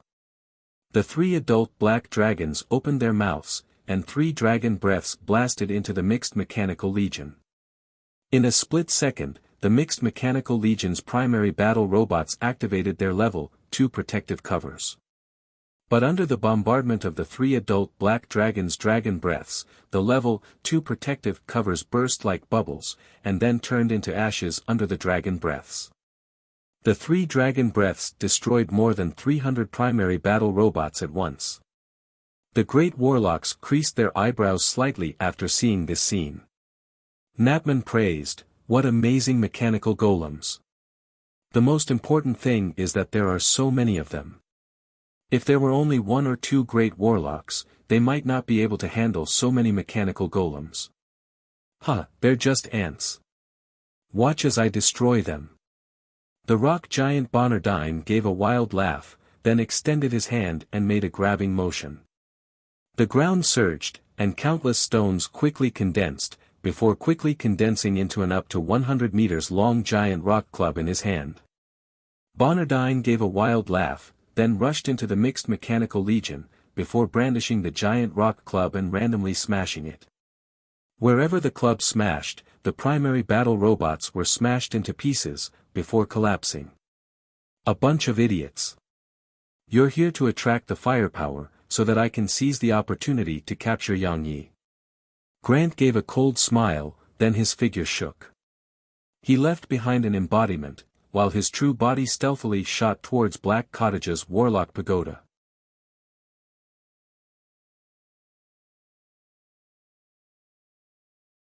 Humph, I knew that these shameless humans are unreliable. Knapman's gaze inadvertently swept towards Grant's direction, before he snorted coldly and his figure shook slightly.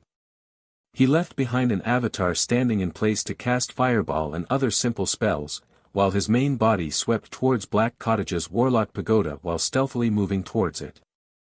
One by one, the great warlocks with ulterior motives unleashed their secret methods, and stealthily shot towards Black Cottage's Warlock Pagoda. Only the rock giant Bonardine, the lightning boa, and some embodiments were left to destroy the primary battle robots. There were hundreds of small fortifications built around Black Cottage's Warlock Pagoda. Once they sensed Grant's approach, each of the hundreds of small fortifications extended 20 railguns. Radiances flickered, and as if meteors, several thousand railguns crazily shot towards Grant. Humph. Even though this alchemical item's might is great, but it's useless if it can't hit its target. Grant gave a cold smile, then silently recited an incantation and cast the level 4 spell short distance spatial jump. In a flash, he disappeared from where he stood, and appeared in the center of the hundreds of small fortifications. The several thousand railguns at once missed their target, and directly blasted open a huge hole where Grant had originally stood. Grant didn't tangle with the hundreds of small fortifications. He silently recited an incantation and cast short-distance spatial jump. His body once again disappeared in a flash, and appeared in front of Black Cottage's Warlock Pagoda. His tremendous spirit force swept towards Black Cottage's Warlock Pagoda, looking for Yang Ye's figure. Found him. Grant's eyes flashed with a touch of delight, and he blasted a fist at the wall of Black Cottage's Warlock Pagoda. With a punch, he blasted through the pagoda's wall, and directly rushed into the deepest room of the Warlock Pagoda. In the deepest room of Black Cottage's Warlock Pagoda, there sat a middle-aged man with black hair and yellow skin. His appearance was almost identical to Yang Feng's fabricated Yang Yi, and he similarly had the cultivation of a pinnacle level 1 warlock. Beside Yang Yi stood 16 level 8 primary battle robots. When they saw Grant appear, 10 beast-type bladed troops brandished their high-frequency oscillation blades and slashed at Grant. Grant's eyes flashed with ecstasy, he pointed with his finger, and 16 petrification rays were shot from his hand, and shot at the 16 level 8 primary battle robots. The 16 level 8 primary battle robots were immediately petrified, and turned into 16 stone statues. Grant extended his hand towards Yang Yi, and shouted sternly, Yang Yi, you've finally fallen into my hands. Immediately hand over the control of all the alchemical golems to me, or else I'll kill you. Yang Yi at once erupted with a warping force field. But the warping force field couldn't resist Grant, and was easily grabbed by Grant as if he was grabbing a chick. Yang Yi raised his eyebrows and said righteously, Grant, if you have the guts, then kill me. If I, Yang Yi, furrow my eyebrows, then I'm not a man. As for the control of these alchemical golems, even if you kill me, I won't hand them over to you. Carolina swept Yang Feng with a glance, and said sarcastically, your uncle Yang Yi is a good man, very different from you. I've never had an uncle called Yang Yi, okay? Yang Feng muttered within. Carolina gave Yang Feng a glance, and her gaze was filled with contempt and disdain. Your uncle has been caught, yet you, the nephew, are still calmly watching the show. Your uncle really doted on you in vain.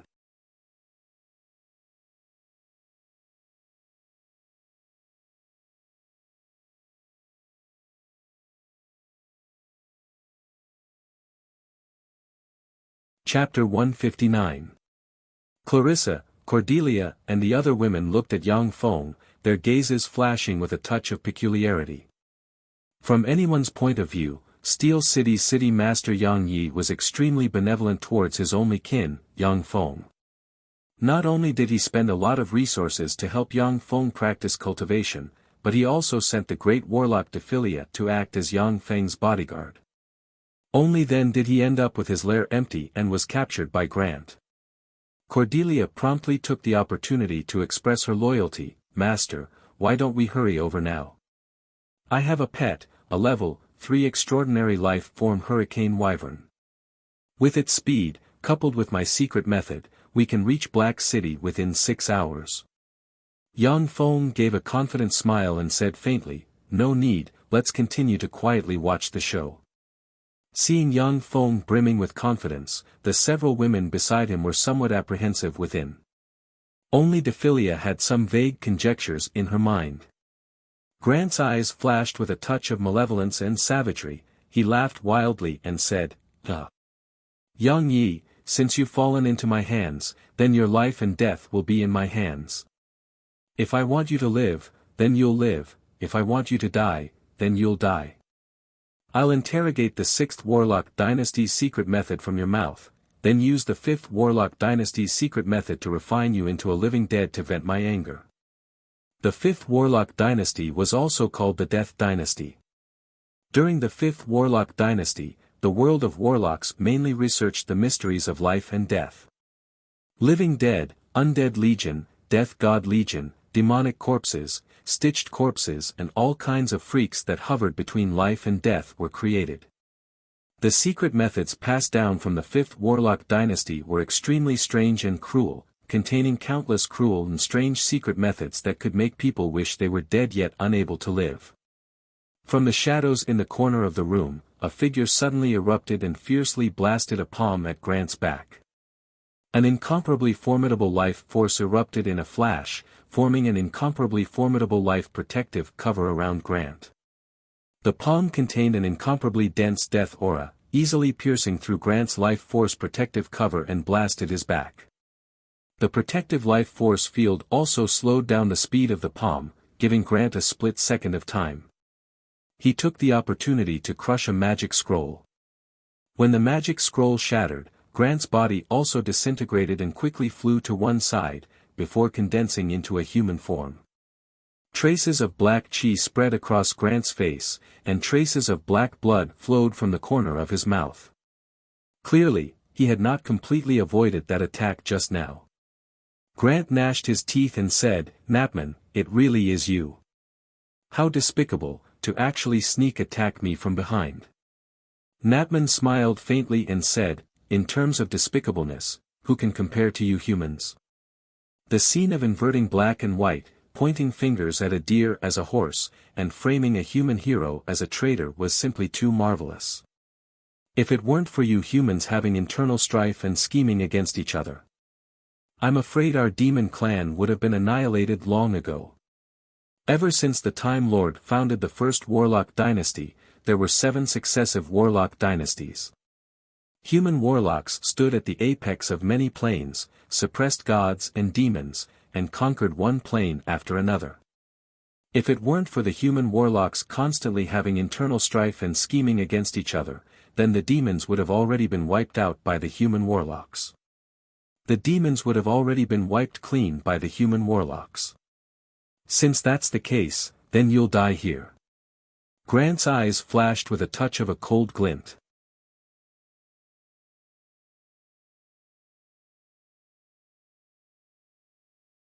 With a flick of his wrist, a huge white elephant statue suddenly flew out, before disintegrating and entering his body, before condensing into a perfectly round and sparkling white full-body armor. Originally, Grant's life force was inferior to Napman's by a large margin.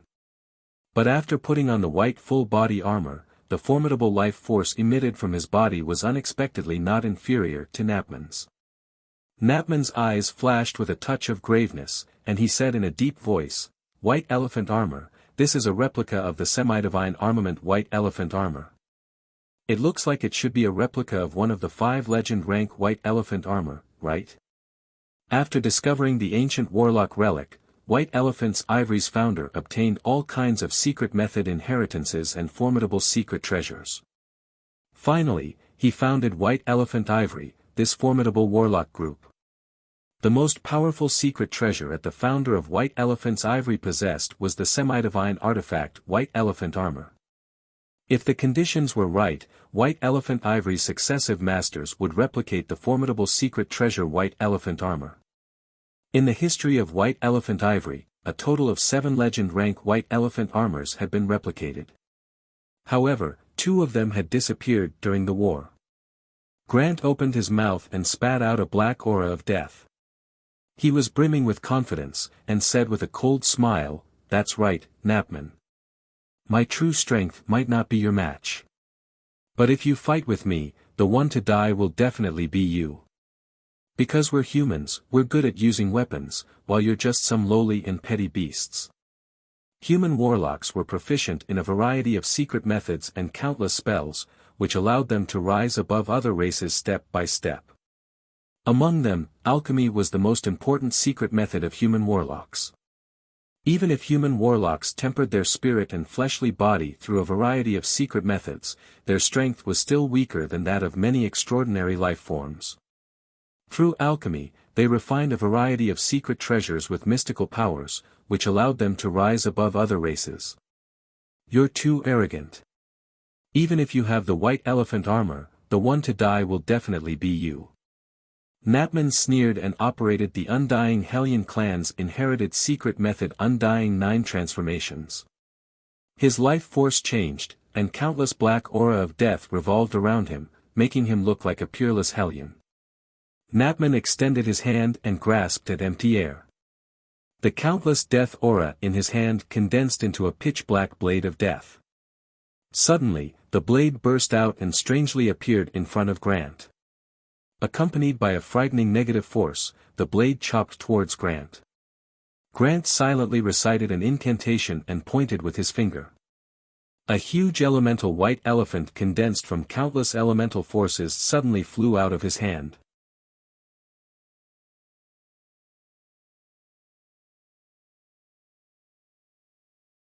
With an angry roar, it swung its thick trunk and fiercely lashed at Napman's long blade, causing it to be directly sent flying. Napman's figure twisted and strangely appeared above the elemental white elephant. As if a siege hammer, his fist smashed into the elemental white elephant's head. A formidable death force instantly rippled and dented the elemental white elephant's head.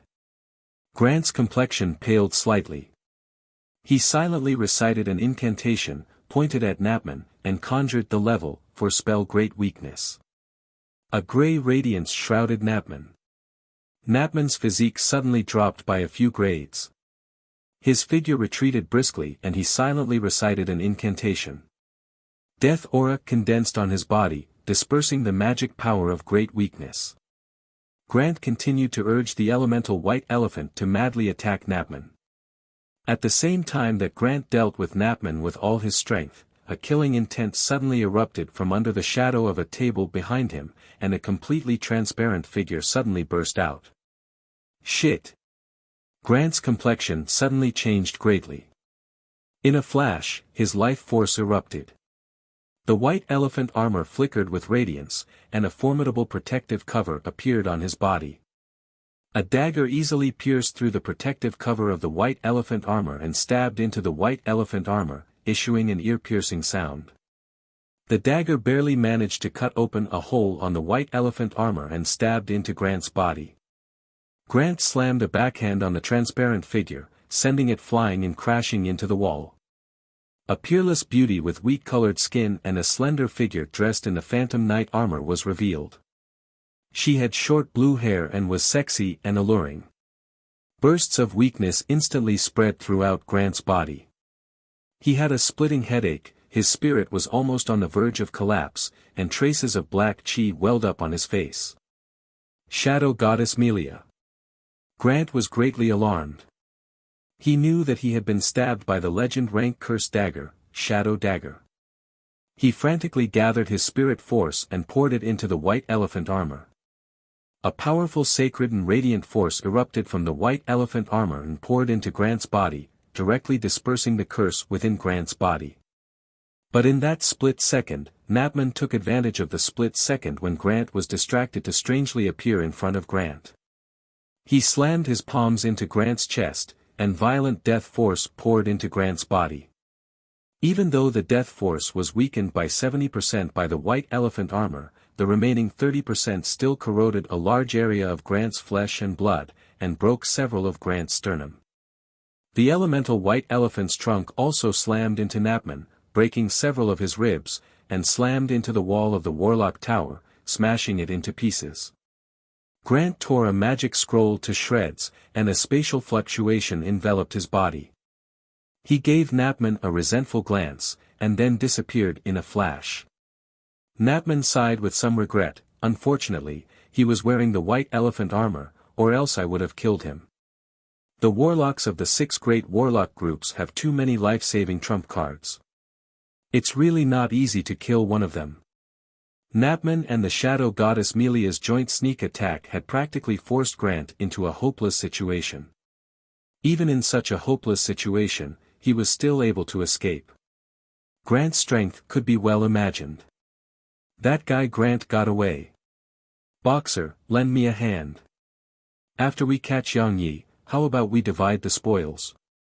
Kamas gave a heroic smile and entered the Warlock Pagoda along with Savage Claw's 2 great Warlock rank experts. He stared fixedly at Napman and Miria. The Shadow Goddess has also come. Just as well, you can die here.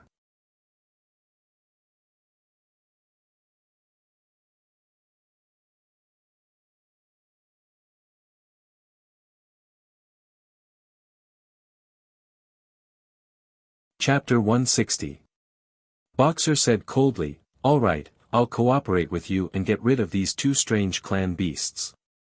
After Hamis gave a wild laugh, he silently recited an incantation, his body flickered with magic radiance, and at once transformed into an up to 8 m tall land-fierce beast behemoth with long silver-white fur, sharp fangs, and claws as long as 3 m. Behemoths were first-rate extraordinary life forms comparable to dragons and giants. On land, they could even tear dragons to shreds. Their only weakness was their low magic resistance and their inability to fly. Withdraw. When Napman saw Hamis transform, his complexion changed greatly, his figure retreated briskly, and he shouted sternly. In such a narrow terrain, a single slap from the behemoth could slice Napman into pieces. Myri's figure retreated briskly, before crashing into the wall of the Warlock Pagoda, before breaking through the wall and shooting into the distance. Hamis transformed into a behemoth took a big step forward, brandished its claws, and slapped at Myri. A copious amount of blood splashed, as Myri's arm was forcibly sent flying by Hamis transformed into a behemoth with a slap. Myri took advantage of this opportunity to escape from the Warlock Pagoda, before flying into the sky. Boxer's gaze was ice-cold, he silently recited an incantation, pointed at Myri in the sky, and cast the level, for spell flight restriction. The level, for spell flight restriction could only prohibit a single person from flying in the sky. It didn't have much of an effect in a large-scale battle, but in a small-scale battle, it was an extremely terrifying spell. As if a headless fly, Myri dropped from the sky, before landing on the ground. Haley silently recited an incantation, pointed at Hamis, and a level, for spell super physical constitution strengthening fell on Hamis' body. After Hamis transformed into a behemoth, many level 1 and level 2 spells no longer had much of an effect on him. But the level, for spell super physical constitution strengthening could strengthen his physical constitution by another 30%, becoming even more terrifying and savage. Even if a dragon fell to the ground, it would still be easily torn to pieces by him. The level, for spell super physical constitution strengthening was also a level, for spell that many body-tempering great warlocks would solidify in their spirit sea. Hamis' eyes flashed with an incomparably ferocious glint. With a furious roar, he pounced madly towards Merli. Just as Hamis was about to reach Merli, the 3 black dragons opened their jaws and spat out 3 dragon breaths towards the behemoth that Hamis had transformed into. Ai, who was as thin as a monkey, arrived in front of the demon behemoth. With a flash of magic radiance, he transformed into a 3-meter-tall rhombohedral mirror demon, a level, for extraordinary life form with mirrors on each side. Among level, for extraordinary life forms, the rhombus mirror devil was the weakest in terms of battle prowess. However, it had a mystical characteristic, that was, it could reflect most spell attacks. Only Moonlight Warlock rank spells could kill it with absolute power. When the 3 dragon breaths hit the rhombohedral mirror devil, they immediately rebounded and blasted into the 3 black dragons, burning them and causing them to scream miserably. Hamis' incarnation of the demon behemoth seized this opportunity and arrived in front of Merli. With an ominous glint in its eyes, it fiercely slapped at Merli. The shadow goddess Merli wasn't a match for any of the great warlocks present in a frontal confrontation. However, the shadow goddess she believed in also had the divine authority of assassination. She was also one of the most frightening assassins. If she wasn't killed, then Tyrannid's subcontinent's great warlocks wouldn't be able to eat or sleep in peace. Merli's complexion remained unchanged.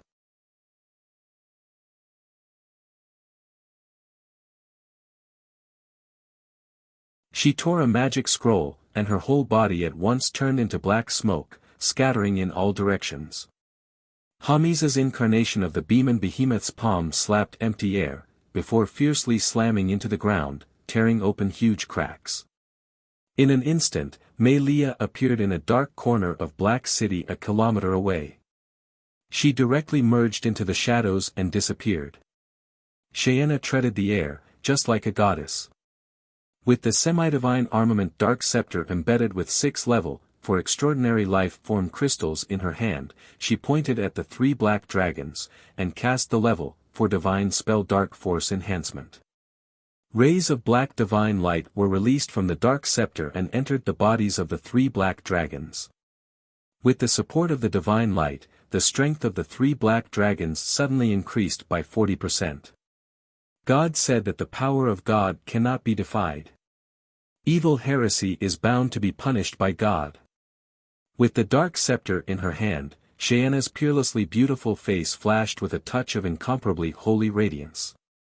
She silently recited a prayer, pointed at Hamis, and cast the level, for divine spell God's punishment. A black divine light descended from the sky and shot towards Hamis. The rhombohedral mirror devil's complexion changed greatly. It rolled, changed back into its human form, and dodged to one side. Priests, high priests, and other existences drew support from the power of God, and the power of God was by far superior to that of spells. Every god, even if they were feeble divine force rank gods, possessed power comparable to that of human moonlight warlocks. The level of power was by far beyond the limits of what the Ramahedral mirror devil could bear. If Eben were to forcibly resist the level for divine spell, then only death would await him. When the black divine light shone on Hermes, the behemoth Hermes embodiment issued pained roars. Its silvery white fur began to turn black, large tracts of flesh began to corrode, and eerie white bones were exposed. Different types of gods controlled different divine domains and laws, and the divine power they bestowed were also different in attack methods. Lolth was the ruler of the Dark Elves, and the laws she controlled contained a portion of the law of darkness. Her divine power attacks also carried the characteristic corrosiveness of darkness divine power attacks. Hermes clenched his teeth, his body shook, and he returned to his human form. But at this moment, he looked as if he had been tossed in sulfuric acid. There wasn't a single piece of good skin on his body, and a large part of his back had caved in, exposing eerie white bones. Hermes took out the legend-rank secret treasure Lionheart shield brimming with a simple and unadorned aura, and raised it towards the sky. A cyan elemental lion flew out from the Lionheart shield, and fiercely clashed with the black divine light. The moment the black divine light was extinguished, the cyan elemental lion also collapsed.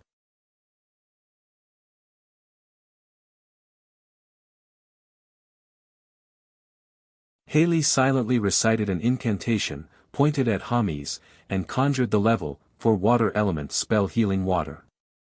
Streams of blue healing water at once entered Hermes' body, and his corroded skin and flesh quickly recovered at a speed visible to the naked eye. Although Tyrannid subcontinent's warlocks couldn't compare to priests who drew support from the power of God in terms of healing, but they were still extremely outstanding. Compared to priests, they were only slightly inferior. In terms of healing, some first-rate life warlocks even surpassed priests.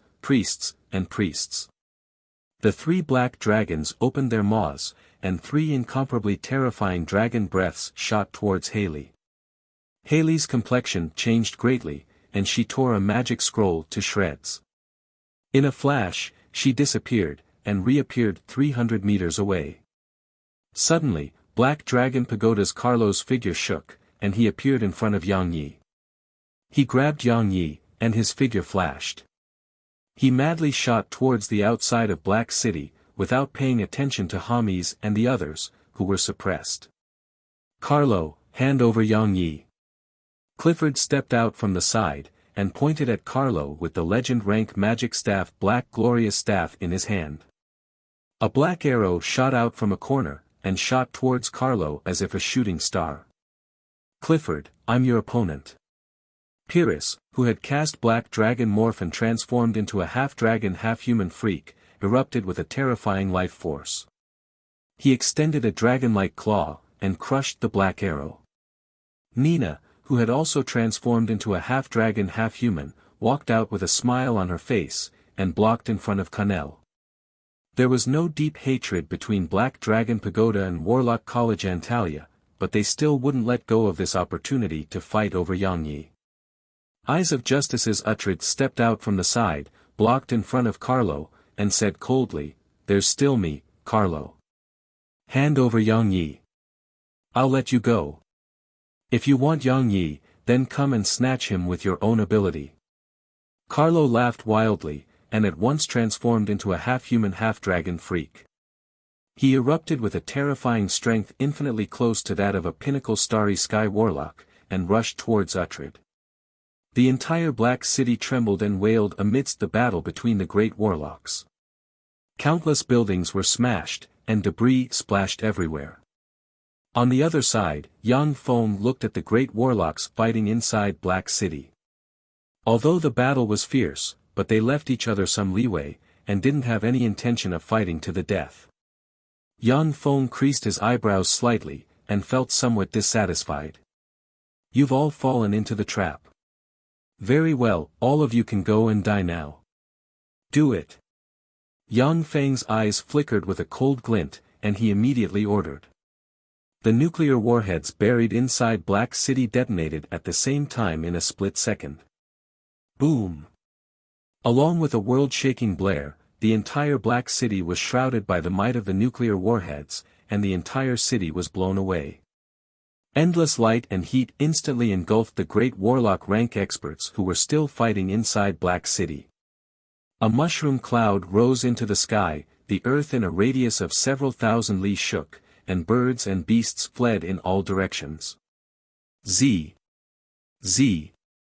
At the same time as the nuclear warheads detonated, Rose Garden's holographic projector, where Yang Feng was located, flashed, and nothing could be seen. All the video monitoring equipment were either blown to pieces or interfered with by the nuclear explosion.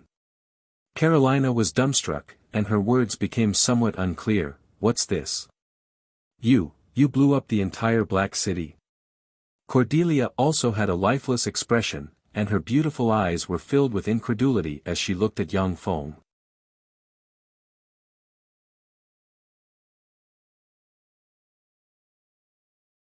Clarissa also had a look of incredulity on her face as she looked at Yang Feng. Even if a great warlock rank expert went all out, they still wouldn't be able to blow up Black City with a spell. Even a Starry Sky warlock wouldn't be able to accomplish this. Only Moonlight warlock rank experts and above, whose strength was comparable to that of a god rank warlock, could possibly wipe out Black City with a spell. Yang Feng said with a cheerful smile, "That's right, I blew up Black City. This Black City was originally a trap set by me and my uncle. As long as a great warlock rank expert enters, then no matter how many come, they'll all die." Black City was directly blown up by the nuclear warheads, burying a large number of great warlock rank experts in one fell swoop. Whether it was the underworld's allied forces or Tyrandit's 6 great warlock groups, they were all hit hard. This was the best time for Steel City to develop. Carolina suddenly felt a chill in her heart, and was filled with lingering fear. Cordelia's and Clarissa's beautiful eyes also flashed with a touch of alarm and lingering fear. If it wasn't for Cordelia's betrayal of Rose Garden, then one or both of them might have gone to Steel City. In that case, they would probably be blasted to death by the nuclear explosion. Clarissa's pretty complexion changed. She hesitated for a moment, then clenched her fists and said in accusation, "Yang Feng, there are still hundreds of thousands of ordinary people in Black City. Don't tell me that you don't have a guilty conscience." Carolina's and Cordelia's beautiful eyes flashed with a touch of disapproval. In their eyes, ordinary people were ants, and they wouldn't bat an eye no matter how many died.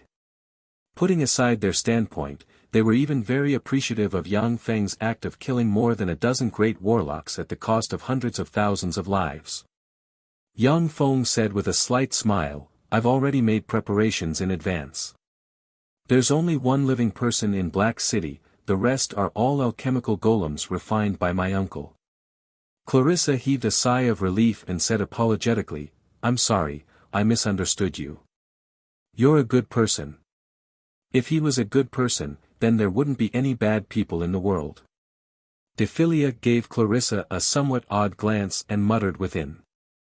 Among Rose Garden's 3 great warlocks, Carolina and Cordelia were extremely capable, scheming, and experienced experts.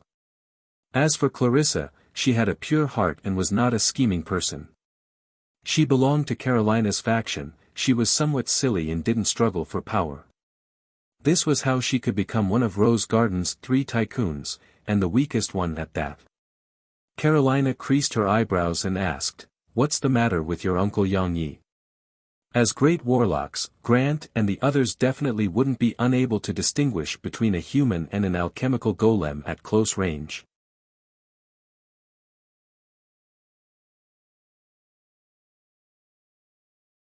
Yang Feng said with a slight smile, "The one who died was indeed a human warlock that I had captured. I only helped him with a cosmetic surgery and then modified his memories. There were absolutely no fluctuations of magic on his body. Even if it was a great warlock rank expert, if they didn't use a special spell to investigate, then they also wouldn't be able to see through the mysteries within. Carolina and the other women suddenly realized that a small cosmetic surgery had made those great warlocks make a wrong judgment. After hearing this, Carolina couldn't help but admire Yang Feng a bit more.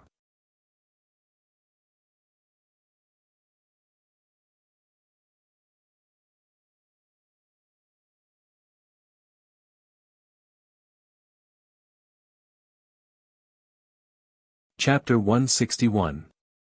On the other side, after the nuclear explosion, 10,000 Thunder Demon heavy-duty transport aircraft flew over from afar. They were so dense that they practically covered the horizon.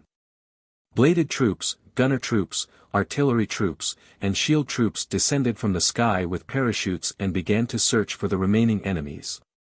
Although according to the calculations of the portable fortified stronghold's optical computer, there was a 90% probability that Black City's great warlocks had been completely annihilated. However, there was still too little information on great warlocks. Moreover, Black City's experts were Tyrannid subcontinent's peak experts.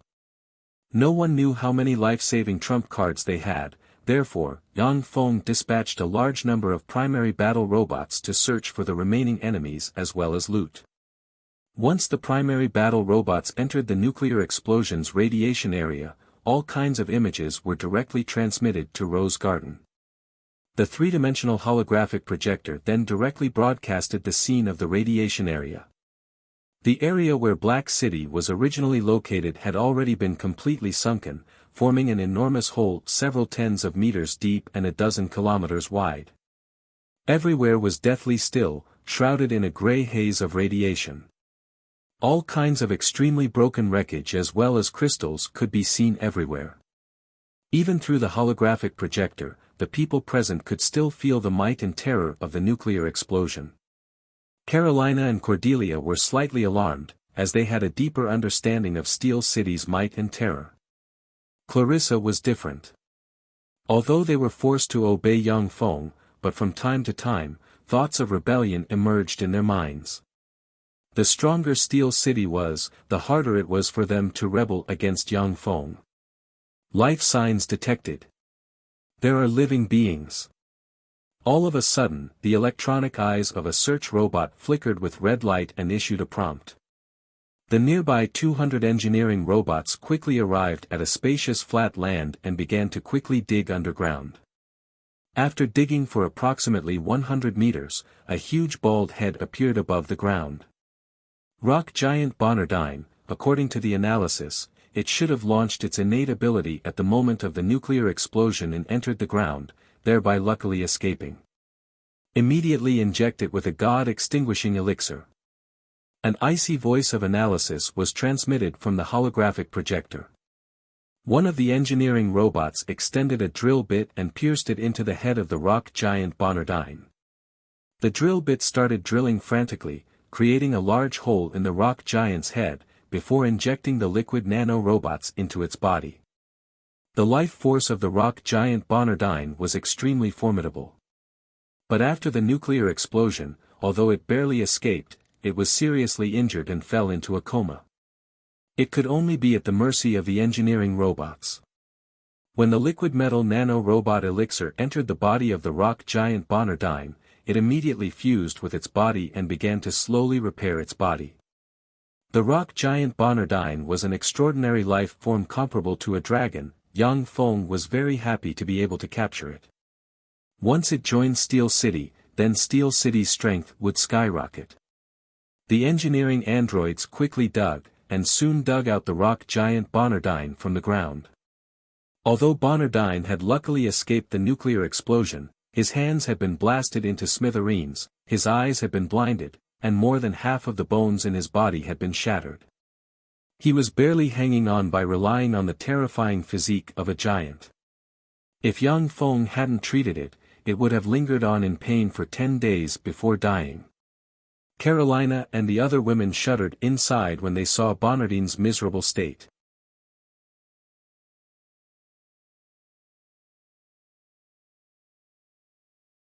In terms of physique alone, Bonardine was definitely the strongest level, for extraordinary life form. Carolina was known as one of the experts closest to the Starry Sky Warlock rank, but in terms of physique alone, she definitely couldn't compare to Bonardine. Outside Black City, Bonardine had already been seriously injured by the nuclear explosion's shockwaves. If they were in Bonardine's place, then they might have already died in the nuclear explosion. Discovered a secret treasure. A few engineering androids quickly moved and found a piece of broken white full-body armor. Carolina's beautiful eyes flashed with a touch of incredulity and she exclaimed, "Isn't this one of White Elephant Ivory's 5 Legends White Elephant armors? If I remember correctly, it should have been worn by Grant, and Grant should have escaped." Yang Feng said with a faint smile, "What's so hard to guess? Although he escaped, but he didn't go far. He just temporarily escaped from the scene." The engineering robots scanned for a while and said, "White Elephant Armor, Legend Rank Secret Treasure, 38.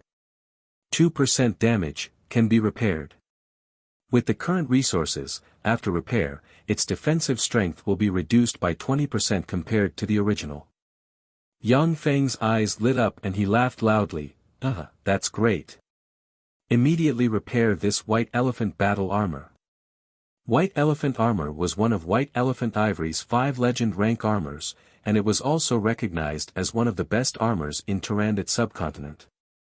Even after repair, its defensive strength would be reduced by 20% compared to the original, but White Elephant Armor was still a very powerful armor. Even though Rose Garden's Master Carolina saw the legend rank White Elephant Armor, but she was also slightly envious. Carolina said solemnly, "The White Elephant Armor is here, which means that Grant is dead. Since he died at the hands of Steel City, White Elephant Ivory definitely won't let you off." Yang Feng sneered, "Heh. After this battle, does White Elephant Ivory still have the strength to threaten Steel City?" Carolina was immediately at a loss for words. White Elephant Ivory only had 4 great warlocks. Now that 2 of them had been killed by the nuclear warheads, White Elephant Ivory had suffered heavy losses. Under the circumstances of the Underworld's allied forces wreaking havoc, they didn't dare to act rashly. If 1 or 2 more great warlocks died, then White Elephant Ivory's base would become very dangerous, with the possibility of being overturned at any time. The engineering robots continued to clean up the battlefield, finding broken legend rank equipment. Carolina was alarmed when she saw the broken legend rank equipment, as if she was watching the scenes of Tyrannid subcontinent's all-powerful great warlocks falling one after another. The Underworld's allied forces had spent countless years, roped in an unknown number of human traders, and paid a huge price, only to kill 7 human great warlocks and severely injure 3 human great warlocks.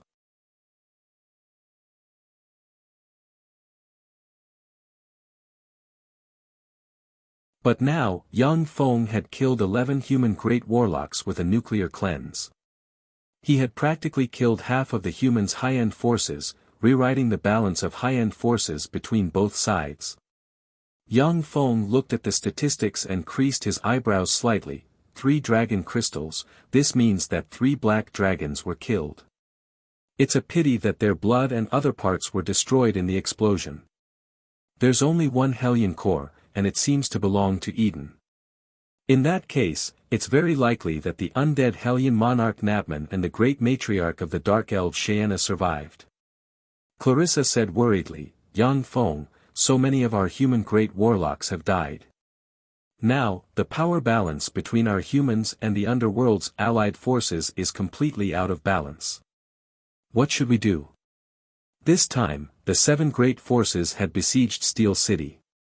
Among them, apart from Eyes of Justice, which had only dispatched a single great warlock, the rest of Tyrannid subcontinent's 5 great warlock groups had dispatched nearly half of their great warlocks to besiege Steel City. Now that so many great warlocks had died, the 5 great warlock groups didn't dare to rashly dispatch their great warlocks.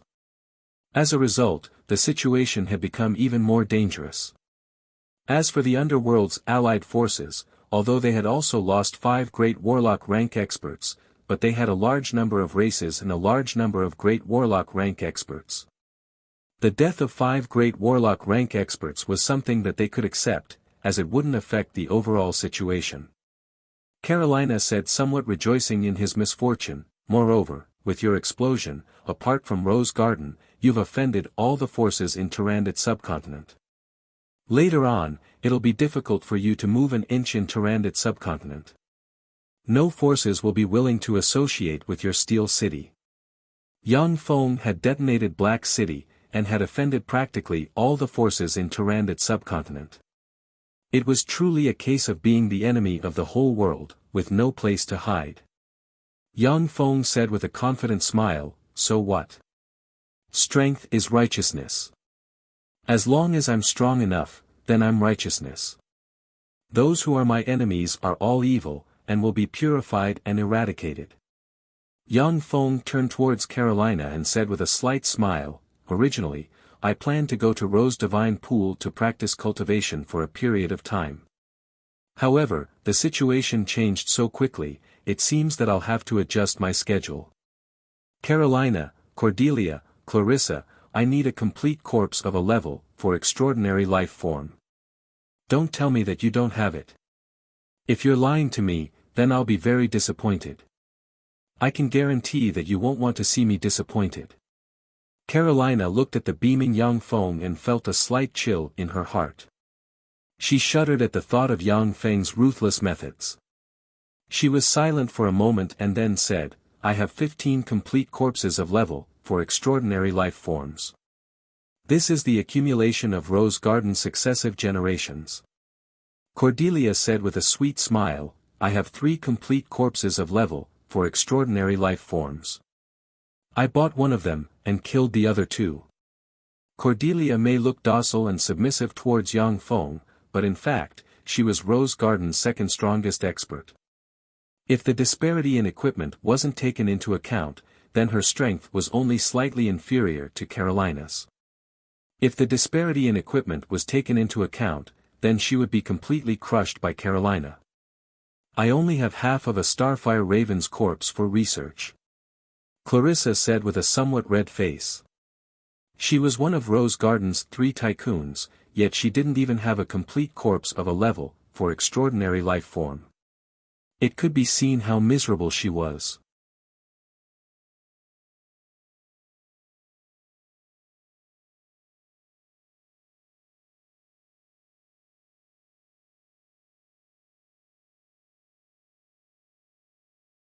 Chapter 162. 3 days later, Warlock College Antalya, Black Dragon Pagoda, Eyes of Justice, Savage Claw, and White Elephant's Ivory, the 5 great warlock groups issued a public declaration, declaring that Steel City had colluded with the Underworld's allied forces, that they were guilty of the most heinous crimes, and that they were traitors of humanity. The 5 great warlock groups called on all forces to sever their dealings and connections with Steel City. Otherwise, they would be regarded as traitors of humanity and would be punished. As soon as that declaration was made, the entire continent was shaken. This was the first time in several thousand years that the 5 great warlock groups had collectively declared another warlock group to be a traitor to humanity. Warlock College Antalya, Black Dragon Pagoda, Eyes of Justice, Savage Claw and White Elephant's Ivory, these 5 great warlock groups' forces were already close to half of Tyrannid subcontinent's human clans' forces. In addition to the large and small warlock groups attached to them, they could completely mobilize about 2/3 of Tyrannid subcontinent's terrifying forces. Under the orders of the 5 great warlock groups, practically all human forces severed ties with Steel City. Less than a day after the 5 great warlock groups declared Steel City to be traitors of humanity, the Underworld's allied forces also publicly declared that Steel City was the fiercest enemy of the Underworld's allied forces. Anyone who could bring back the heads of Steel City's city master Yang Yi, his only kin Yang Feng, and the others would be provided with a huge amount of resources, and would go all out to groom them into a great warlock rank expert. The declaration of the Underworld's allied forces was like a fierce slap to the faces of the 5 great warlock groups.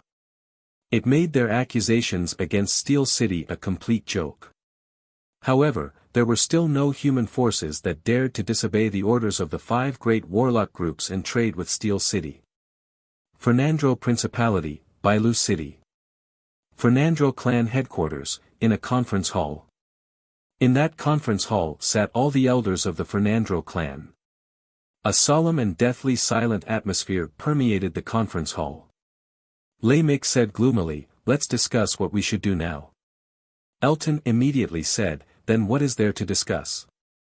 Warlock College Antalya, Black Dragon Pagoda, Eyes of Justice, Savage Claw and White Elephant's Ivory, these 5 great warlock groups had already declared Yang Feng to be an enemy of humanity. Those who collude with him are all traitors of humanity. We should immediately make our position clear and join the side of the 5 great warlock groups. Many of the Fernandro clan's playboys nodded in agreement. The 5 great warlock groups represented Tyrannid subcontinent's most formidable forces. Fernandro clan was simply unable to contend against them.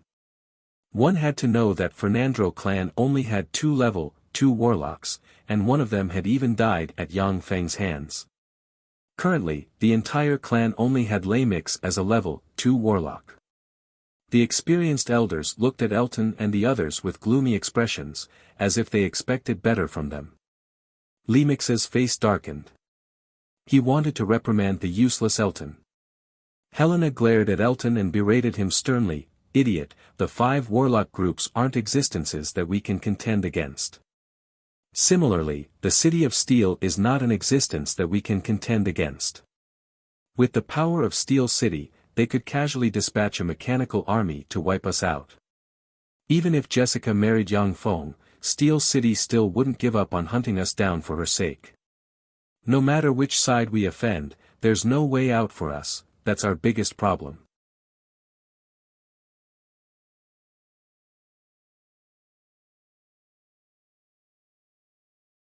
Elton blanked, and then said with some fear, "In that case, no matter what we choose, there's no way out." Helena glared angrily at Elton, "You just realized." The atmosphere of fear and deathly stillness in the conference hall became even more intense. Everyone's eyes flickered with anxiety and fear. A young man called Conwell proposed, "Sir Patriarch, why don't we leave this place and directly seek refuge with Savage Claw?" Lamix said without batting an eyelid, "Go on."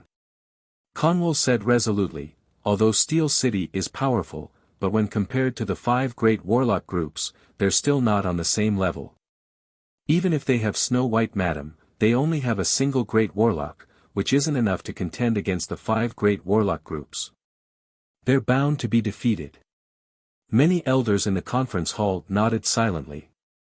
The 6 great warlock groups had dominated Tyrannid subcontinent for millennia, and their enemies had already turned into the dust of history.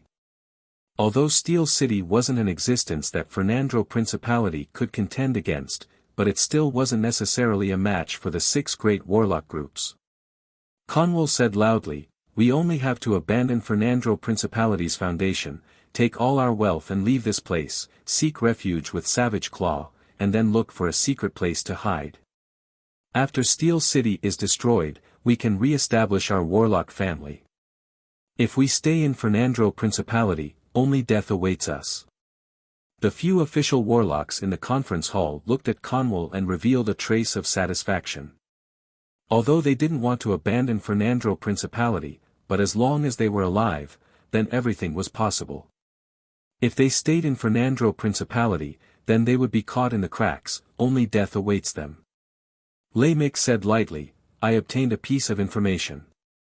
Not long ago, Warlock College Antalya, Black Dragon Pagoda, Eyes of Justice, Savage Claw, and White Elephant's Ivory, the 5 great warlock groups dispatched 11 great warlocks to Black City to capture Steel City's city master, Yang Yi. The Underworld's allied forces also dispatched more than 7 great warlock rank experts to capture Steel City's city master, Yang Yi." Once these words were spoken, everyone's gazes in the conference hall at once concentrated on Lamix. Anusha's beautiful eyes flashed with incredulity and she exclaimed, "Impossible, 18 great warlocks acting together, even a Starry Sky warlock can contend against them. Did they fail?" The gazes of everyone in the conference hall were brimming with astonishment. Warlock College Antalya, Black Dragon Pagoda, Eyes of Justice, Savage Claw, and White Elephant's Ivory, the 5 great warlock groups had announced that Steel City was a human rebel, which meant that they didn't succeed in capturing Yangyi. Everyone, including Anusha, didn't dare to believe that Steel City's city master could escape from the hands of 18 great warlock rank experts. Lamik sighed faintly and said, as a result of that battle, the entire Black City was blasted into ashes and became a forbidden area. Of the 18 great warlocks, 15 perished.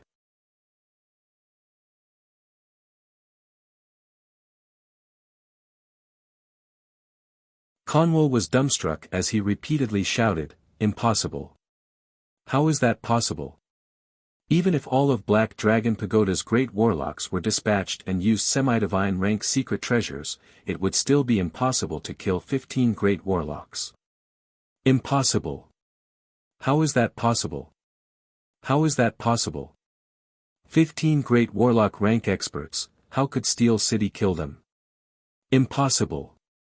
Isn't this information fake? How is that possible? 15 great warlocks.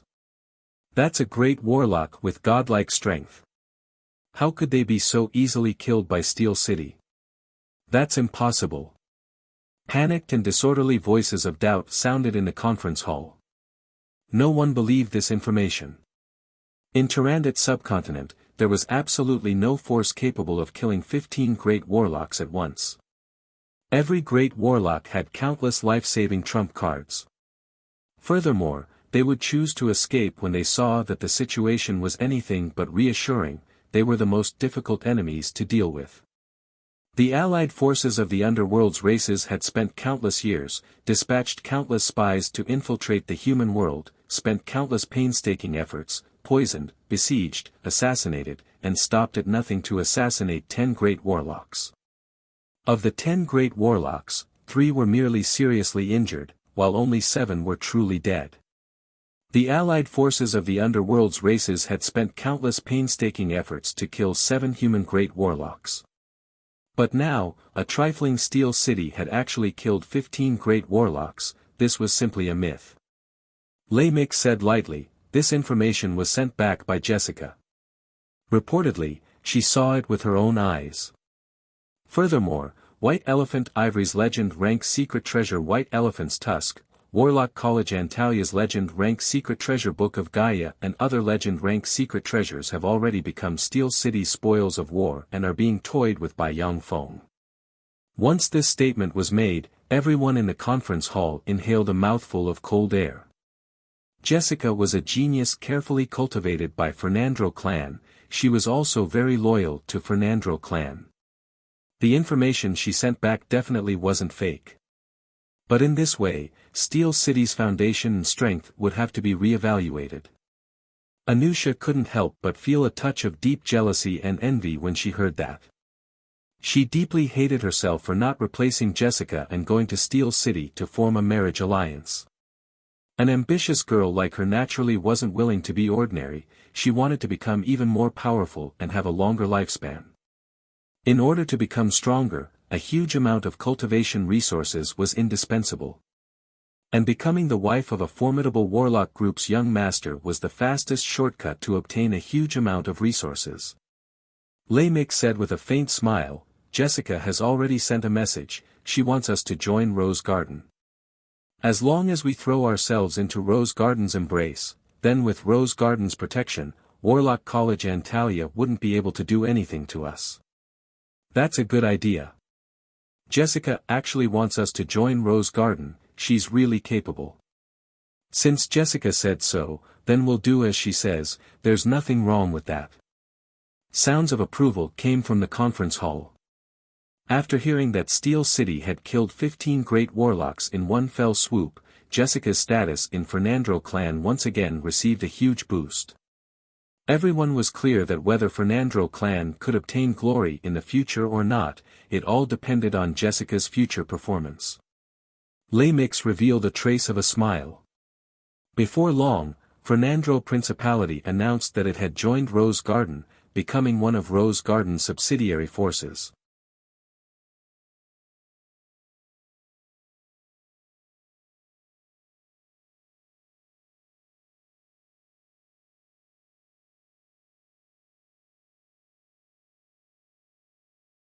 Chapter 163. Black Dragon Empire's Satsuma Marquisdom's Baza City. Ares, dressed in the green-fanged lion armor, was patrolling above the city wall along with a team of human warriors. These days, Ares had been nurtured by young Feng with a large amount of resources. He had already directly promoted to an Earth Knight rank expert. Coupled with his authority, his entire person had undergone earth-shaking changes, and he had stabilized his position as the commander of Baza City's city guards. Suddenly, rumbling sounds of propellers and aircraft engines came from afar. Thunder Demon heavy-duty transport aircraft, are they the reinforcements sent by Sire? Ares raised his head and saw the Thunder Demon heavy-duty transport aircraft flying from afar. His eyes flashed with a touch of shock, so many Thunder Demon heavy-duty transport aircraft. In the sky, nearly 10,000 Thunder Demon heavy-duty transport aircraft were flying over under the escort of several thousand Falcon heavy-duty assault helicopters. So many Thunder Demon heavy-duty transport aircraft. They're the reinforcements sent by Sir Lord. Could it be that Sir Lord wants to wage war against those evil dark elves? Above the city wall, the human warriors looked at the Thunder Demon heavy-duty transport aircraft flying in the sky. Their eyes flashed with a touch of shock, and they discussed spiritedly. Baza City's human warriors had already gone through Yang Feng's scientific education. They already had an understanding of the various weapons produced by Steel City, and were no longer ignorant wastes. Thunder Demon heavy-duty transport aircraft descended from the sky and landed within Baza City's barracks. A variety of weapons were disembarked from the Thunder Demon heavy-duty transport aircraft. A large number of robots transported a large amount of supplies from the Thunder Demon heavy-duty transport aircraft. After all the supplies were unloaded, the 10,000 Thunder Demon heavy-duty transport aircraft immediately took off. Under the escort of the Falcon heavy-duty assault helicopters, they flew towards Green Rock City. Ever since Black City had been cleansed by nuclear warheads, Green Rock City had become the new center of Steel City that Yang Feng had created. There was also a large amount of supplies stored in Green Rock City, waiting to be transported. Greetings, sire. Ares arrived beside Yang Feng, bowed towards him in a knight's salute, and said respectfully. Yang Feng's eyes flashed with a touch of a peculiar glint, and he said in a deep voice, Ares, I've already made up my mind to launch an expedition into the underworld and directly attack the nests of those dark life forms. Are you willing to follow me to the underground world and destroy the lair of those dark creatures? Ares immediately felt his blood boil, and he said boldly, My lord, Ares is willing to follow you and kill all enemies for you. Now, those dark elves and other dark creatures were wreaking havoc in Tyrannid subcontinent. Countless people had died tragically in the hands of those dark creatures. Tyrannid subcontinent's 6 great warlock groups were forced by the underworld's allied forces to the point where they didn't dare to leave their nests. Yang Feng's proposal to attack the root of the problem and destroy the nest of the darkness life forms made Ares' blood boil. He only wanted to follow Yang Feng and fight to the end. Yang Feng nodded in satisfaction and said, Very good. Assemble the troops, prepare for battle, and wait for orders. Alex replied loudly, Yes. Master. Fishtooth City, a former human city, had become the home of dark elves. On the city walls of Fishtooth City, a large number of human slaves were building the city walls, their faces haggard and their eyes numb. They built the city walls higher and higher, stronger and stronger.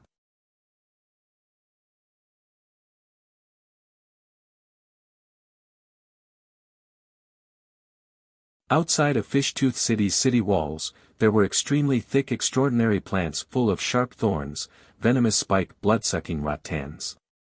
The sharp thorns of the extraordinary plant's venomous spike blood-sucking rattans could easily pierce through human armor.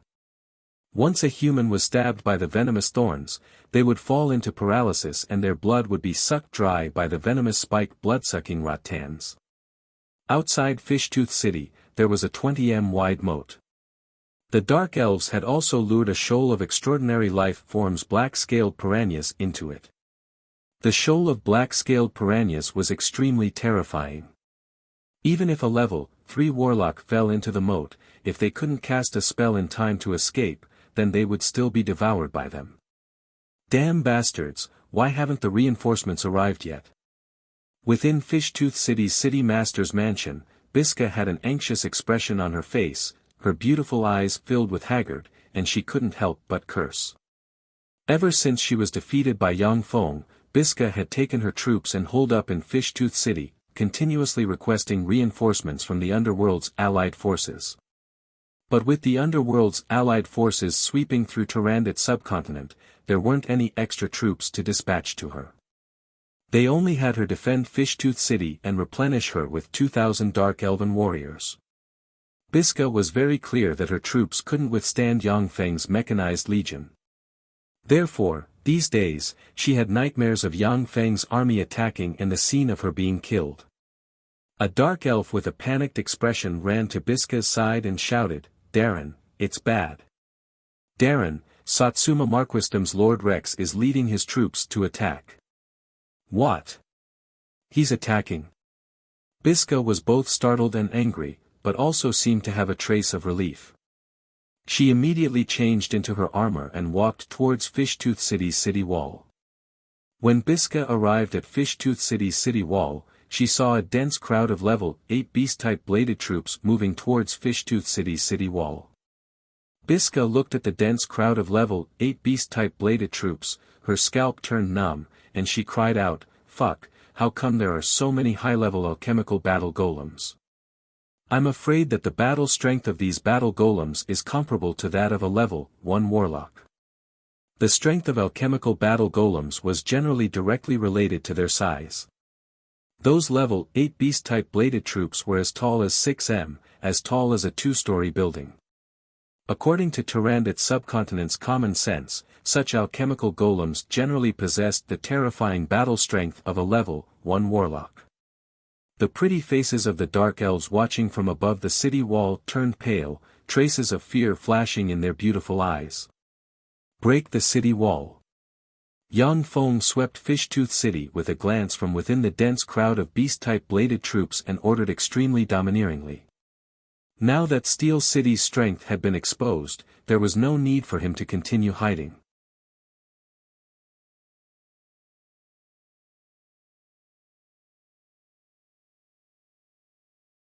Now that he was the enemy of the whole world, he had to rapidly expand and crush all resistance with absolute power. That was the way of the king. The dense crowd of level 8 beast-type bladed troops suddenly started and charged towards Fishtooth City at a terrifying speed comparable to that of a top-notch sports car. Under the charge of the 10,000 beast-type bladed troops, the entire earth shook. Biska shouted at the top of her lungs, "Release the arrows! Release the arrows!" Countless arrows were shot from above the city wall, madly shooting towards the beast-type bladed troops like raindrops. Dark elves were natural archers, their talent in archery by far surpassed that of humans. The dense rain of arrows locked onto the beast-type bladed troops with extreme precision. A despairing scene appeared. The bodies of the beast-type bladed troops flashed with radiance and transparent protective covers suddenly appeared. When the arrows of the dark elves hit the transparent protective covers, they were immediately ricocheted, unable to harm the beast-type bladed troops in the slightest. Seeing this scene, the eyes of the dark elves above the city wall flashed with a touch of despair. The extraordinary archery of the dark elves was their magic weapon to subdue the enemy. No one knew how many experts had fallen under their archery, but now the beast-type bladed troops were unexpectedly able to disregard their archery. It simply made them despair. Biska shouted loudly, "Catapults! Alchemical heavy crossbows!" 20 alchemical heavy crossbows were pushed onto the city wall, and 6 m long crossbow bolts were instantly shot from the alchemical heavy crossbows, bombarding the protective covers of the beast-type bladed troops. The wooden crossbow bolts were instantly disintegrated, splashing in all directions and scattering on the ground, unable to even stop the beast-type bladed troops. Although the beast-type bladed troops couldn't withstand a single blow from great warlock rank experts, but they were absolutely terrifying existences comparable to pinnacle level 2 warlocks. However, They were absolutely terrifying existences comparable to pinnacle level 2 warlocks. Ordinary alchemical heavy crossbows were basically incapable of destroying their protective covers. There were still 30 catapults in Fishtooth City. Boulders fell from the sky, smashing towards the beast-type bladed troops. The beast-type bladed troops waved their arms and casually pushed the boulders falling from the sky to the side. Biska shouted sternly, "Cast! Fireball! Shadow Ray! Spider Web! Petrification Ray!" The Dark Elven wizards in Fishtooth City successively cast a variety of spells, bombarding the beast-type bladed troops.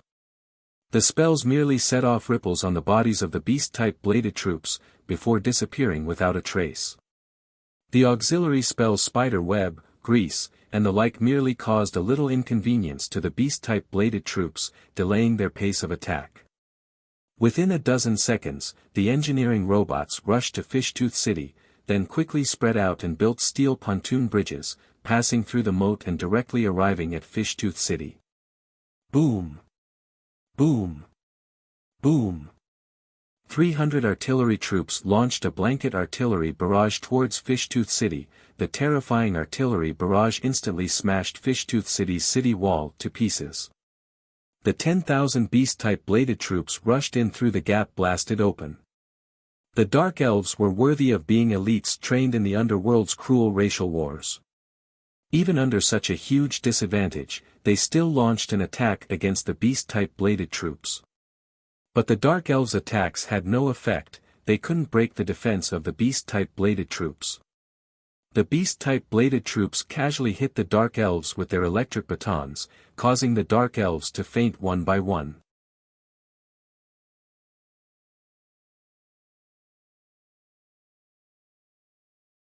Biska clenched her teeth and gave the order to retreat, retreat. Everyone retreat at once. Biska promptly abandoned the other races, and led the remaining 5,000 Dark Elven elites to scavenge everything that could be used as mounts, before quickly fleeing outside. The other races that remained in Fishtooth City surrendered if they didn't die. The entire Fishtooth City fell into enemy hands in less than an hour. After the beast-type bladed troops captured the entire Fishtooth City, they didn't stop in the slightest. They rushed out of Fishtooth City and continued to pursue the Dark Elves led by Biska. Enter the city. Yang Feng pointed towards Fishtooth City with a beautiful commanding sword and said solemnly, "Victory! Victory!" The 8,000 Baza City's city guards following behind Yang Feng at once issued earth-shaking cheers. Everyone looked at Yang Feng with eyes brimming with adoration. 0 casualties. Yang Feng captured the heavily garrisoned Fishtooth City with 0 casualties. Such a feat could be rated as simply terrifying. Even a peerless general of the Black Dragon Empire couldn't capture the heavily garrisoned Fishtooth City with 0 casualties. Such a feat was absolutely heaven-defying. Under Ares' command, the 8,000 trained Baza City's city guards directly entered Fishtooth City, gathered the captives and rescued the human slaves. When the human slaves saw the human army, they burst into tears and wailed in grief.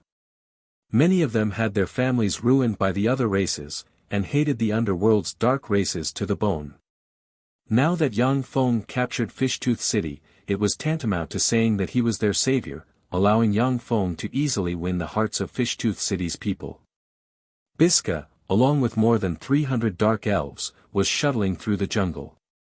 From time to time, the screams of Dark Elves could be heard from behind them.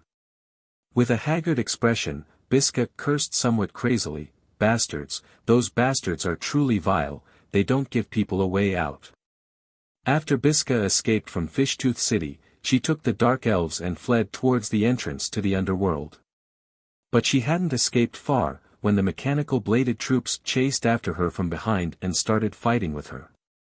Biska promptly ordered, "I order everyone to immediately disperse, find a way to break out of the encirclement, and report today's intelligence to Beverly Darren." The Dark Elves following Biska dispersed at once, fleeing in all directions. Suddenly, screams sounded, making Biska's heart turn slightly cold. She had just taken a few steps, when 6 beast-type bladed troops pounced at her from the side, madly besieging her. Before long, Biska also fell to the ground and became a captive. Demonic Snake Fortress. Inside a luxuriously decorated villa, the commander of Demonic Snake Fortress, one of the 13 clan's matriarchs, Beverly's eyebrows creased slightly as she looked at the intelligence in her hands. Satsuma Marquisdom's Rex launched an attack on Fishtooth City.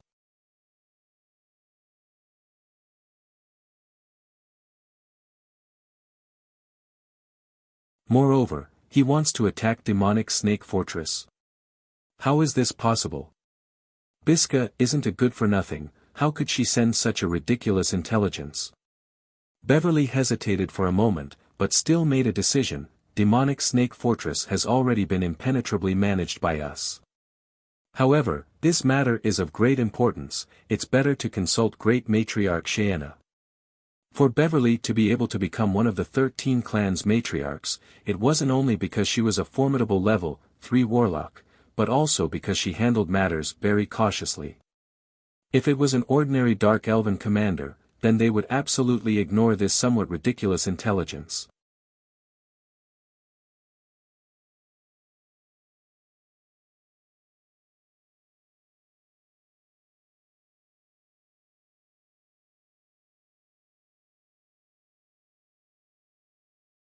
Chapter 164. Beverly's figure shook, and she disappeared from her original bedroom, before strangely reappearing in a secret room. On the wall of the secret room, there was a magic crystal mirror. Beverly silently recited an incantation and pointed at the magic crystal mirror. A blue magic radiance flickered on the magic crystal mirror.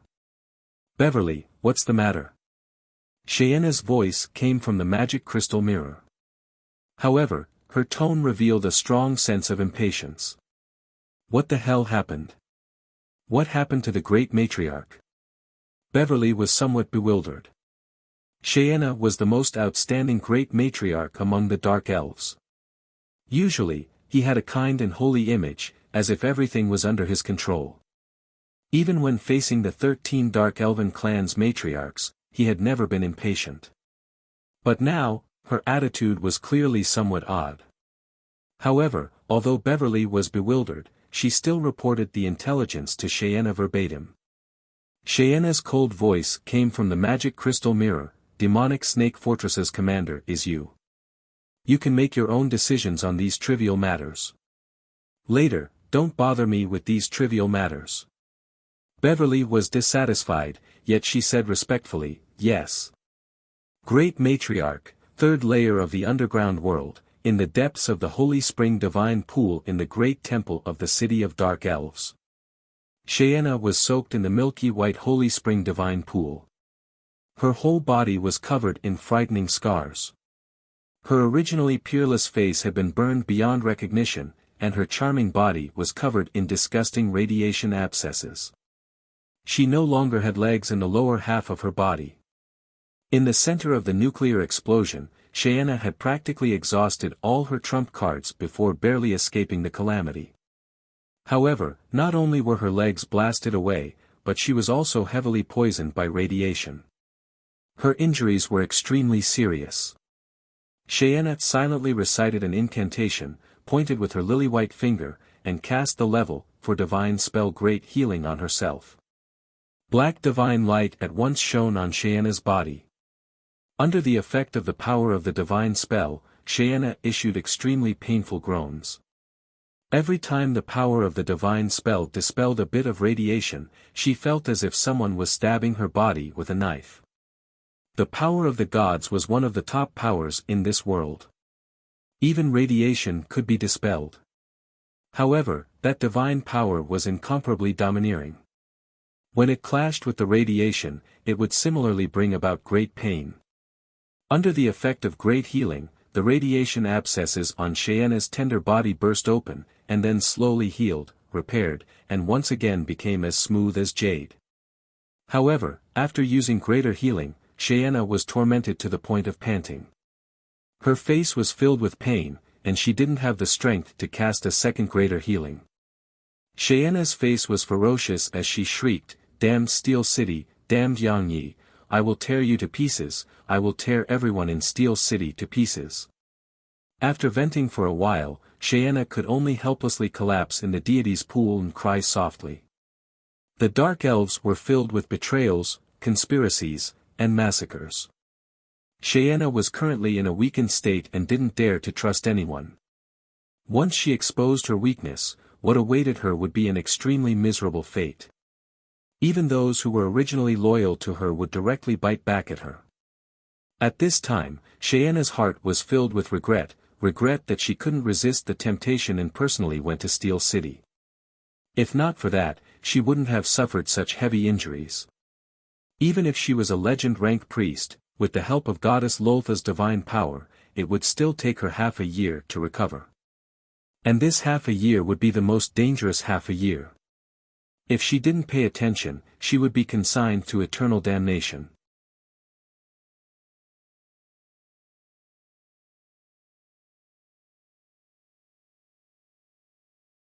Cheyenne was a woman who had risen to the throne of the great matriarch through countless conspiracies and massacres.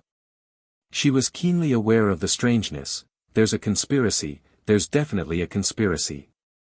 Otherwise, how could all of us have coincidentally gathered at Steel City at the same time? This is definitely someone's doing.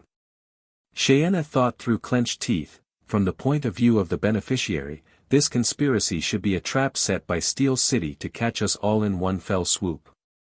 Steel City's beasts, each and every one of them deserves to die. Hatred brewed in Cheyenne's heart. Inside Demonic Snake Fortress, Beverly didn't dare to be the slightest bit negligent. She immediately implemented military control over Demonic Snake Fortress. All the human slaves were locked up and strictly guarded. Within Demonic Snake Fortress, all the weapons were transported out of the warehouses and placed on top of the city wall. The entire Demonic Snake Fortress entered a state of martial law. On the other side, after Yang Feng captured Fishtooth City, he left it to Ares to pacify, while he himself took 200,000 level 8 primary battle robots into the underworld. After going through a fierce battle, ordinary armies had to rest and reorganize before they could continue fighting. Otherwise, their battle prowess would be greatly reduced. But level 8 primary battle robots were different. They were robots. As long as they had enough energy, then they could continue fighting until they were completely destroyed. This was also one of the most terrifying characteristics of robot warriors. So this is the underworld. Sure enough, it's not a place for people to stay. No wonder human warlocks didn't occupy this place. Once they entered the underworld, they were shrouded in endless darkness. In the underworld, it was practically impossible to see one's fingers in front of one's face. Only some rare fluorescent moss and other fluorescent plants emitted traces of extremely gloomy radiance. The air was filled with a damp and sticky aura. Analysis complete. The humidity contained in the air is by far greater than that of the surface world. Unless one promotes to a level 1 warlock, otherwise, even an Earth Knight rank expert would suffer from serious rheumatism and arthritis after living in this area for 5 years. Ordinary people living in such an environment would fall ill within a year. Yang Feng had just had a thought, when the optical computer quickly reported the analysis to him. Yang Feng mused silently. Although ordinary people are like ants in the eyes of warlocks, but the foundation of human warlocks is still ordinary people. Ordinary people are unable to live in the underworld, therefore, it would be very difficult for human warlocks to conquer the underworld. This is also the reason why the underworld was abandoned.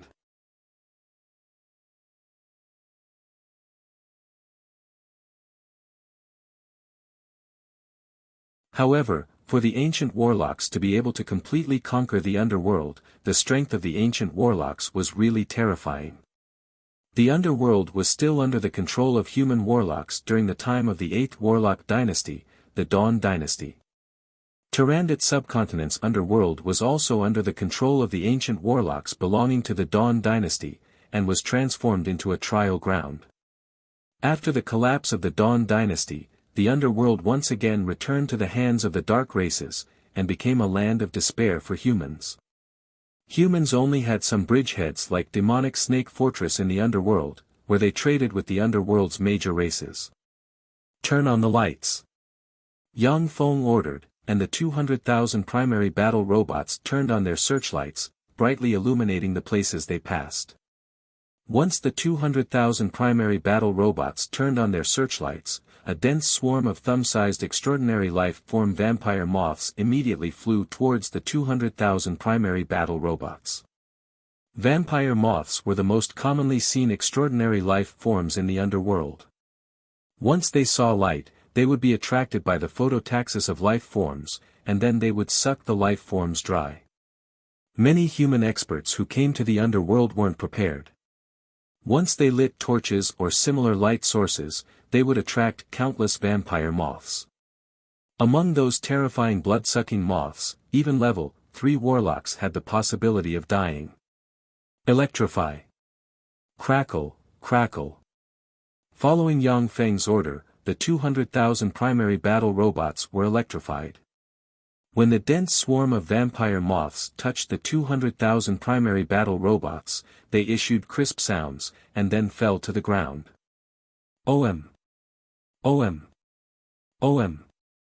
Along with a series of insect cries, all sorts of strange poisonous insects were attracted by the searchlights, and they rushed to the 200,000 battle robots before exploding with a crackling sound and emitting a charred smell.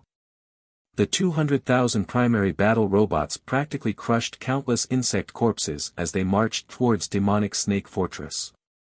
Yang Feng's scalp turned slightly numb when he saw the countless insects pouncing towards him, and he was brimming with curiosity. How did Black Dragon Empire's demonic snake corps pass through this path? With so many strange insects, even 100,000-strong army would be wiped out before they could even reach demonic Snake Fortress. In the underworld, there were practically endless poisonous insects. If Yang Feng was leading a human army, then even a 100,000-strong army would have been killed by the poisonous insects by now. Even if the 200,000 primary battle robots had thick armor, but there were still a lot of them that had their armor bitten through by the poisonous insects. The poisonous insects of this world were different from the poisonous insects of Earth. In the world of warlocks, many of the poisonous insects were extraordinary life-form rank poisonous insects. The most powerful poisonous insects could even easily kill a great warlock rank expert. Fortunately, there weren't such powerful poisonous insects in the first layer of the underworld, which allowed Yang Feng to tread on the countless insect corpses and proceed forward. Yang Feng sighed somewhat regretfully. I originally wanted Ares to lead troops to fight alongside me, but it seems like that won't be possible. If he were to lead troops, then only death would await him. Yang Feng wanted to nurture Ares' ability to lead troops, and nurture him into a general. Like this, when he went to explore other planes in the future, he wouldn't be without manpower. Even in the world of warlocks, planar colonization was an extremely abstruse subject. In planar colonization, sometimes warriors with neither strong nor weak strength played the most important role.